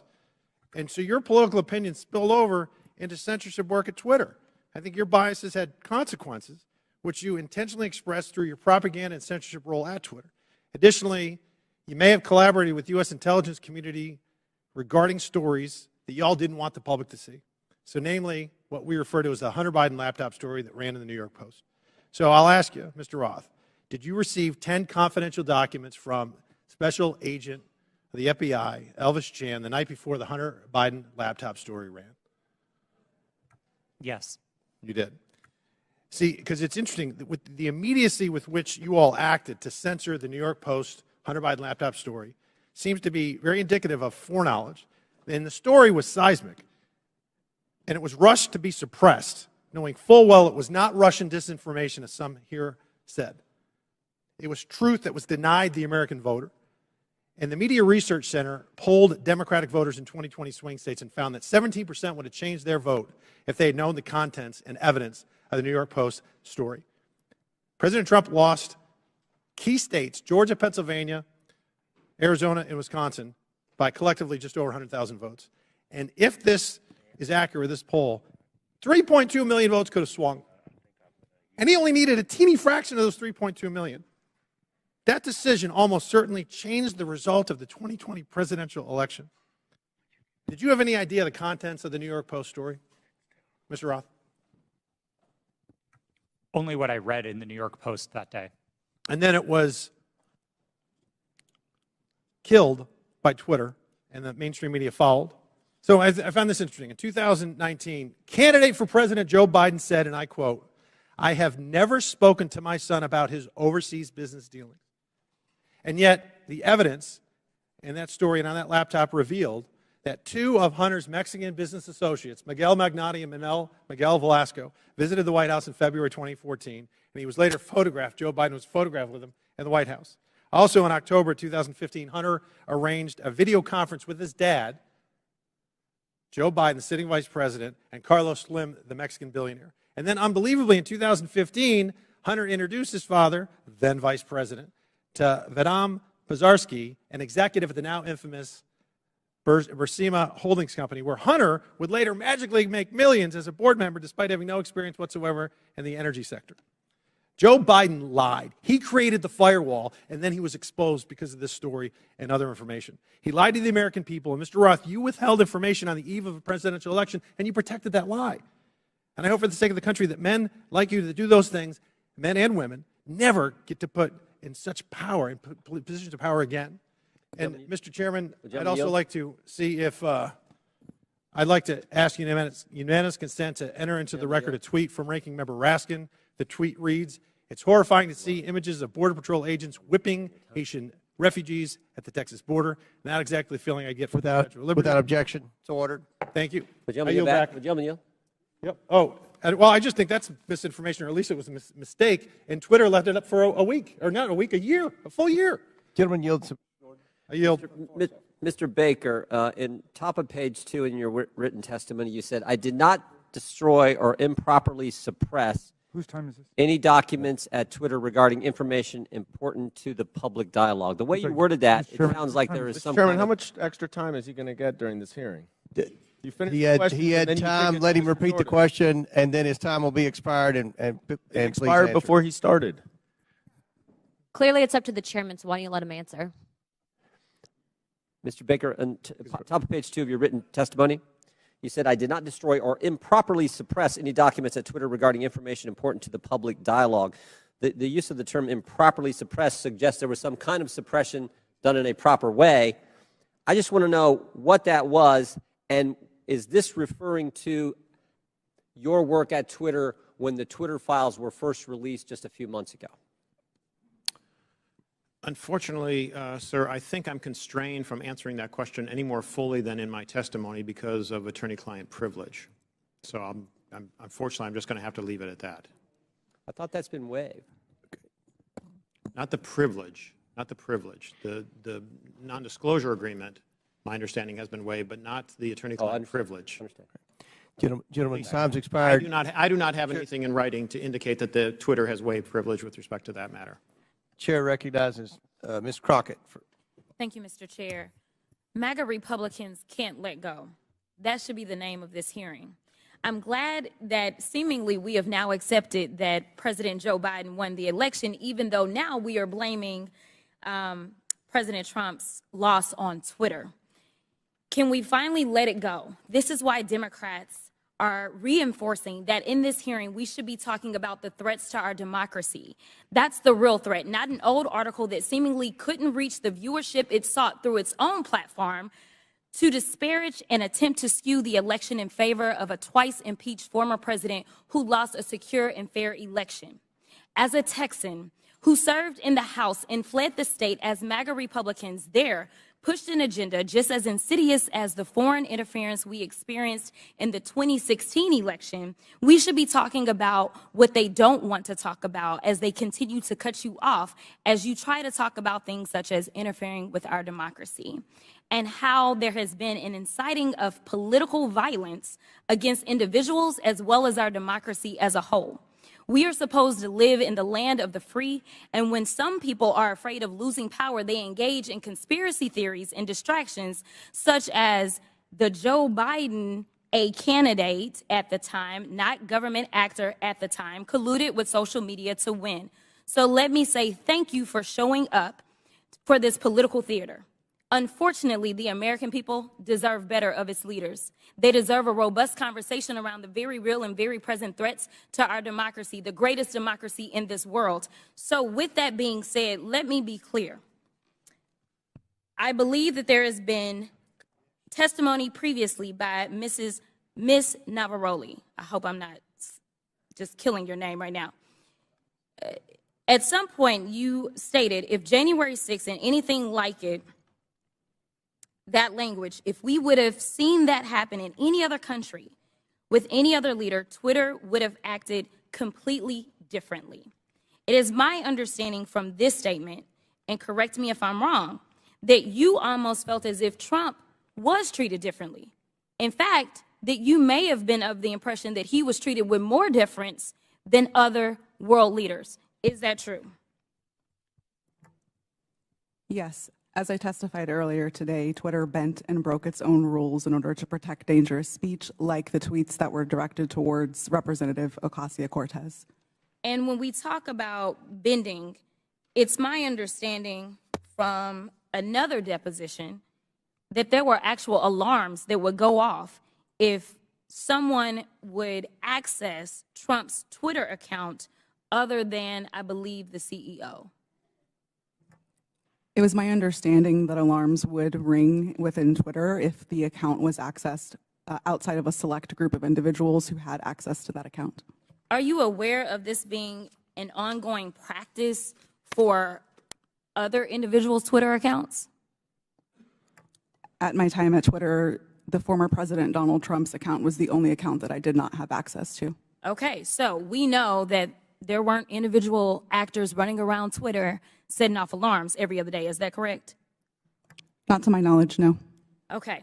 Now, as we talk about January 6th, because I think that's the only thing we should be talking about, what I want to talk about is what, and anyone can answer this question. Did you see a correlation between a rise in homegrown domestic white supremacy online as it correlates to leading up to January 6th?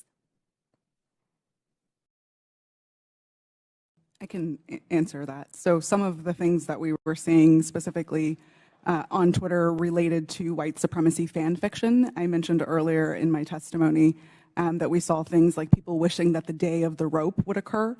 That comes from things like the Turner Diaries, which are, again, white supremacy fan fiction. You would also agree with me that it was clear that white extremists were seemingly triggered and activated to take action against our very democracy here at home by some of the activity that was going on Twitter, correct? Yes, I believe so.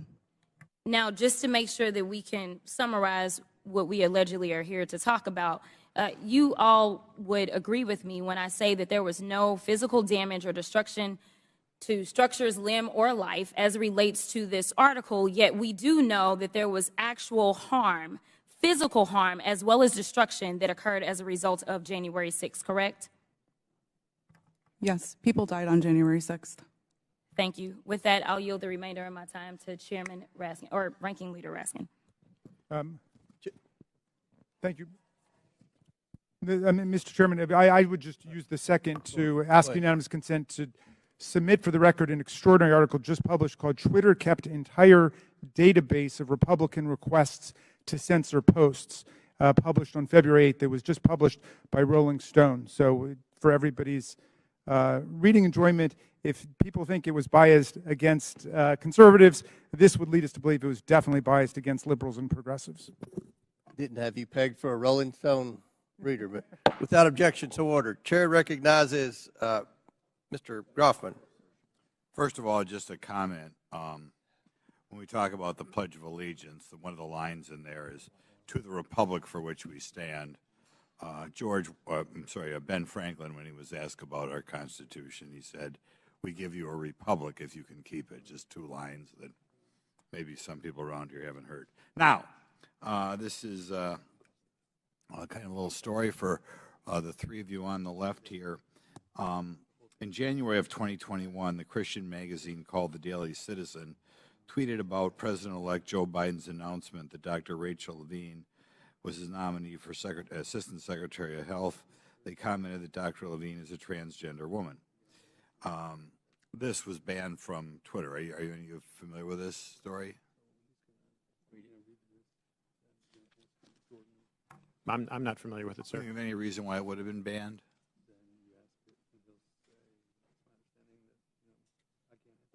Okay.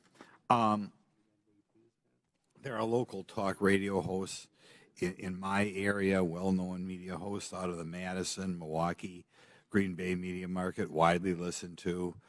They were shadow banned on Twitter. There's some very prominent doctors in the area that didn't agree, perhaps, with everything CDC or NIH said, that were banned banned on Twitter. I'd like you to comment on that because, you know, normally I think when people make a major health decision, they always like to get two separate opinions. And some of these doctors who are wildly well respected, probably two of the most prominent doctors in Wisconsin, thought outside the mainstream. And I think for thinking outside the mainstream, they were taken off your platform. Could you comment on why you would take somebody off a platform, or why a distinguished doctor would be considered something that the public as a whole couldn't hear their version of events?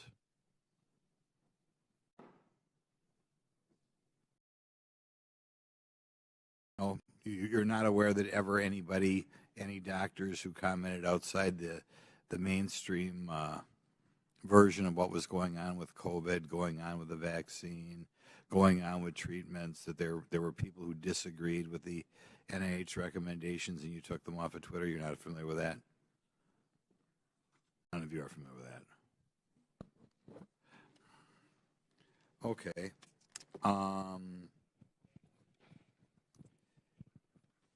I'll yield some time to Jim Jordan then. I thank the gentleman for yielding. Mr. Baker, Mr. Roth earlier said he thought it was a waste of time for the FBI to be sending you accounts that they thought violated Twitter's terms of services and Twitter's policy.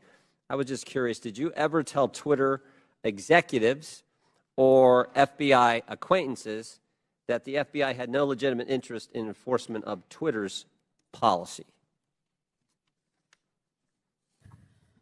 Sir, I'm going to give you the same answer I gave before. I think the advice that I was giving internally to folks would be covered by the attorney-client privilege. And as let me yes, stop, Mr. Baker. Although you're testified today by subpoena, you nonetheless have raised the attorney-client privilege to avoid answering this committee's question. Congress does not recognize the common law attorney-client privilege. With that, I'm going to allow Mr. Jordan to ask the question again. Well, there's been two questions I've asked that he's refused to answer. So let me, if I could, Mr. Chairman, I'll ask both again. I'll go back to the one asked a couple minutes ago. Top of page 2 of your testimony, you said, quote, "I did not destroy or improperly suppress any documents at Twitter regarding information important to the public dialogue." I would like to know what you're referring to that you, in your mind, properly suppressed, and when that took place, specifically if it took place during the time that the Twitter files were first being released just a few months ago.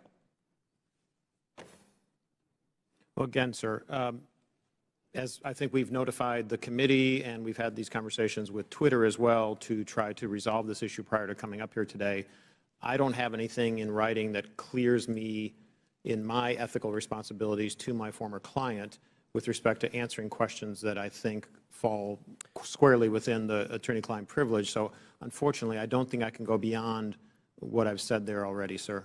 Unfortunately, Mr. Baker, your assertion that the attorney-client privilege, it's overruled as to this particular question and answer. So will you please answer the question by Mr. Jordan? Point of order, Mr. Chairman. State your point. Well, as I understand it, because we just went through this in the January 6th committee where multiple witnesses asserted attorney-client privilege, including people who weren't covered by it at all. Ultimately, that's for a court to decide. So I don't think there's anything we can do within the committee at this point, unless I'm missing something. We'll give you one more chance to answer the question. If you don't answer it, then we'll have to deal with it after the committee hearing. Mr. Baker, could you answer the question, please? I apologize, but I believe I have ethical responsibilities to my former client, and I don't think I can go beyond what I've said already, unfortunately. Yeah, I just said that. All right. Mr. Baker, you did suppress documents then that, in your language, was important to the public dialogue? I'm going to give you an extra minute, Mr. Goldman. Oh, thank you very much. I'm sorry, sir. Could you repeat the question? Again, going on what your written testimony. So you did suppress documents at Twitter regarding information that was important to the public dialogue. That's a yes or no.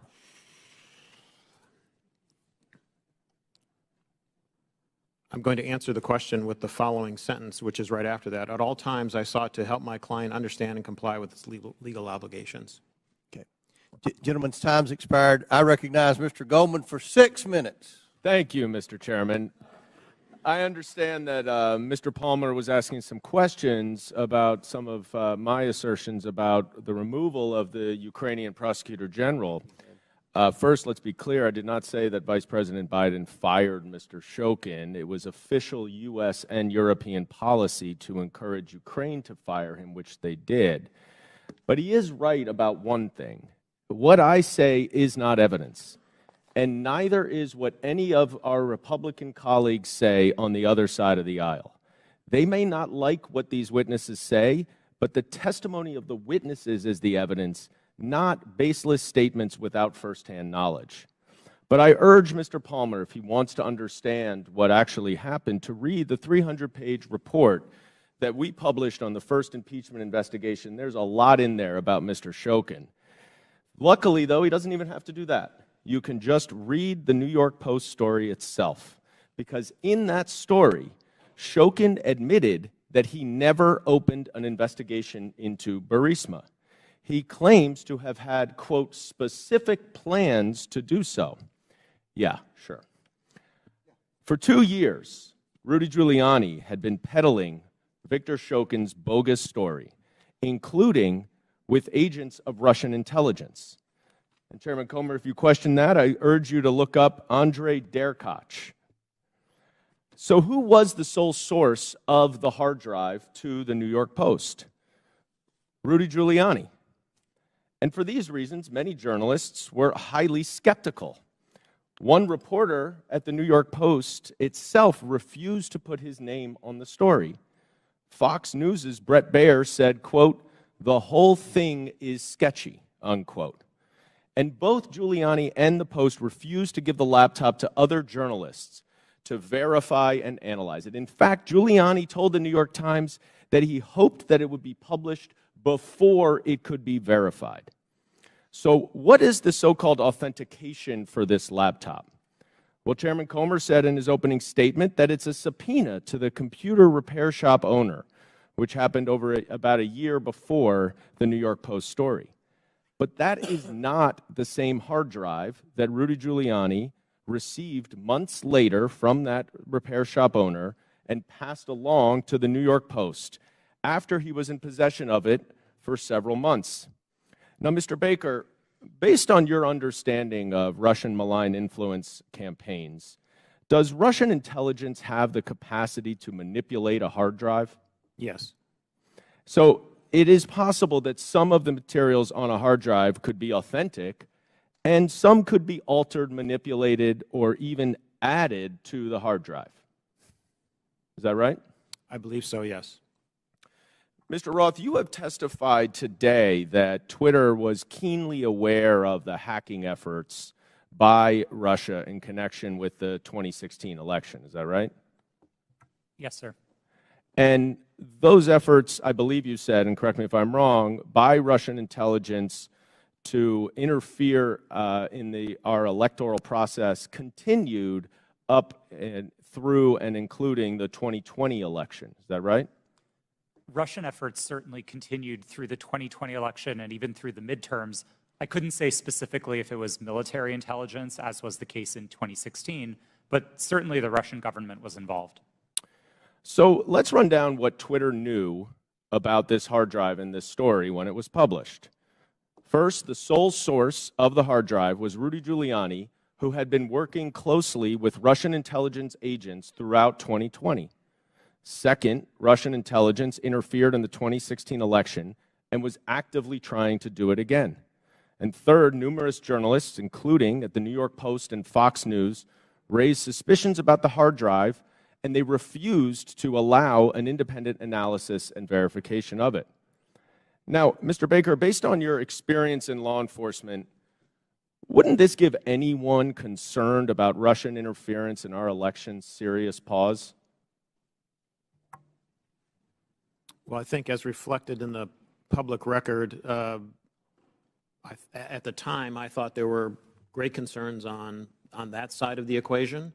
because in part with respect to all the things that had happened since 2016 with respect to the hack and leak or hack and dump issues, there were facts that indicated that the computer might have been abandoned and so on, but which made it a very difficult case, which is why we're sitting here today talking about it. Right, and there was a 24-hour delay in continuing to spread the publication of it. Isn't that right? Yes. Okay. You know, that is exactly what 51 former intelligence officials, many from Republican administrations, even the Trump administration, said in that letter that is being distorted by Mr. Jordan and others at this hearing. Let me quote one paragraph of what they say. We want to emphasize that we do not know if the emails provided to the New York Post by President Trump's personal attorney, Rudy Giuliani, are genuine or not, and that we do not have evidence of Russian involvement. Just that our experience makes us deeply suspicious that the Russian government played a significant role in this case. And unless Twitter, like Special Counsel Mueller concluded about the Trump campaign in 2016, wanted to welcome Russian interference in an election, all of you sitting here today were entirely correct to be highly concerned about the legitimacy of this story. I yield back. Chair recognizes Mr. Higgins for 5. Thank you, Mr. Chairman. I'm going to be yielding some time to my colleague, Mr. Jordan, here momentarily. But for the record, Mr. Baker, Ms. Gotti, Mr. Roth, Mr. Navaroli, are you here under the advice of counsel, and do you have counsel present? Yes, sir. That was a yes? Yes, sir. Yes, sir. Yes, I do. Yes, I was subpoenaed That's to good appear. to know. I'm glad you all have counsel present. Mr. Chairman, for the for submission for the record, I'd like consent to submit the Twitter files dated December the 8th, posted by the New York Post regarding the suppression of conservative commentators. Like that submitted. Without objection, so ordered. Mr. Chairman, thank you. I'd like to also submit for the record a timeline of events with cited sources outlining strong evidence of the Biden family organized criminal actions would certainly indicate that we've crossed the threshold of reasonable suspicion. I'd like this timeline submitted for the record. Excuse me, Mr. Chairman, where is that from, that timeline? Timeline in my hand, boss. I'll get it to you shortly. Bottom line is that the FBI had the Biden crime family laptop for a year. They knew it was leaking. They knew it would hurt the Biden campaign. So the FBI used its relationship with Twitter to suppress criminal evidence being revealed about Joe Biden 1 month before the 2020 elections. You, ladies and gentlemen, interfered with the United States of America 2020 presidential election, knowingly and willingly. That's the bad news. It's going to get worse because this is the investigation part. Later comes the arrest part. Your attorneys are familiar with that. Mr. Chairman, I'd like to spend 5 hours with these ladies and gentlemen during depositions surely yet to come. But for right now, I'll yield the balance of my time to my colleague, Mr. Jordan. I thank the gentleman for yielding. I think he made the right point. And I would just respond to to our colleague from New York. You know who knew the laptop was real was the FBI. They had it for, or maybe they had it for a year and just said, you know what, we're going to put it on the shelf, we're not going to look at it. But if anyone knew it was real, it's them. That's why I asked the question, again, back to my colleague from New York, what he was talking about. That's why I asked the question earlier. I said, did anyone at the FBI or Mr. Baker know, did Mr. Baker talk to any of those 51 former intel officials who sent the letters saying this has all the classic earmarks of a Russian misinformation operation? Maybe they could have checked with the FBI because the FBI had the actual laptop in their possession. So I appreciate the gentleman from Louisiana. I think it's a great point that he made. Mr. Roth, I'm going to come back to you on something we were at a few hours ago. And we're talking about this visibility filtering, which in my mind I understand to be something short of suspending and blocking the account, which the user then knows has happened because there's a notification in a public way, like you did to Ms. Green when you suspended her account. But there's other things, this search blacklist, this do not amplify, that are some kind of filtering that account that the user doesn't know about. And I asked the question earlier, was there any bit of this visibility filtering that was hard-coded by Twitter employees into the account of specific users? And you said, you hesitated for a while, and you said, well, you wouldn't use the term hard-coded, but it seemed to me like something like that went on. Can you elaborate? Thank you for the question. Twitter's visibility filtering system, as has been reported in the Twitter files, is based on applying labels to user accounts. And so in that sense, if the application of a label is what you meant by hard-coded, yes, Twitter systems did apply those designations to those accounts. But it was seldom the case that Twitter staff would manually, individually go in and apply those labels directly. Were any government officials, were those labels and therefore that filtering done to any government officials, any elected officials where the user wouldn't know about? I don't know, sir.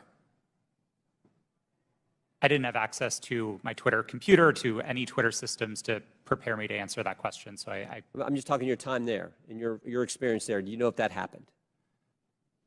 It would not surprise me to know that visibility filtering labels had been applied to the accounts of elected officials. So visibility filtered labels applied to the accounts, but the user doesn't know.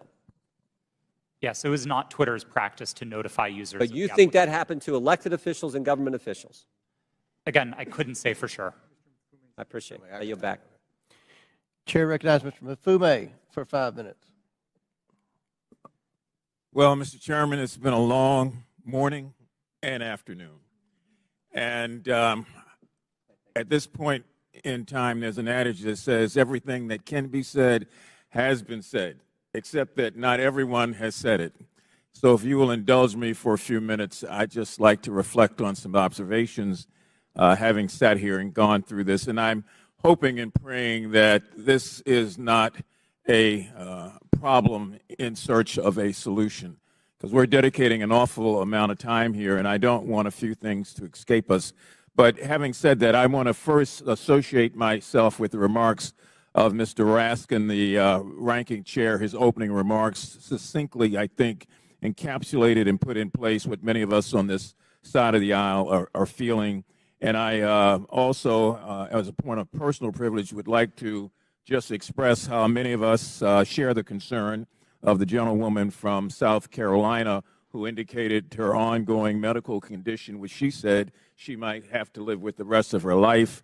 That just got me for a moment, and I wanted to make sure that that's on the record. Now, I would disassociate myself with her remarks when she said, as did the gentlewoman from Georgia, God bless Elon Musk.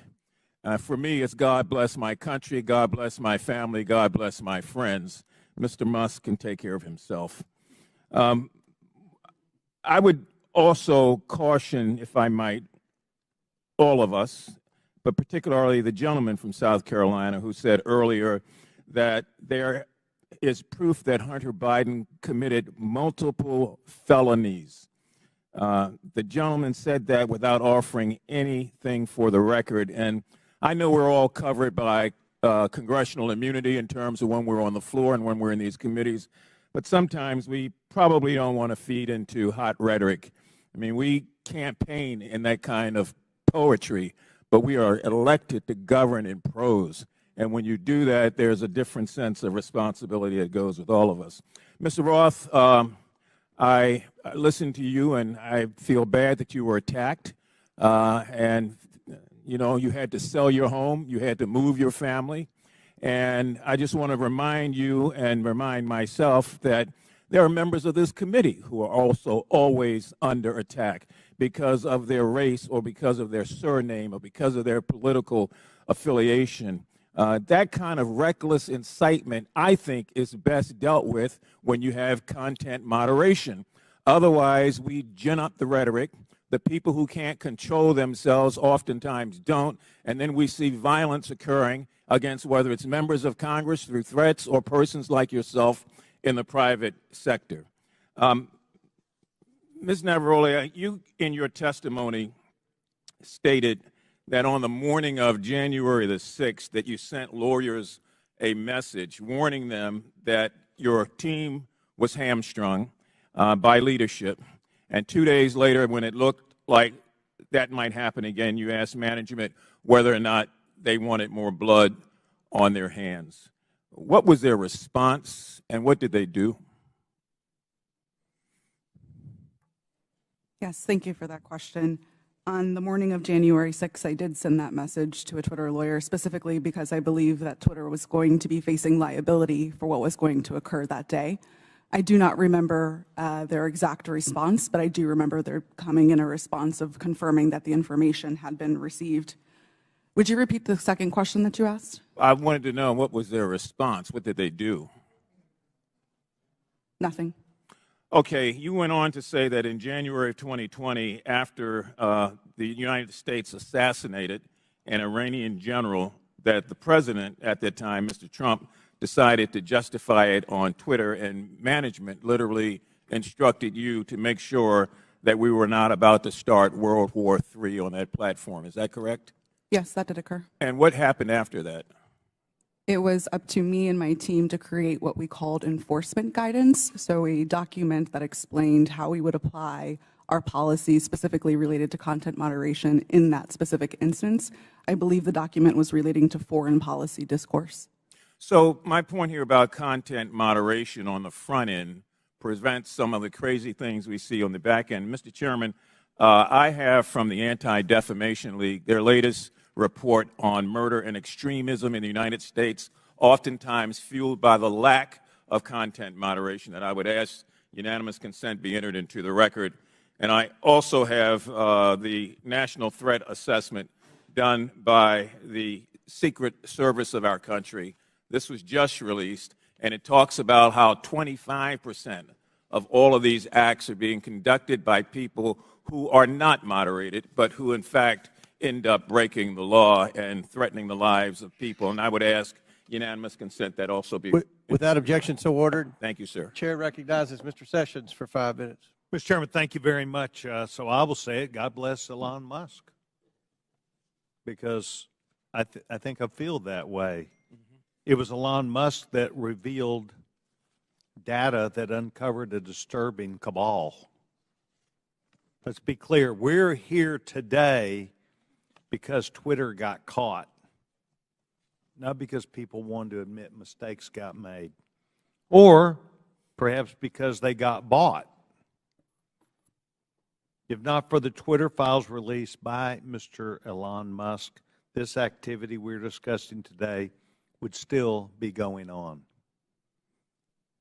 It's no secret that the political bias of Twitter and their previous leadership bled into politics and merged that with practices of the company. And that is a big concern. But a bigger concern is where our government, on a political basis by law enforcement, becomes engaged in things that a timeline would show were not truthful. That's the concern. The fact that Twitter was working hand in glove with the Federal Bureau of Investigation and the intelligence community to suppress free speech and things that were not true is disturbing. That is why we are here today. So, Mr. Roth, I would engage you, if I could, for a minute. By the way, I want to compliment all four of you. You've been here all day. This is hard to do. You've kept your cool. To the best of your ability, you're expressing honesty. I admire that. Mr. Roth, can you please tell me about the meetings with the FBI? How many? Where did they take place? How do they accomplish what they wanted?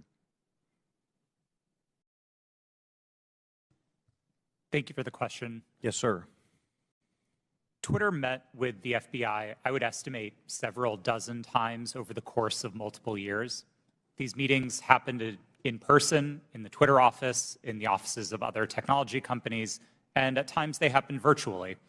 We issued press releases about these meetings. They were not happening in secret. They were not anything that the public sector or the private sector strove to hide from anybody. But in these meetings, we used it as an opportunity to discuss the shared threats of foreign malign interference, to discuss the preparations that the public and private sector were implementing, and to use that as an opportunity to make sure that we were having open channels of communication about those malign interference threats. Ms. Roth, did you at any time believe that the Bureau might not be honest about the things they knew and the information that they shared and passed to you? I would say I have a personal healthy skepticism about any type of law enforcement, but no, it was never my experience that representatives of the FBI were anything but forthright in those discussions. Do you believe that they, today, in looking back, misled you? I don't believe so, no. So you believe that the things which they told you, in looking back, are truthful even today? To the best of my recollection, yes. So the chance for FBI numerous times, dozens of times, to meet with you, did you put out information of the substance when you said you provided the public with information? Did you discuss what those meetings were about? I believe the public statements were fairly high level and talked about preparations for upcoming elections in the United States. Any internal records or meeting minutes would be on my Twitter computer, which I don't have access to. And does that reside, to the best of your knowledge, currently at Twitter? Yes, sir. I returned all Twitter property to the company when I chose to leave. Yes, and that would be a requirement, generally speaking. Yes. So you believe that the Bureau met with you, they did not mislead you, that you were as forthright as you could be to the public, and that you were playing the role that you felt like was responsible. Is that your testimony today? Yes, sir, it is. Thank you very much, Mr. Chairman. I yield back. Gentleman yields back, and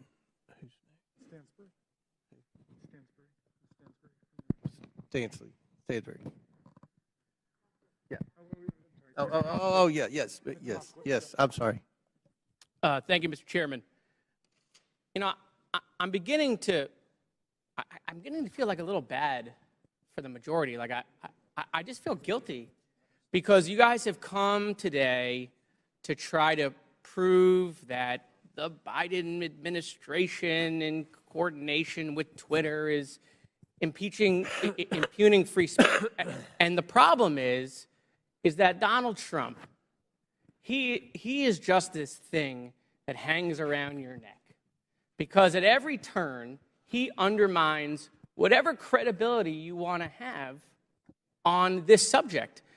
I mean, Donald Trump and his administration, it's been proven, reached out to Twitter to take down tweets that got under his skin. The tough guy, Donald Trump, right? He got called the B word. Let's reach out to Twitter. Let's get the tweet taken down.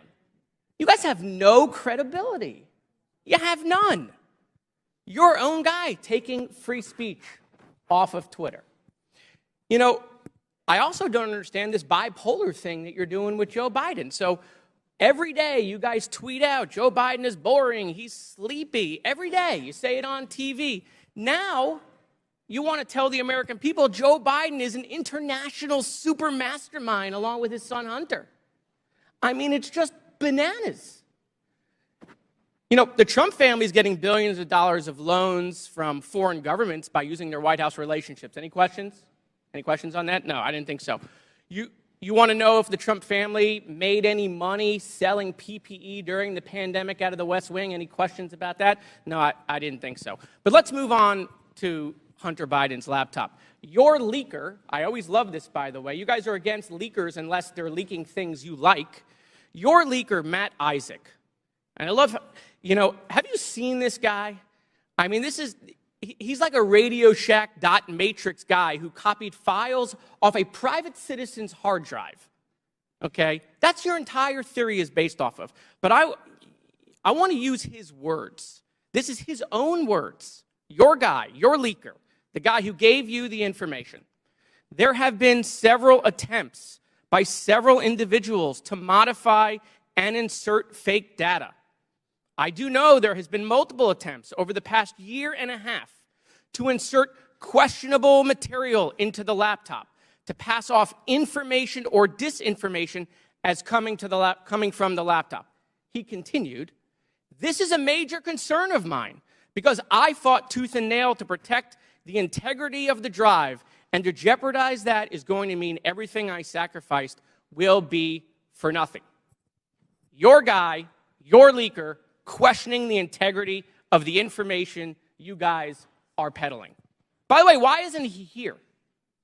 Bring him here. Let's ask him questions. And why haven't we seen the hard drive? You guys aren't shy.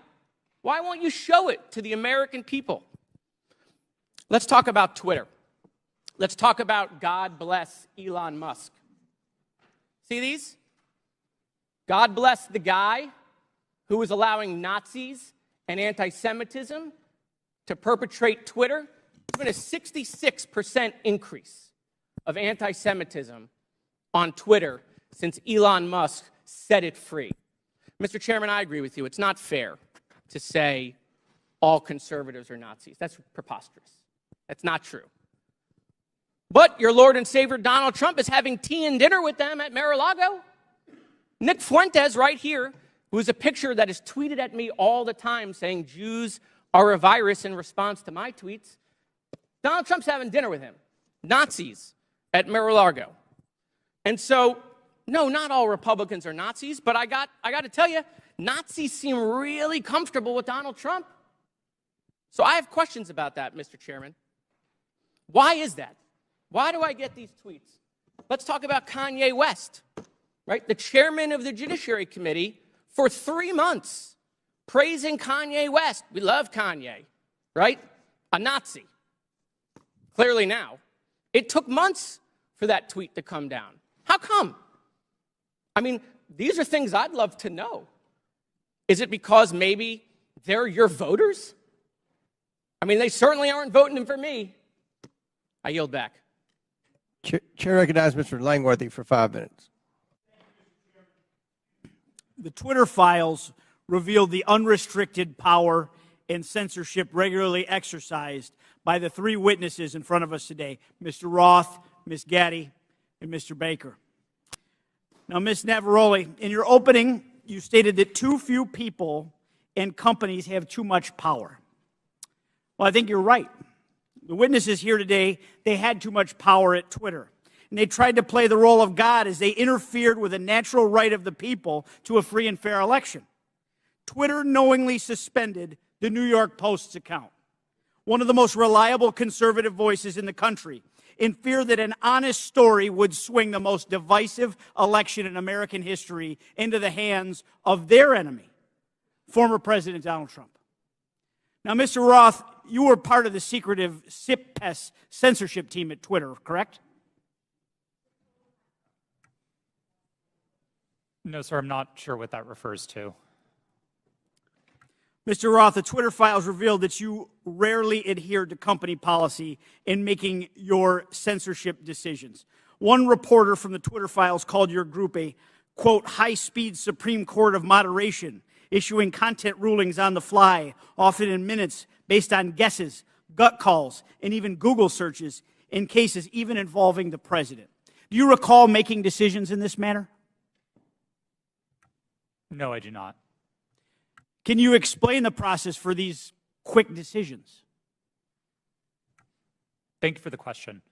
I think the core of content moderation, whether it's fast or slow, begins with a written set of rules and policies, and that was the primary responsibility of my group at Twitter. It wasn't about making a one-off decision in the moment. It was about having a written and codified set of, laws for the platform that we followed in each instance. In the vast majority of cases, content moderation decisions were not made by me or by another executive or even by a member of my direct team. They were made by hundreds of content moderators enforcing those rules again and again and again. The situations in which decisions would be escalated to senior executives were few and far between and largely related to the really hard gray area calls. So, Mr. Roth, as part of the, quote, Supreme Court of Moderation at Twitter, did you have the final call over political censorship decisions? No, sir, I did not. Then who had the final call on these decisions? There was a team of people, some of whom represented on this panel today, others not, who were involved in trying to make these decisions. But a portrayal that any one person held sort of supreme or ultimate authority over these decisions would misrepresent what the process was. So your team labeled high-profile accounts as VITs, standing for very important tweeters. What was the threshold for being labeled as a VIT? That's an excellent question for which there is not a consistent answer. I don't think Twitter was particularly well put together on that definition. So was the New York Post labeled a VIT? I believe the New York Post's account is verified, and verification conferred some of that status of being a VIT. But again, the definitions here are a little squishy. Now, is it true that the Twitter comms director, Trenton Kennedy, said in regard to the Post story, I'm struggling to understand the policy basis for marking this unsafe? Yes, it's my understanding that Mr. Kennedy said that. Was the New York Post story regarding Hunter Biden's laptop marked unsafe regardless of uncertainty? It is true that Twitter marked links to that story as unsafe in a number of our systems, which resulted in restricting people's ability to tweet it. That was the decision that Twitter reversed 24 hours later. Well, it's clear from this panel that too few people had too much power. The New York Post Twitter account was suspended in an attempt by Democrats and big tech to go ahead and play God and interfere in a natural, free, and fair election and the free flow of information in this country. The censorship is unbounded. The New York Post has been a reliable source for decades, including their coverage of the nursing home scandals in New York during the pandemic. Now that you and many others are gone from the company, there is hope that this platform will once again be a place where voices can be heard and respected, and it can return to be a town hall for all points of view, no matter if you agree with them or not, sir, and that our elections will never again be controlled by big tech. I yield back. Gentleman yield? Will the gentleman yield to Jordan? Mr. Jordan. Okay, thank you. Mr. Roth, in Missouri v. Biden, your declaration to the FEC, you said, I also learned in these meetings with the government that a hack and leak operation would involve Hunter Biden. Mr. Chan has testified in his deposition in that same case. In my estimation, we never discussed Hunter Biden specifically with Twitter. Who told you about Hunter Biden in these meetings? Gentleman's time has expired. My recollection is that a representative of another tech company may have mentioned it, but those meetings were several years ago. I truly don't recall. Okay. Chair recognizes Ms. Stansberry for 5 minutes. Thank you, Mr. Chairman. And I want to just start this afternoon by thanking our panelists who have been sitting here all afternoon, and many of the members of the public who are with us. I see a lot of tired faces out there, and I want to thank you all for spending your day with us. But I also want to start out by asking, what are we doing here in this committee today? Why are we here? Why is this committee devoting a day-long hearing to a political conspiracy theory that was planted in the media by Rudy Giuliani to support Donald Trump's reelection campaign? Of all the topics we could be focused on in this committee to support the American people, how people are going to put food on their table at the end of the day, how we're going to address the economy, how we're going to address critical issues that are on people's minds every day. We are devoting an entire day to this conspiracy theory involving Twitter. Now, the mission of this committee is to root out waste, fraud, and abuse, and to conduct oversight on behalf of the American people. And if you need any evidence of waste, fraud, and abuse, how about the use of this committee's precious time, space, and resources to commit to this hearing? You know, I don't even understand why we're here right now, but I do want to clarify some key facts about what we've heard today. So I'm going to get into it for just a few moments. Ms. Gaddy, thank you for being here today. Mr. Baker, you have already stated publicly that Twitter's handling of this issue was a mistake. Is that correct? Yes or no is fine. Yes, that's correct. I don't think I have stated that publicly yet, but that is what the CEO of the company said. Yes, and at the time, only weeks before one of the most consequential elections of our lifetime in 2020, Twitter made a decision based on policies put into place to protect the public from political disinformation and from foreign interference. Is that correct, Mr. Roth? Yes. In fact, the failure of Twitter and other social media companies to moderate political disinformation not only fueled its use in election tampering in 2018, but allowed for election denialism to run rampant in 2020, and that is exactly what led to the insurrection here on January 6th in the Capitol. So, Ms. Navaroli, I want to ask you, thank you for sitting here all day answering these questions. Do you believe that Twitter has put into place policies that would adequately protect free speech, but also protect the American people from another violent insurrection and the kind of hate speech that we are seeing run rampant right now on the platform? Thank you for that question. I cannot speak to Twitter's current policies because I have not worked there in quite some time, but I can say that my job at Twitter was to balance free expression and safety. And one of the things that I constantly pushed for was for us to include more analysis within that simple balancing act. And instead of asking just free expression versus safety, to say free expression for whom and safety for whom. So whose free expression are we protecting at the expense of whose safety? And whose safety are we willing to allow to go to the wind so that people can speak freely? Exactly, right? Because Twitter refused to sanction Donald Trump's account long before it was actually banned, when violent rhetoric and other rhetoric was already being used on the platform. And in fact, since the latest acquisition of Twitter by Elon Musk, the company's Trust and Safety Council, as represented here today, has been dissolved. And the accounts of individuals like Donald Trump, who incited violence in the Capitol, have been restored. And we are seeing anti-Semitism, hate speech, dangerous rhetoric, violence being put on Twitter every single day. Election tampering, disinformation, violence, the attack on our Capitol. Mr. Chairman, that is what we should be holding oversight hearings on in this committee. I have traveled to every corner of my district, and New Mexicans are depending on us to defend our democracy and to ensure that we are holding not only those who are committing waste, fraud, and abuse accountable, but ourselves. So let's not waste the precious taxpayers' time and dollars holding hearings about Four Seasons landscaping style conspiracy theories and actually get to work for the American people. Would the gentlelady yield to a question? Mr. Chairman, I yield back. All right, Chair recognizes Ms. Boebert for 5 minutes.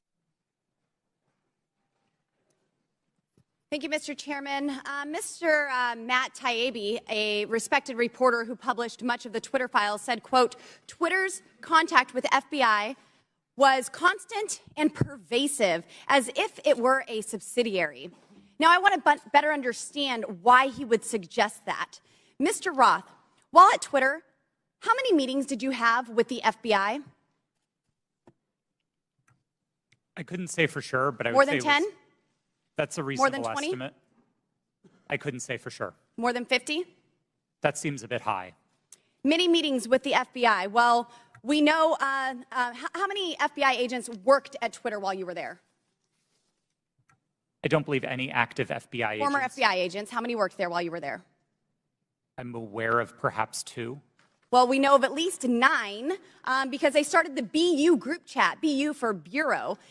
Now, Mr. Roth, did the FBI ever ask you to share information like users' communication data without going through proper legal channels? No, they did not, and I would have refused if they had. That's correct. I see that you denied Agent Chan's request for access to Twitter's data feed. What's sick isn't that you would deny it, it's that the FBI would even ask you for the private data of American citizens without going through legal channels of the law. Now, I want to remind you, Mr. Roth, that you are under oath. Did the FBI ever ask you to do anything that was illegal or questionably legal? I'm not a lawyer, but certainly not to the best of my recollection or knowledge. Now, from the hearing that I've been a part of today, it's almost impossible to tell where the FBI ends and where Twitter begins. We have Mr. Baker here, a former FBI agent, and there seems to be a revolving door between the FBI and Twitter itself. Even Mr. Baker said that there was no collusion with the federal government and Twitter. But Mr. Baker, that's you. You are the collusion between the federal government and the FBI. And now this is such a problem because we're seeing censorship all over. Mr. Roth, Ms. Gaddy, did either of you approve the shadow banning of my account at Lauren Boebert? Yes or no? No, I did not. Not to the best of my recollection. Well, let me refresh your memory, because on March 12th, 2021, and Mr. Roth, I know you looked at it because Fascist Twitter 1.0 had a public interest exceptions policy, which means for members of Congress to be shadow banned, it had to go before you, Mr. Roth. So I'll ask again, did you shadow ban my account? Yes or no? Again, not to the best of my recollection. So the answer is, Mr. Roth, yes, you did. I found out last night from Twitter staff that you suppressed my account for this tweet. It's a freaking joke about Hillary Clinton being angry that she couldn't rig her election. It's a joke. But in response, being the sinister overlords that you all are, you placed a 90-day account filter so I could not be found. And now we see here that Twitter staff said the visibility filter on my account excluded me from top searches, prevented notifications for non-followers, and much more. This is considered an aggressive visibility filter. You silenced members of Congress from communicating with their constituents. You silenced me from communicating with the American people over a freaking joke. Now, who the hell do you think that you are? Election interference? Yeah, I would say that that was taking place because of you four sitting here. The Hunter Biden laptop story was suppressed. A sitting member of Congress was suppressed. A sitting president was banned from Twitter. You know, I bet that Putin is sitting in the Kremlin wishing he had as much election interference as you four here today. We've heard about threats to democracy. Well, what about shutting down a duly elected member of Congress? This is fundamental to our nation's governance, and you all attacked that very foundation. 230 protections? Well, those are for publishers, not for editors. And it's clear you were not acting as publishers, you were acting as editors. And Mr. Chairman, I think it's far past time that we remove 230 protections for big tech platforms who are abusing this protection. And let me just say, I'm not angry for myself. I'm not angry because I was silenced. I can reach out to Elon and to his staff, and I can see what's happened. And I can sit here today and hold you all in account. I am angry for the millions of Americans who were silenced because of your decisions, because of your actions, because of your collusion with the federal government. They can't reach out to Elon. They can't sit here today and hold you into account. We don't know where the FBI ends and Twitter begins. But I do want to thank Mr. Elon Chairman, we're Musk over for 17 firing seconds now. you four and saving free speech and even Twitter. Mr. Chairman, I yield. The lady yields. Went over 24 seconds. I'll give Ms. Porter 24 extra seconds. Well, I appreciate your indulgence, Chairman Comer, but I won't need it. So today's hearing gavelled in at 10 a.m. For nearly 6 hours. Power outage. We have been going back and forth about this supposed suppression of a single news story from a single outlet for a single day. This hearing has been, in its length, nearly 1/4 of the amount of time that Twitter users could not share the link. We are spending almost as much time screaming about this as we are this was ever a problem. Look, criminal activity is always a concern, but if there is criminal wrongdoing on Hunter Biden's laptop, that is a matter for the FBI and our law enforcement agencies. Today's hearing is merely an exercise in misinformation and disinformation, a free-for-all hellscape. That's what now CEO Elon Musk said Twitter would become if the platform became a place where anyone could say anything with no consequences. It is unbelievable to me that I am quoting Elon Musk, but that is how ridiculous this hearing has become. The Oversight Committee, like Twitter or any other social media company for that matter, cannot become a free-for-all hellscape where anything goes. With that, Mr. Chairman, I yield back. The lady yields back. Thank you. Mr. Chairman, Ms. Boebert. I ask unanimous consent to submit 2 documents into the record, both from Twitter. Without objection, so ordered. Thank you. Chair recognizes Ms. Luna for 5 minutes. Thank you, Chairman. Mr. Roth? Mr. Roth, have you communicated with government officials ever on a platform called Jira? Yes or no? Real quick answer. We're on the clock. Not yes to or the no? best of my recollection. Not to no. your recollection? Great. If you did, in the event, communicate, who would have had access to this platform? That's the nature of my confusion. Okay. Jira is Did you ever speak to government officials on Jira regarding taking down social media posts? Again, not to the best of my recollection. Can you explain to me why the federal government would ever have interest in communicating through Jira, mind you, a private cloud server, with social media companies without oversight to censor American voices? I want to let you know that this is a violation of the First Amendment, and the federal government is colluding with social media companies to censor Americans. Mr. Chairman, I ask for unanimous consent to submit these graphics into record. And Mr. Roth, I'm going to refresh your memory for you. This flowchart behind me. Ordered. Thank you, Chair. This flowchart shows the following federal agencies, social media companies, Twitter, leftist nonprofits, and organizations communicating regarding their version of misinformation using Jira, a private cloud server. On this chart, I want to annotate that the Department of Homeland Security, which has the following branches: Cybersecurity and Infrastructure Security Agency, also known as CISA, Countering Foreign Intelligence Task Force, now known as the Misinfo, Disinfo, and Malinformation, MDM. This was again used against the American people. The Election Partnership Institute, or Election Integrity Partnership, EIP, which includes the following: Stanford Internet Observatory, University of Washington Center for Informed Public, Graphica, and Atlantic Council's Digital Forensic Research Lab, and potentially, according to what we found on the final report by EIP, the DNC. The Center for Internet Security, CIS, a nonprofit funded by DHS, the National Association of Secretaries of State, also known as NASS, and the National Association of State Election Directors, NASED, and in this case, because there are other social media companies involved, Twitter. What do all of these groups, though, have in common? And I'm going to, again, refresh your memory.